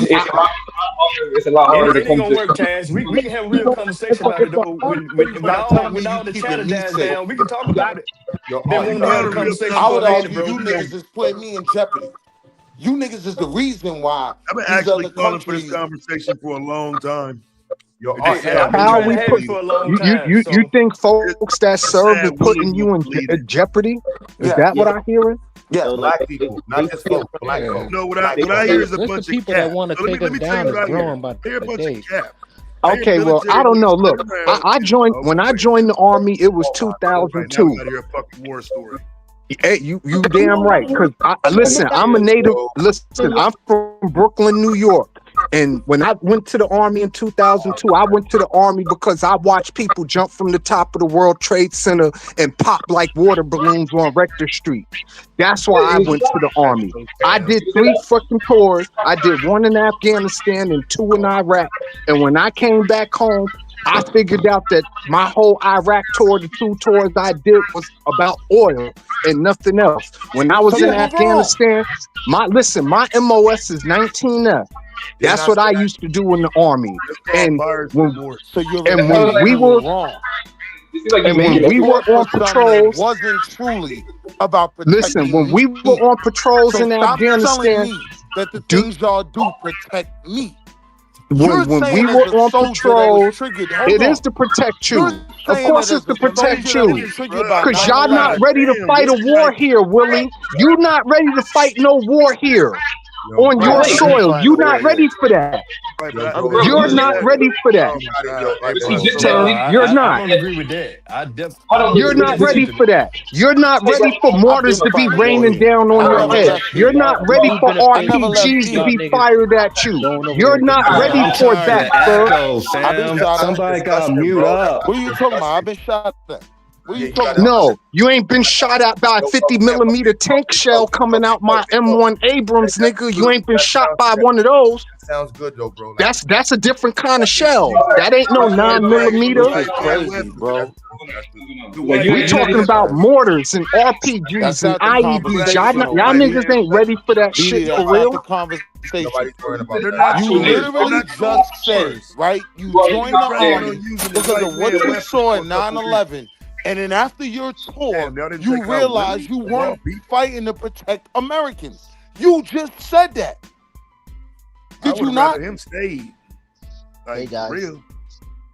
No, I realized when I got home from Iraq that we were in Iraq for completely wrong reason. We should have never been in Iraq.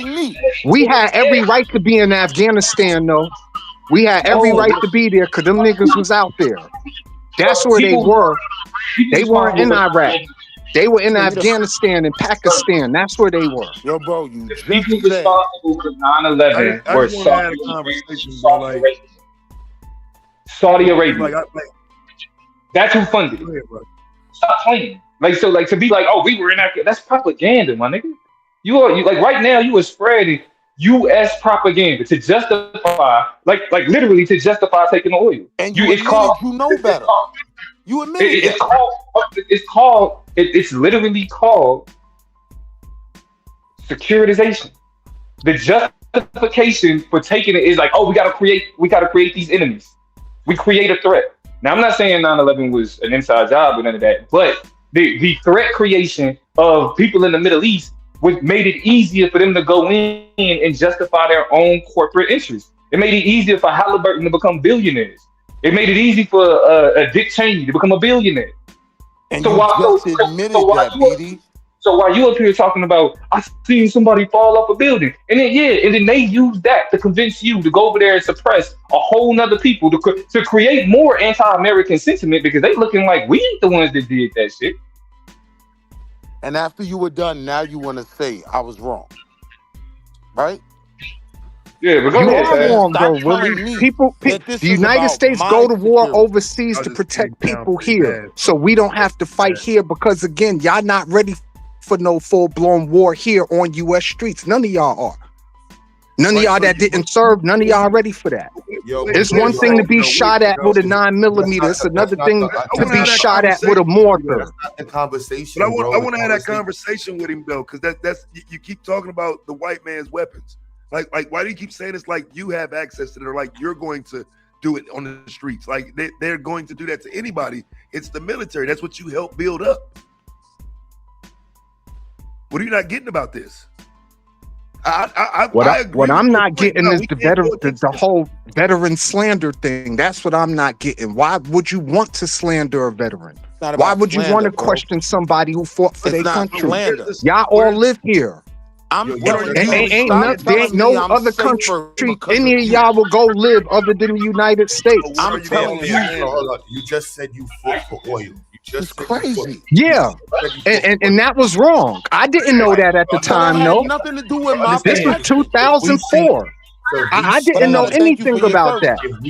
I went to go to Afghanistan. That was my main reason for joining the army. I wanted to go to Afghanistan and take out as many of them as I could take out. That's on George Bush convinced you to go. You the first person I ever heard say George that. Bush convinced this nigga to go. That's what I'm saying. These are coons. This is the real coons. Niggas won't call them coons though. George Bush all of y'all coons, at the end of the day, all of y'all spend the US dollar to support yourselves. So all of y'all coons. Everybody on this panel is a coon. No, ain't no oil in Afghanistan. I saw the same 9/11 propaganda you saw, and I wasn't convinced. Yeah, I wasn't convinced. Maybe you the only one that won in the Matrix, but that was the sentiment. It was Afghanistan was about get back, but it could have been a strategic play or whatever, just to go do whatever in Iraq. But now y'all are coming home saying you knew you were wrong. You now know it wasn't about American protection. So I now know that I. So stop telling me I can't live the way I live without what you did. Who is y'all? They dropped that nigga? Yeah, after he said that. Yo, he the first person I ever heard him say that, Dev. He the first man, that was heavy. Say that ever in my whole life. Yeah, I never heard nobody ever say nothing like black that. Not even a white person. No, I heard a white dude say. Yeah, I heard a white dude say. He's the first person. If you would have been around at the time, you would have saw recruitment grow up in the bragging and all the shit that went along with it. The L niggas don't want to hold. No, that was the a real sentiment. the real motherfucking patriots. What y'all Nigga. niggas that It's do easy to nothing get on this bitch and grandstand and say Trump, Trump, Trump. But when Bush told you niggas to get over there, you got your black ass over there, didn't you? Didn't you get your black ass over there? Didn't you run your black ass down there and sign up? I thought you said you wanted to have the conversation, Taz. Ain't nobody going about that bullshit. That shit don't work, bro. That shit I'm just telling you, bro. not work. Crash out. Who am I having a Fuck it, conversation ain't no with? If Put a it's real with you, GA, I don't have to talk in that tone. No, that's saying Crash out.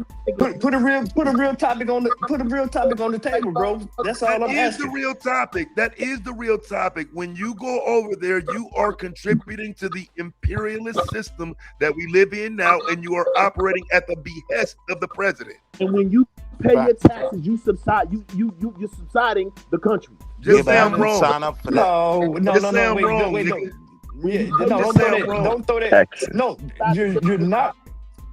The argument is that BD made a choice to go to Afghanistan. If I could make the choice, I wouldn't pay taxes.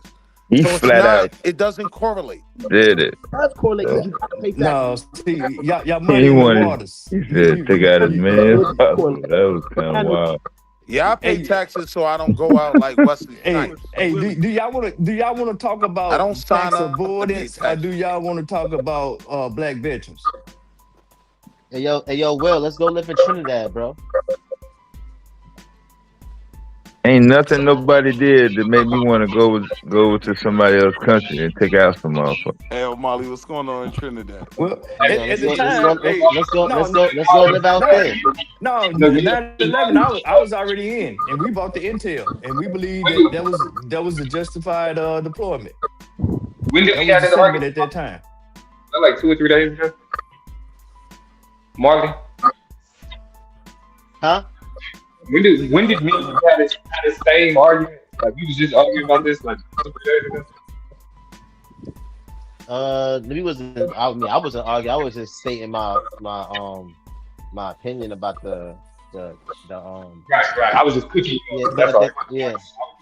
When I say that the army, the military, is the enforcement arm of white supremacy, am I wrong? No. No, you're not. I mean, empire is a white supremacist empire. No, that's why it's wrong. Right. So when I say that, I mean, so what's the problem? Because I'm saying why is this pandering? So everybody, let's just leave. Let's just leave America. I mean, again, like some of us don't have to leave, just like we knew we didn't have to go and sign up. I'm saying that we should all leave. We should all just leave. We should all leave. We should all go. Leave and go where?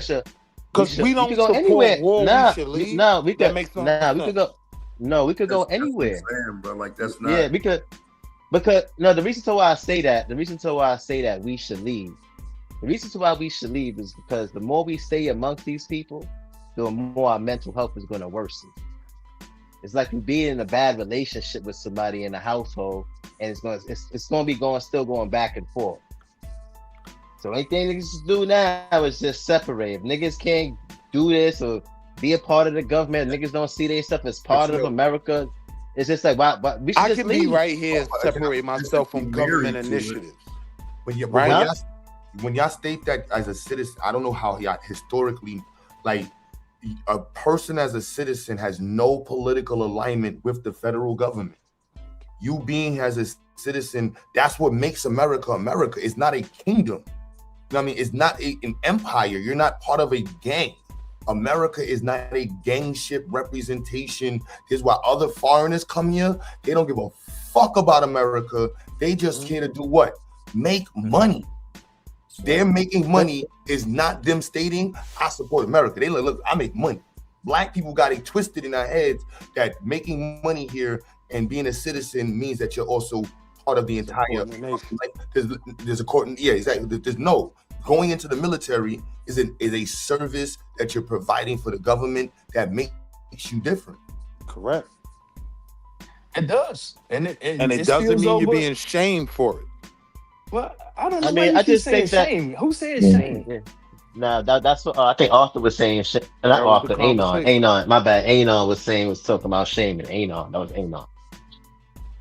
It's a conversation. Like I learned not to do it in the conversation, but where it comes from, like I don't think how y'all could not hear where it comes from. Like that's disingenuous to recognize. Like if we're saying fuck the government, then it's like no, I'm for the government. I'm for the military. I'm for the police. Yeah, but that's my thing. I can't say fuck the government because it's plenty of black people that benefit from making money off the government.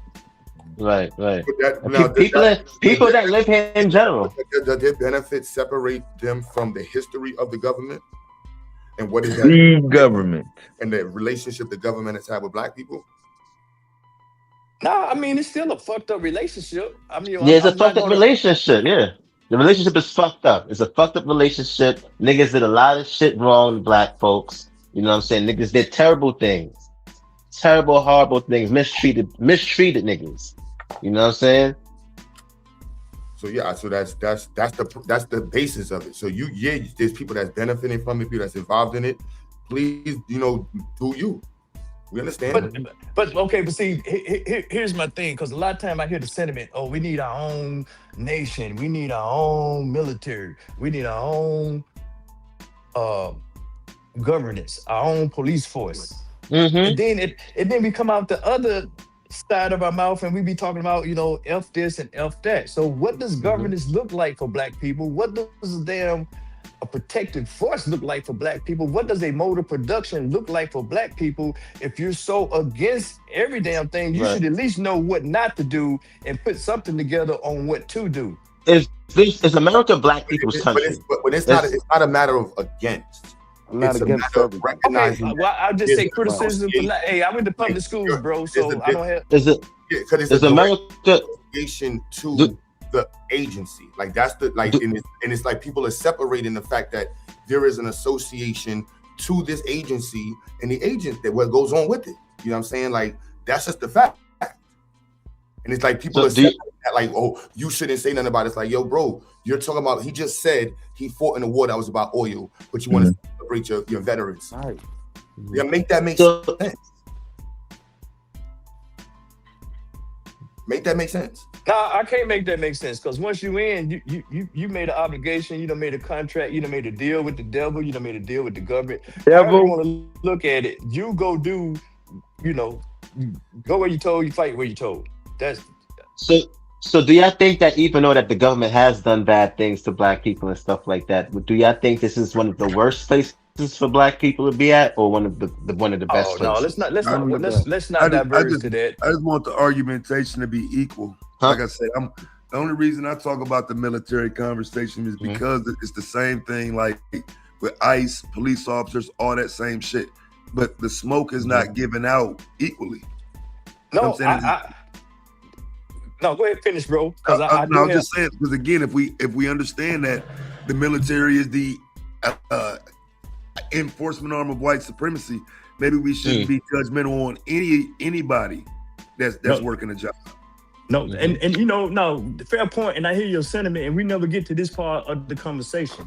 So the military is scrutinized just like any other. It's not law enforcement, number one. It's totally different from law enforcement. When you go out and do operations or whatever, I can give you instances where soldiers, maybe 10 years ago, some soldiers coming back from a training exercise ran over some little girls in South Korea.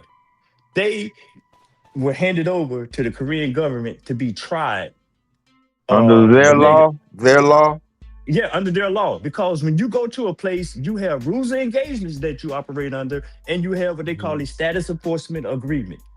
So you're governed by a certain thing. So I'm just saying, if you can go out here in a combat and that all depends. And that all depends too, Jay. Because finish. Oh, bad, my bad. So all I'm saying is, if you going out, you doing operations or whatever, it's just not Armageddon and chaos. You have protocols that you're supposed to move under and go by. So if I come back and I see police officers not being held to a certain amount of standard and they're getting stuff like immunity, no soldier is guaranteed immunity. If I see federal law enforcement agents do stuff, I can critique their operation and their execution of deadly force. Yeah, I have no problem doing that. So I hear what you're saying, but yeah, I look at things for what it's worth. No doubt. That's what I say. I don't think it means it affects your ability to make a decision or any of that. But again, I think there's more conversation about who somebody voted for and calling that person, a patriot and whatnot versus someone who went and put their life on the line for the country. I don't think it's equal smoke given in terms of how we view military people versus someone who's just working for the government. Like if working for the government is a bad thing, it should go all the way up to the military, but it doesn't. Well, I mean, you kind of said things twofold there. Number one, I served under multiple presidents, Democrat and Republican, and that's like any other civil servant, whether they work for the post office or whether they work for one of these agencies.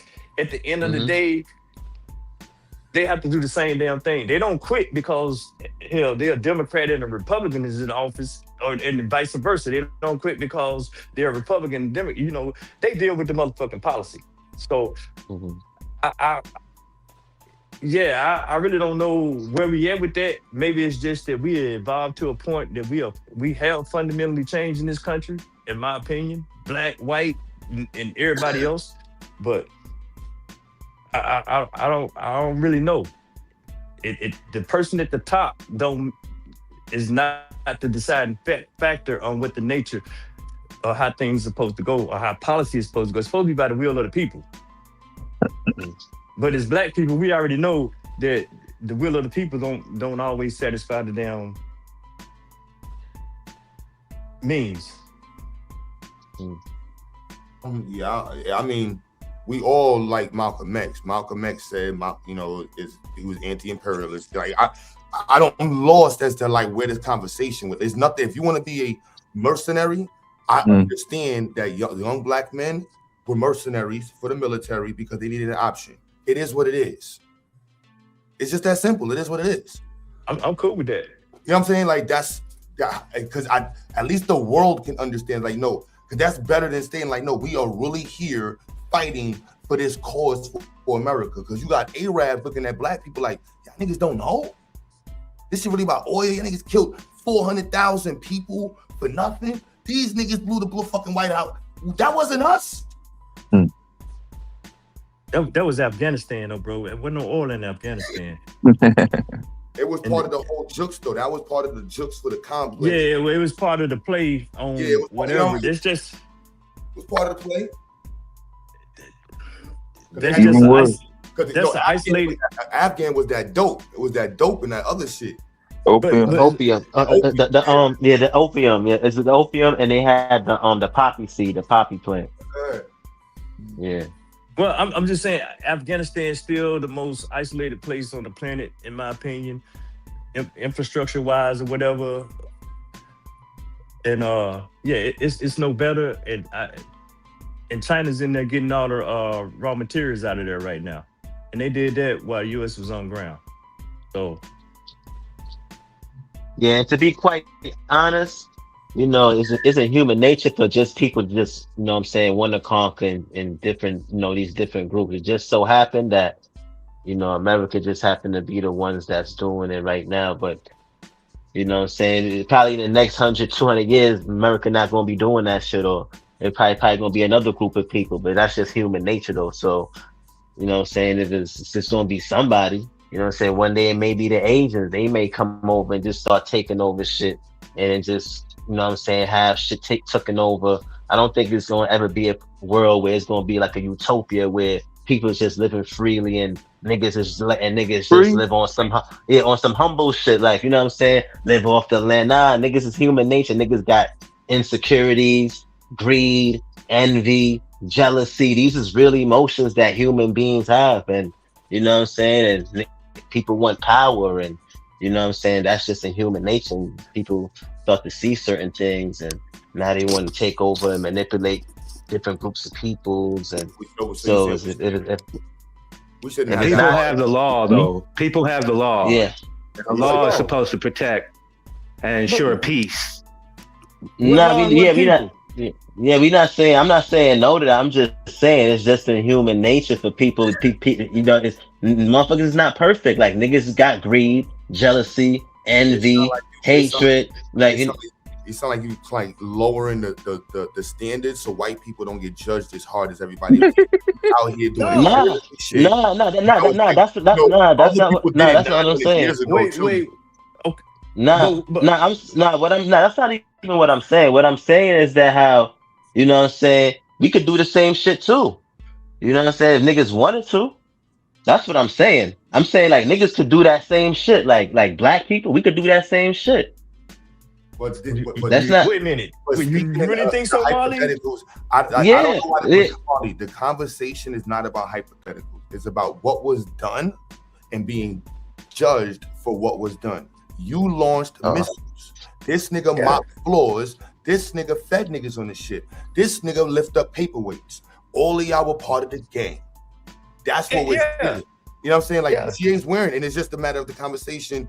Like some people would shame him for that. Like in the black conversation, in the pro-black arena, you're on Psycho Pan-African platform. This isn't, the other side of manosphere YouTube. This isn't regular Joe Blow black people who go to church every day YouTube. This is a Pan-African black nationalist platform.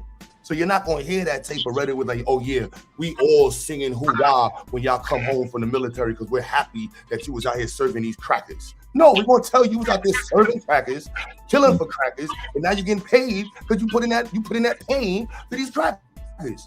It is what it is. Yeah, and that's cool. But guess what's going on right now? No. Let's really talk about what's going on right now. Because right now, we talked about China. You talked about what's going on. There's quartering off the world right now. The world is literally squaring off and getting ready to do this shit. No. See, this is the problem. The world ain't doing that.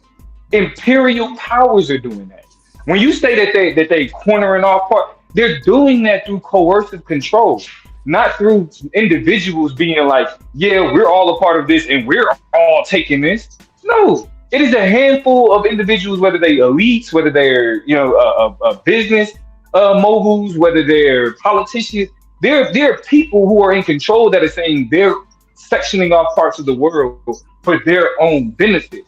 Like that's why it's like when GA, when you said that, well, the police, like the military ain't the same thing as the police. It's the same apparatus. Their function is the same. Like for example, we can say the police is there to protect and serve. But then when you look at the relationship that police have with, for example, especially with black people, we don't feel that sentiment. Why? Because we're subjects to the empire. The police are there to protect property. They're there to protect the interest of people who already have shit. The people who don't have shit, the military don't care about, the police don't care about. And when it comes to ensuring the interest of the people in control, the military, like anybody is expendable. Like it was about 100 non-involved people who died in that Maduro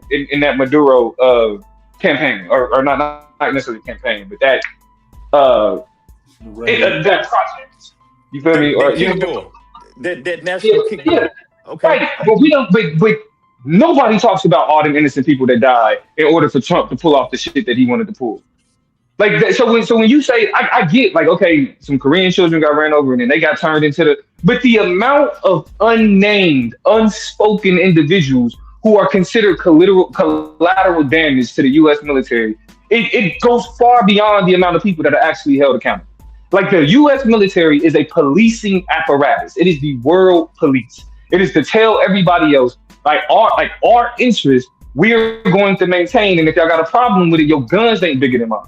It's not about freedom. It's not about us being safe over here and all that other shit. It's about for example, the reason why we keep giving all these weapons to Israel, because Israel is the apparatus for the United States in the Middle East. So anything that we want done in the Middle East, all we got to do is holler at Israel and they take care of it for us. It's that simple. And we have plausible deniability, because then we can say that, oh, that was Israel on that shit. They ain't have nothing to do with us. So it's like, I listen, I get that. Just like a nigga got to work a job that he hate, or you got to involve yourself in something that's a part of society because you have to, right? I get that type of shit. Even when we was having a finance conversation, I am against the capitalist institutions that exist in this country. But I also recognize that I have a family, I have a son that I need to make sure that I'm able to pay for his college, and he got bread for whenever he goes off on his own and do all of that. So I have to engage in these structures. I have to engage in these systems. But simply because it is a necessity, I am coerced into this involvement. I'm not about to then turn around and say, well, like, no, it ain't even like, yes, it is that ugly. It is that bad. And I don't have any choice but to participate. Because another thing that we forget is that, like, when niggas is like, oh, niggas just joined the military because, you know, you don't know what their circumstances was. Think about it. Our military is full of niggas who didn't have no other choices. It's full of niggas that just like, well, I might as well go to the military because I ain't doing shit else. That's not when we think about how they're moving overseas, we live our everyday lives knowing nothing about the atrocities that our military is committing. Nothing. Even some of y'all involved don't know about who been blown up or who been fucked up over the past 10 years. You know what I'm saying? Because either you no longer involved or shit, or everything don't get told to you. So it's like at the end of the day, there's levels of implication, but being involved in the military apparatus creates a certain blame, if you will, or even shame. Because if we can recognize, for example, that yeah, you know, I don't agree with everything they do, then okay, then what is that everything they do for? Why do we talk past that? How can we say we recognize the history of U.S. imperialism and then turn around and be like, well, no, y'all can't say that. Y'all, listen, I get it. Like, as black people, niggas is still gonna love y'all. As black people, we still gonna have respect for y'all. As black people, we still gonna come together and do what we do on these channels. But at the same time, the reasons why niggas involve themselves with a murderous, imperialist government or military doesn't change the fact that it's murderous and imperialist. And that their interest, the interest that when they step on foreign soil, their interest isn't to protect our freedoms. Their interest is to maintain imperial power overseas. Like let's just be real about it and move on. Like we are all like like when niggas was like, oh, like when GA, when you said, cause not to say niggas, but you GA, my, you know, you the OG, so I'm definitely saying this with all due respect. But when we say, oh, we claim citizenship, no, the fuck we don't. We was born citizens. Niggas didn't have a choice to be Americans. And then we not just gonna up and leave as individuals simply because because of how we feel about this country, when all of our familial connections, all of our friendship connections, all of our the things that are connected to us that help make us are here. Like, and so I just don't understand the pushback when we know the reality of U.S. military, when we know the reality of the type of shit that gets done over there, like whether we testing weapons or think about it. There's been 2 weapons of mass destruction used on civilian populations. And who did both of them? The U.S. military. Nobody else. What was that on any academic test in the United States? No, bro, you gave us about several talking points. One right here in the United States. Is that part of the curriculum in the United States for passing social studies? How many countries did the United States military destabilize? No, how many bombs? The two places that the bombs dropped. That's what he said. Yeah, so that's the only thing that's in the book. That was Japan. You definitely that was Japan, and it was in Nevada too. No, on the civilian populations. Yeah, Nagasaki. They dropped them on Nagasaki, Okinawa. They haven't recovered from that. Right. They did it here. They did it here in America too. Nagasaki here. But you know what, real quick, I don't know if Psycho is. Like, there's a definition for a Samba. Like, I mean, like, just to be clear, like, hey, fucking up the conversation. But there's a textbook definition. Like, can I ask a question? Like, I was checked out for a little bit, and I don't know what's going on. What the hell happened? Did I miss something? Somebody got an echo. I don't know who that is. Somebody got an echo. Is it me? Say something, Psycho. Something. It's Damo. It's okay. I don't know who it is, but yeah. But what did I miss? Did I miss something? Because it looked like it's going down in the chat and everything. What did I miss? Did I miss something? And I don't know. I don't know what the point. I'm still trying to get to what the point is. I came in on the military conversation. I would say that it was Anon asked the question, who feel as though black people in the military should be shamed? And I said, I feel like black people in the military should be shamed. It kind of popped off from there. Okay. Yeah.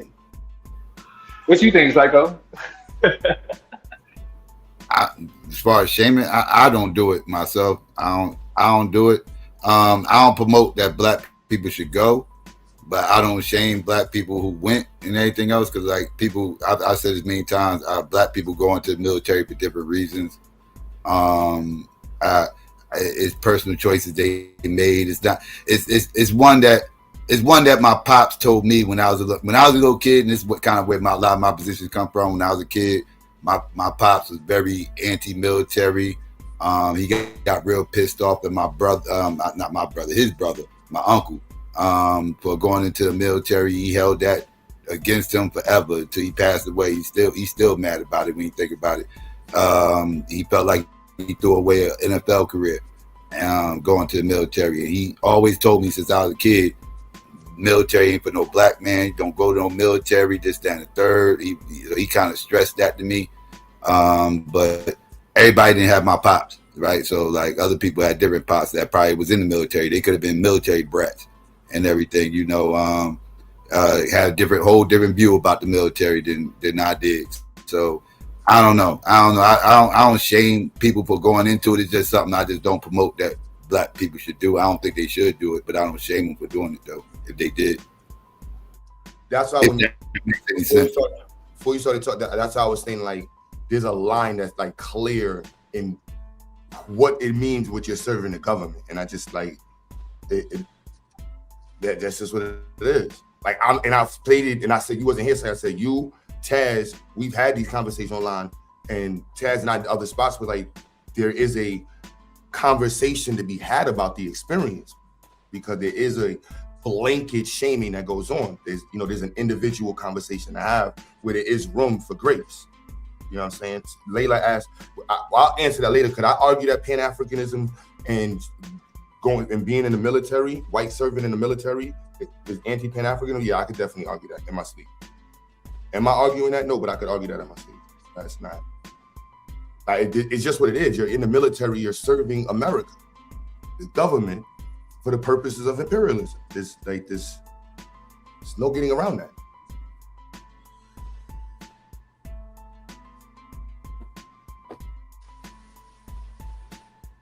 Yeah, bro, it's called a dialectic, man. It's called a dialectic. It's engaging in a contradiction. Like that's just the reality. The reality of being black in America is being caught up in a dialectic. Having to recognize that your involvement in the U.S. military is actually counterintuitive to who you are, to your people as a whole.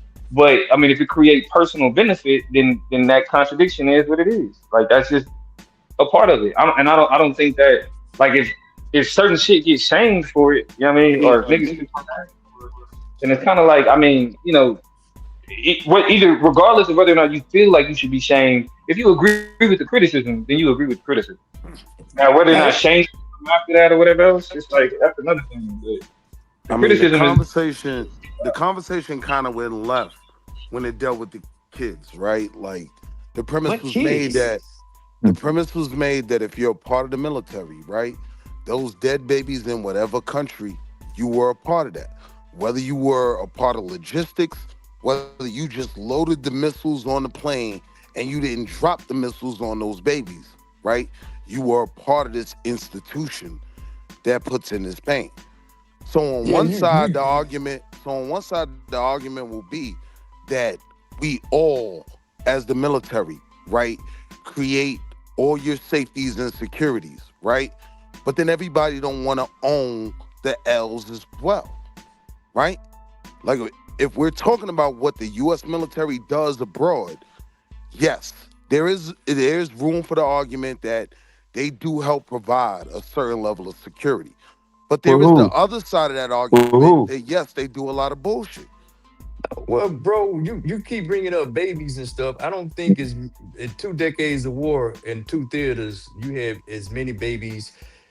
I don't even think that moniker was rightfully bestowed upon the Vietnam vet when people were calling them baby killers. So yeah, people, you start calling folks baby killers, and especially if they was.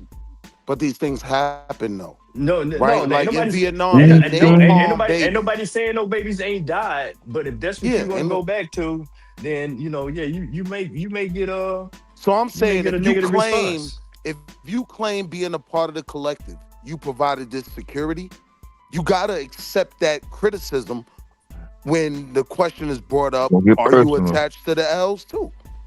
Yeah, yeah, I guess so. And that was where it all went left. That was where it went left. Well, again, that's what I'm But wouldn't everybody agree that, like, I would think a lot of people that went to the military didn't know how deep that rabbit hole went until after they was already there. I've heard these stories, like people go to the military, didn't realize really what they were signing up for when they first signed up for it until they got there. No, that's. I mean, my argument is, the purpose of the military. When you sign that line, the purpose. It's easy to say that shit, Willie. But like when I joined, America's last conflict was the Vietnam War. America. And then you so had, you know what they did in Vietnam. No. Well, that's a whole nother dynamic. When you say you want to have criticism, when you say you want to have criticism, the dynamic. No, but that's what I'm saying. Vietnam, Korean War, World War II. Those soldiers, a lot of them soldiers ain't have. They told a lot of these motherfuckers they probably not going to go on the war. Yeah. They kind of sell you on that. So I'm part of a generation that you was a volunteer. Even though many that when they turned 18, you had to put your name on that damn selected service roster or whatever, and you had to register. Yeah, you had to register, but you were never drafted. So, I'll clarify my name by saying this, right? Someone that was drafted, I don't criticize them as much. But Willie, when you make it about the babies, not to help Willie, it has to be about imperialism and colonialism. Correct. It has to be like the Dutch introduced this level of militarism for their colonies. Correct. Their trades. The British followed it. America did the same thing. It is the fabric of American colonialism, Americanism, capitalism system that we're in is militarism. So I'm simply saying when you sign those documents and go into the military, you know what you're signing up with. That's it. No, I'm gonna say you don't know. No, there's no way you can prepare for war, bro. And that's why I'm not an advocate of martial law. I don't want to see martial law where I live because it's chaotic. It is very controlling. So that's the point I'm trying to get to when you say you know what you're signing up for. So in a sense, you have a point. Yeah, you're supposed to go to war, but you don't. That's one of them things that be careful what you ask for. I'm being clear though. I'm not saying you're supposed to go to war, right? I'm saying you sign up for the military. That's what you sign up for the military, nigga. Sign up for the military, right? Yeah. Even if you're in the mail department, you are a part of an institution that does certain things. Period. Nobody's arguing that, bro. You said that. No, you don't have to say certain things. You can just go ahead and name it. Yeah. But even when y'all saying gangs in the chat, like gangs have developed into becoming a major issue in the community, and it's been infiltrated by the federal government. Like you can't deny the history of the Black orientation of gangs, the Black Guerrilla Army, the Bloods being associated with Black Liberation Armies, the 5 Points is part. Like these things have a Black roots. There's nothing Black rooted or associated with the Blacks in the military. That is a personal position that benefits the Black community. Don't get me twisted, but Black people going to the military benefits the Black community in America as it is.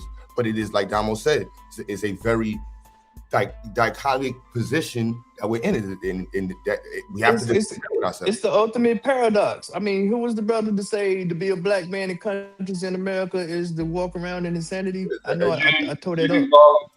James Baldwin. To be relatively conscious and black in America is like you stay in a state of anger and frustration. Like it's because you. I mean, what is the military if it's not a gang? If the military is not a gang, what is it? That's the point that we was making. That like you're guilty even if you were just pushing pens. Thank you. I don't think nobody's disputing that. That's why I actually went like because I come from a military family. My mom was born in Germany. My grandfather was in the Air Force. So it's like that. Like even when I was like fucking up growing up, like my mama was like, "You going to the military?" And I told her, "I'm not." It's just like even when I graduated college, she was like, "Okay, are you gonna go into officer school? What you gonna do?" And I'm like, in my mind, like based on what I understood about U.S. imperialism and how it relates to blackness, because what I always say is that the way that we move overseas is reflected in how shit happens domestically. So like the imperial logic that we see with the military extends to how policing in the United States happens. So it's like the function of it. If you look at, for example, what's happening with Donald Trump talking about we're gonna take Greenland, like that denial of sovereignty is connected to the way in which they like, okay, this is how we're gonna handle ICE. You see what I'm saying? So I've always felt like I'm not about to be told what to do by people who have no interest. And like whether or not I sacrifice myself for whatever corporation or whatever oligarch, nigga, I'm more likely gonna be the one that's gonna be making decisions about where they go. I'm going into politics. I'm not going into the military so I could be a pawn for somebody else, to put my life on the line for somebody else, or take somebody else's life for whatever corporation. When not only if getting involved in politics allows me to determine that, but I can also determine what's happening here as well. See, the thing is, though, when we give the anecdotal examples about like family members in the military, we don't give the other side. Like my granduncle, who was a World War II veteran, I'll never forget, he said to me, the stupidest thing I ever did in my life was risk my life for a country that wouldn't let my daughters use their bathrooms when I came home. That shit meant something to me.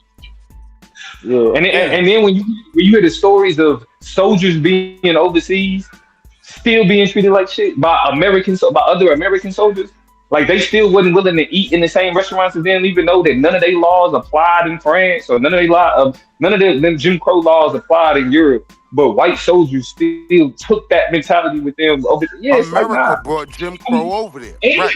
Go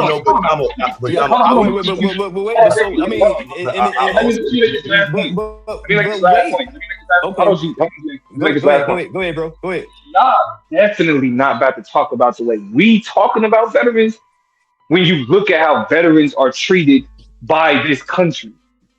Like veterans aren't respected. Like all of that, we gotta respect the veterans. That shit come from propaganda. The United States government don't give a fuck about veterans.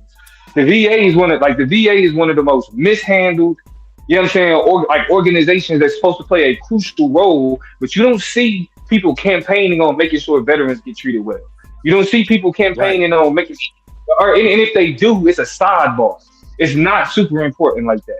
So while we being lectured about criticizing people being involved in the military, a part of that criticism is look at how the people you put your life on the line for, look at how they treat you. They experimented with soldiers.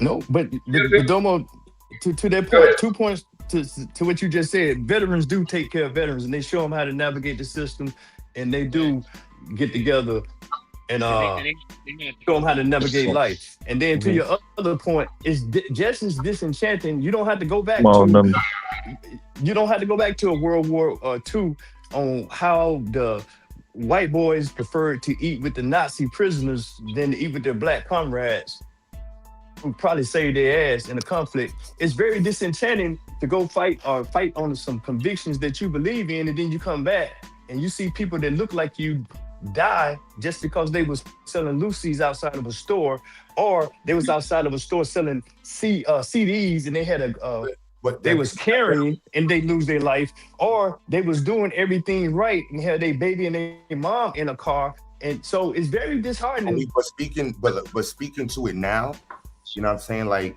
I think it should be fair. Like, y'all help me understand the military differently. Where I would recommend the military to somebody now, but I would recommend it in a very specific way. You know what I mean? It's conditional. And that's something it's conditional, right? But also still in the same state, I would make sure that they understand you're a mercenary there for money. Don't think you're there for the flag. You're not there because of this other thing. You're there to get money and education and bring it back.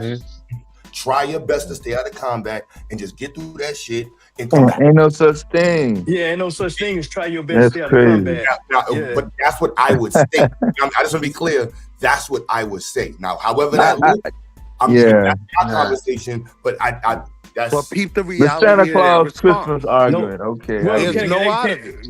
If the military decides that you have to get involved, there's no out of it. So what I'm saying is, signing up, going in, you are a part of this institution that has a specific purpose. Which is what? Which is maintaining American global supremacy. By doing what? I want to shoot that hand in the chat. Yeah, I said bring it back to the community, bro. And I'm saying, but wait a minute. I want to be clear. Y'all would, if you join the military because of 9/11, that's crazy. Yeah, that was crazy. I ain't gonna front. That was crazy. That was crazy, kid. That was crazy, kid. That was crazy. That was crazy. He said that. I never heard nobody say that before, too. That was. I'm not laughing, man. Crazy shit is I can respect that. I ain't even laughing. He said that. But wait a minute. Nah, it's not funny, man. Before Q, is one more thing that you need to let them know though, that you also give up some of them damn rights that you say you believe in. You give up some free speech. You give up certain rights. Because you govern by another standard. That's all I wanted to get out of there. All that other shit about I want to be clear, and that is why y'all are considered different than normal citizens after you get service. With everything, well, I mean, you call it compensation, or you call it whatever. I'm just saying service recognition. There's literally service recognition that comes from putting in that work. There's there's nothing wrong with that. But there is a space for somebody to consider that action something that can be judged. And that judgment will include something called shaming. That's what call it whatever you want, bro. The nature of the whole service is counterintuitive. It's not natural to run towards fire. It's not natural to do some of that shit. So, I would say it shouldn't be natural for a black person in America to want to fight for a white man's army. But you can call it a white man. That's what it's my army too. It's my army too, though. All you gotta do is say serve. Everyone's gonna say thank you for your service. White man science. So on the other side of that, stick with the white man. That's what I'm saying. It's that white man science. It's the white man's army. It's the white man's world. I ain't gonna say the white man's science. I'm gonna say the white man's army. And everybody's divvying up the world right now except for the black man. Right. Bro, but that's a fact. That's a fact. Everybody's not. We don't need to. We don't need the whole fucking world. Well, we gonna get ruled then, nigga. We gonna get ruled. Look at what China has been doing. What black people then that was a treaty? No, but I want y'all to think about who we're talking about. We're talking about China, who's always been an imperial power. We're talking about the United States. We're talking about Europe. These have always been powers that literally have taken from other people and then called it a part of their empire. So when we're talking about divvying this shit up, we ain't divvying up nothing. Exactly. The people who are in control of governments, the elites, the oligarchs, the aristocrats, whatever you want to call them, they're the ones that's divvying it up. It is a handful of people who benefit the most from the U.S. extending its control in other places. But again, when we're talking about what's happening in the world, you're talking to black people, And one of the biggest obstacles that we have to just living life is racism and white supremacy, and that's something we deal with domestically. So it's hard for me to look at what's happening globally and say, oh well, yeah, well we're a part of. No, we are subjects to an empire. When Attila the Hun and them ran up into whatever it said, all of this is our shit.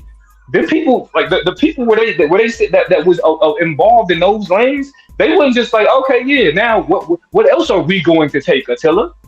What else are we have? No, it was like, okay, we run this shit, and we got to go run this shit over here. And y'all got any questions? See me. That's not a us thing. That is a elite power thing. And if we are thinking that we are involved in, or we are benefiting from that type of control, all we got to do is look at how people live domestically. We ain't even benefiting from it here. I'm talking about whether we talking poverty, whether we talking homelessness, whether we talking about food insecurity. But we was talking about pension checks, bro. Only thing I'm saying, about it pension is a us checks. thing when it comes to the military, right? The military They is get the pension arm checks. that gets it done. Niggas go in the military not being black, right? You go into the military being American.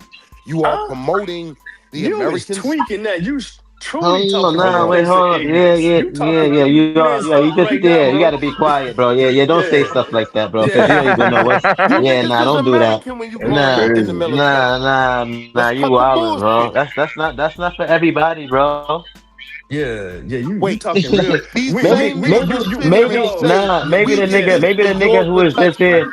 Maybe the nigga who was on here earlier who was talking about he went into Afghanistan for not. Yeah, him. Yeah, him. That nigga specifically. Nah, yeah, you talking crazy as fuck with that one, I'm man. not Ain't even nobody talking even about talked about just BD. what Let's be nobody clear. talk about sailors, soldiers, Air Force, Marines. When you deal go into with the military, being black you in are them branches. representing America. I don't understand how we're getting away from it. No, that nigga tweaking, Domo. Apologies, bro, but you need to be. Go ahead. White supremacy, colonialism, imperialism, white supremacy. Holla at you, Medu. Nah, for you, Damo. I think that was for the military side. No. He said, let me start counting how many times these niggas mention white supremacy. I don't think that's for you though. That's not for you. That's also for the same thing where it's like, how could you have an issue with white supremacy or colonialism, and then at the same time, like Art was having, and then but you was defending the military. Like, defend. I mean, there's no pushback on that. That is a primary role and function of the damn U.S. military, is to keep the lines of communication or logistics, travel routes, AirPods, S-Pods. That's what they do.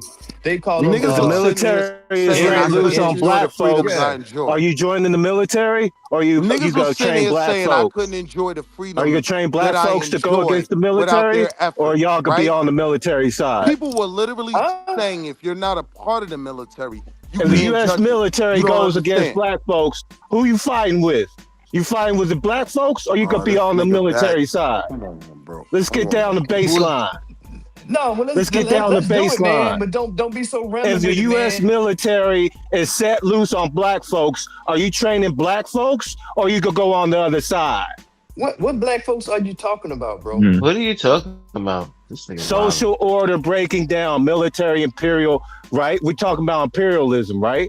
Military imperialism allows military to be set on their own general population. So if it's all set on martial law, sir. Wait, so do y'all see America as that? Wait, do y'all see America as y'all country? Do y'all see America as like y'all country? Do y'all see America as black people country, or do you see America as a country that? All right, so okay, so you see America as does anybody else see America as your country? Like, you're from America, this is your country. In the words of Madon, so goes the cracker, goes the Negro. Yes. So what about the military then? So is the military excluded, and that's just the white man's military? Like, how does that work? My whole point. Niggas go into the military as Americans. This is the white but Marlon, I guess let's dig deeper though. When you say, do you see America as your country? what do you mean? But like, what is that I ownership? say yes. Like your country, like you're from here, you're American, just like how my family's from Trinidad and St. Vincent, they're Trinidad and they're from like a place that you're from, you're born here. This is you're not ownership like you own a country, but you're from Yes, America. America's my country. Right. Right. So like the entitlements, like the certain jobs and these other things and like like the military itself. You don't see like the military. You just see it as the white people's military and not y'all's, or like how does that work? I'm saying that the initiatives of the military don't necessarily benefit me. Go ahead. No, I was gonna say I totally the answer the last question you said. I totally see it as the white military. Yes, absolutely. But the answer whether or not this is my country, I look at this about as much as my country as you look at your apartment as your apartment. Right? Your apartment is on your apartment as long as you're paying rent there, right? But you don't own that motherfucker, right? Like you can get it, you know what I mean? Or a mortgage. Whenever. Yeah, so yeah, that's kind of how I view this country. I pay rent here. I live here. That's it. All right. Okay. That's a good analogy, especially in terms of like paying taxes and shit like that too, right? So it's just like, yeah, you are here and you are. All right, go ahead. I'm listening. And so to that, right? If a pipe burst, how do we get that? Hey, Marley. Yeah. Black. This country is a colonial representation. It is white established, white ran. It is maintained, and it's been a history of excluding anybody but white people from being a part of running the country. What are we talking about? Like and I agree with y'all. I completely agree with y'all. But that's why I say that how we should leave. Right, because the thing is, when people talk about our country, it's like that's fine. But do black people in this country not experience racism? What does racism mean in the context of our ownership? What is racism? What is the bigotry that we've experienced mean in the larger context of the conversation? Because I go back to because even Anon is in the chat saying, well, how do you defend whatever? The people that we have to defend ourselves from are the people that are also Americans. No, white people. Let's say it, Damo. White people, the same army that he's defending. Wait a minute, is it we? When you say we, do that include people that don't look like? That black folks historically on data, on record, by all statistics, biggest issue is white people. During Vietnam, during motherfucking the Desert Storm, during Korea, during Nazi Germany. White people in America were the biggest issue for black people in America. What are we talking about?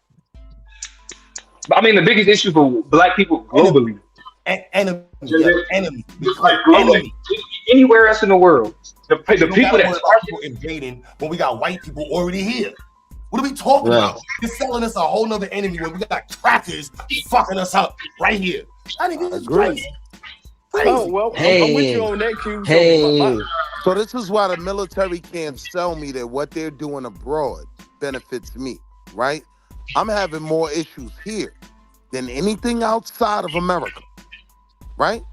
So this whole claim that you couldn't enjoy your liberties or whatever here, my issues don't have nothing to do with Vietnam. My issues don't have nothing to do with the oil in Iraq. My issues are here. So am I American? Yes. Is this you got heat in your house right from that oil, right? Military agendas. You got that heat in your house. What that mean? He got some damn Taylor golf clubs. My heat don't come from nothing y'all did in Afghanistan is the point. And no damn well he benefits from oil trade. So I don't know what the fuck you talking about, bro. Yeah, he wildin', son. When you're making that point, you're saying Wall Street. Your name is Wall Street Willie. My whole thing is I'm like, you live here. This my stance is you live here, nigga. Right, you literally live in America, bro. You're not going nowhere elsewhere. Like, come on, son. Yeah, that's 100% go back to where you came from. But I'm stop like, telling I me got just that as what much niggas right do here as you. overseas is for my benefit. I ain't got shit to do with that. If we take it, no listen. Viet Cong ever call me nigga. But if we take it outside of U.S. context, right, and we look at any empire, you have suppressed, oppressed, marginalized groups by the people that are in charge, right? All Chinese people aren't the same. You have Mandarin, you got Hmong, you got all these different ethnic groups, but there was an imperial power that said you're all under us. You know what I'm saying? Same thing with Russia, same thing with Europe. There are plenty of people who aren't reflected in the governments in these imperial powers. You know what I'm saying? So it's not unnatural for people to say that yes, we live here, we're citizens of this, but the people who are in charge, the only reason they're in charge over us is because their imperial ancestors took control over us, gave us or forced us to be under their label through violence. That's the only reason. No, but I understand your perspective though on how y'all feel about the situation. It's especially true because I'm gonna say why, GA. It's because too of the whole history here with blacks and the government, or blacks and whites in America and shit like that, and how they see. Look at now. We got to go to the history. We can do it right now. They're erasing our history, right? They're erasing everything right now, right in front of us. They telling everybody, "Yo, listen, man, we done being ashamed about being white. That white guilt shit is over. All that black shit is dead. That black shit is dead. Everything else, like, yo, they done with this shit. Right? Like that. They telling motherfuckers, and they can do that because it's a white country." Right. And I get that's what I'm telling GA. Like, hold on, that's what I'm saying. I'm telling GA, like, I understand like the perspectives that that we have over here because of what everyone is saying, like the relationship, and some of us may not have experience like living outside of this country, but just living in America as well, and just like what I'm saying, that experience and things in other places and shit like that. What's that noise? I'm saying this, right? I can respect why any one individual black man made the choice he made, right? I can respect why any one dude, right? But I can respect why any what is that noise? That noise.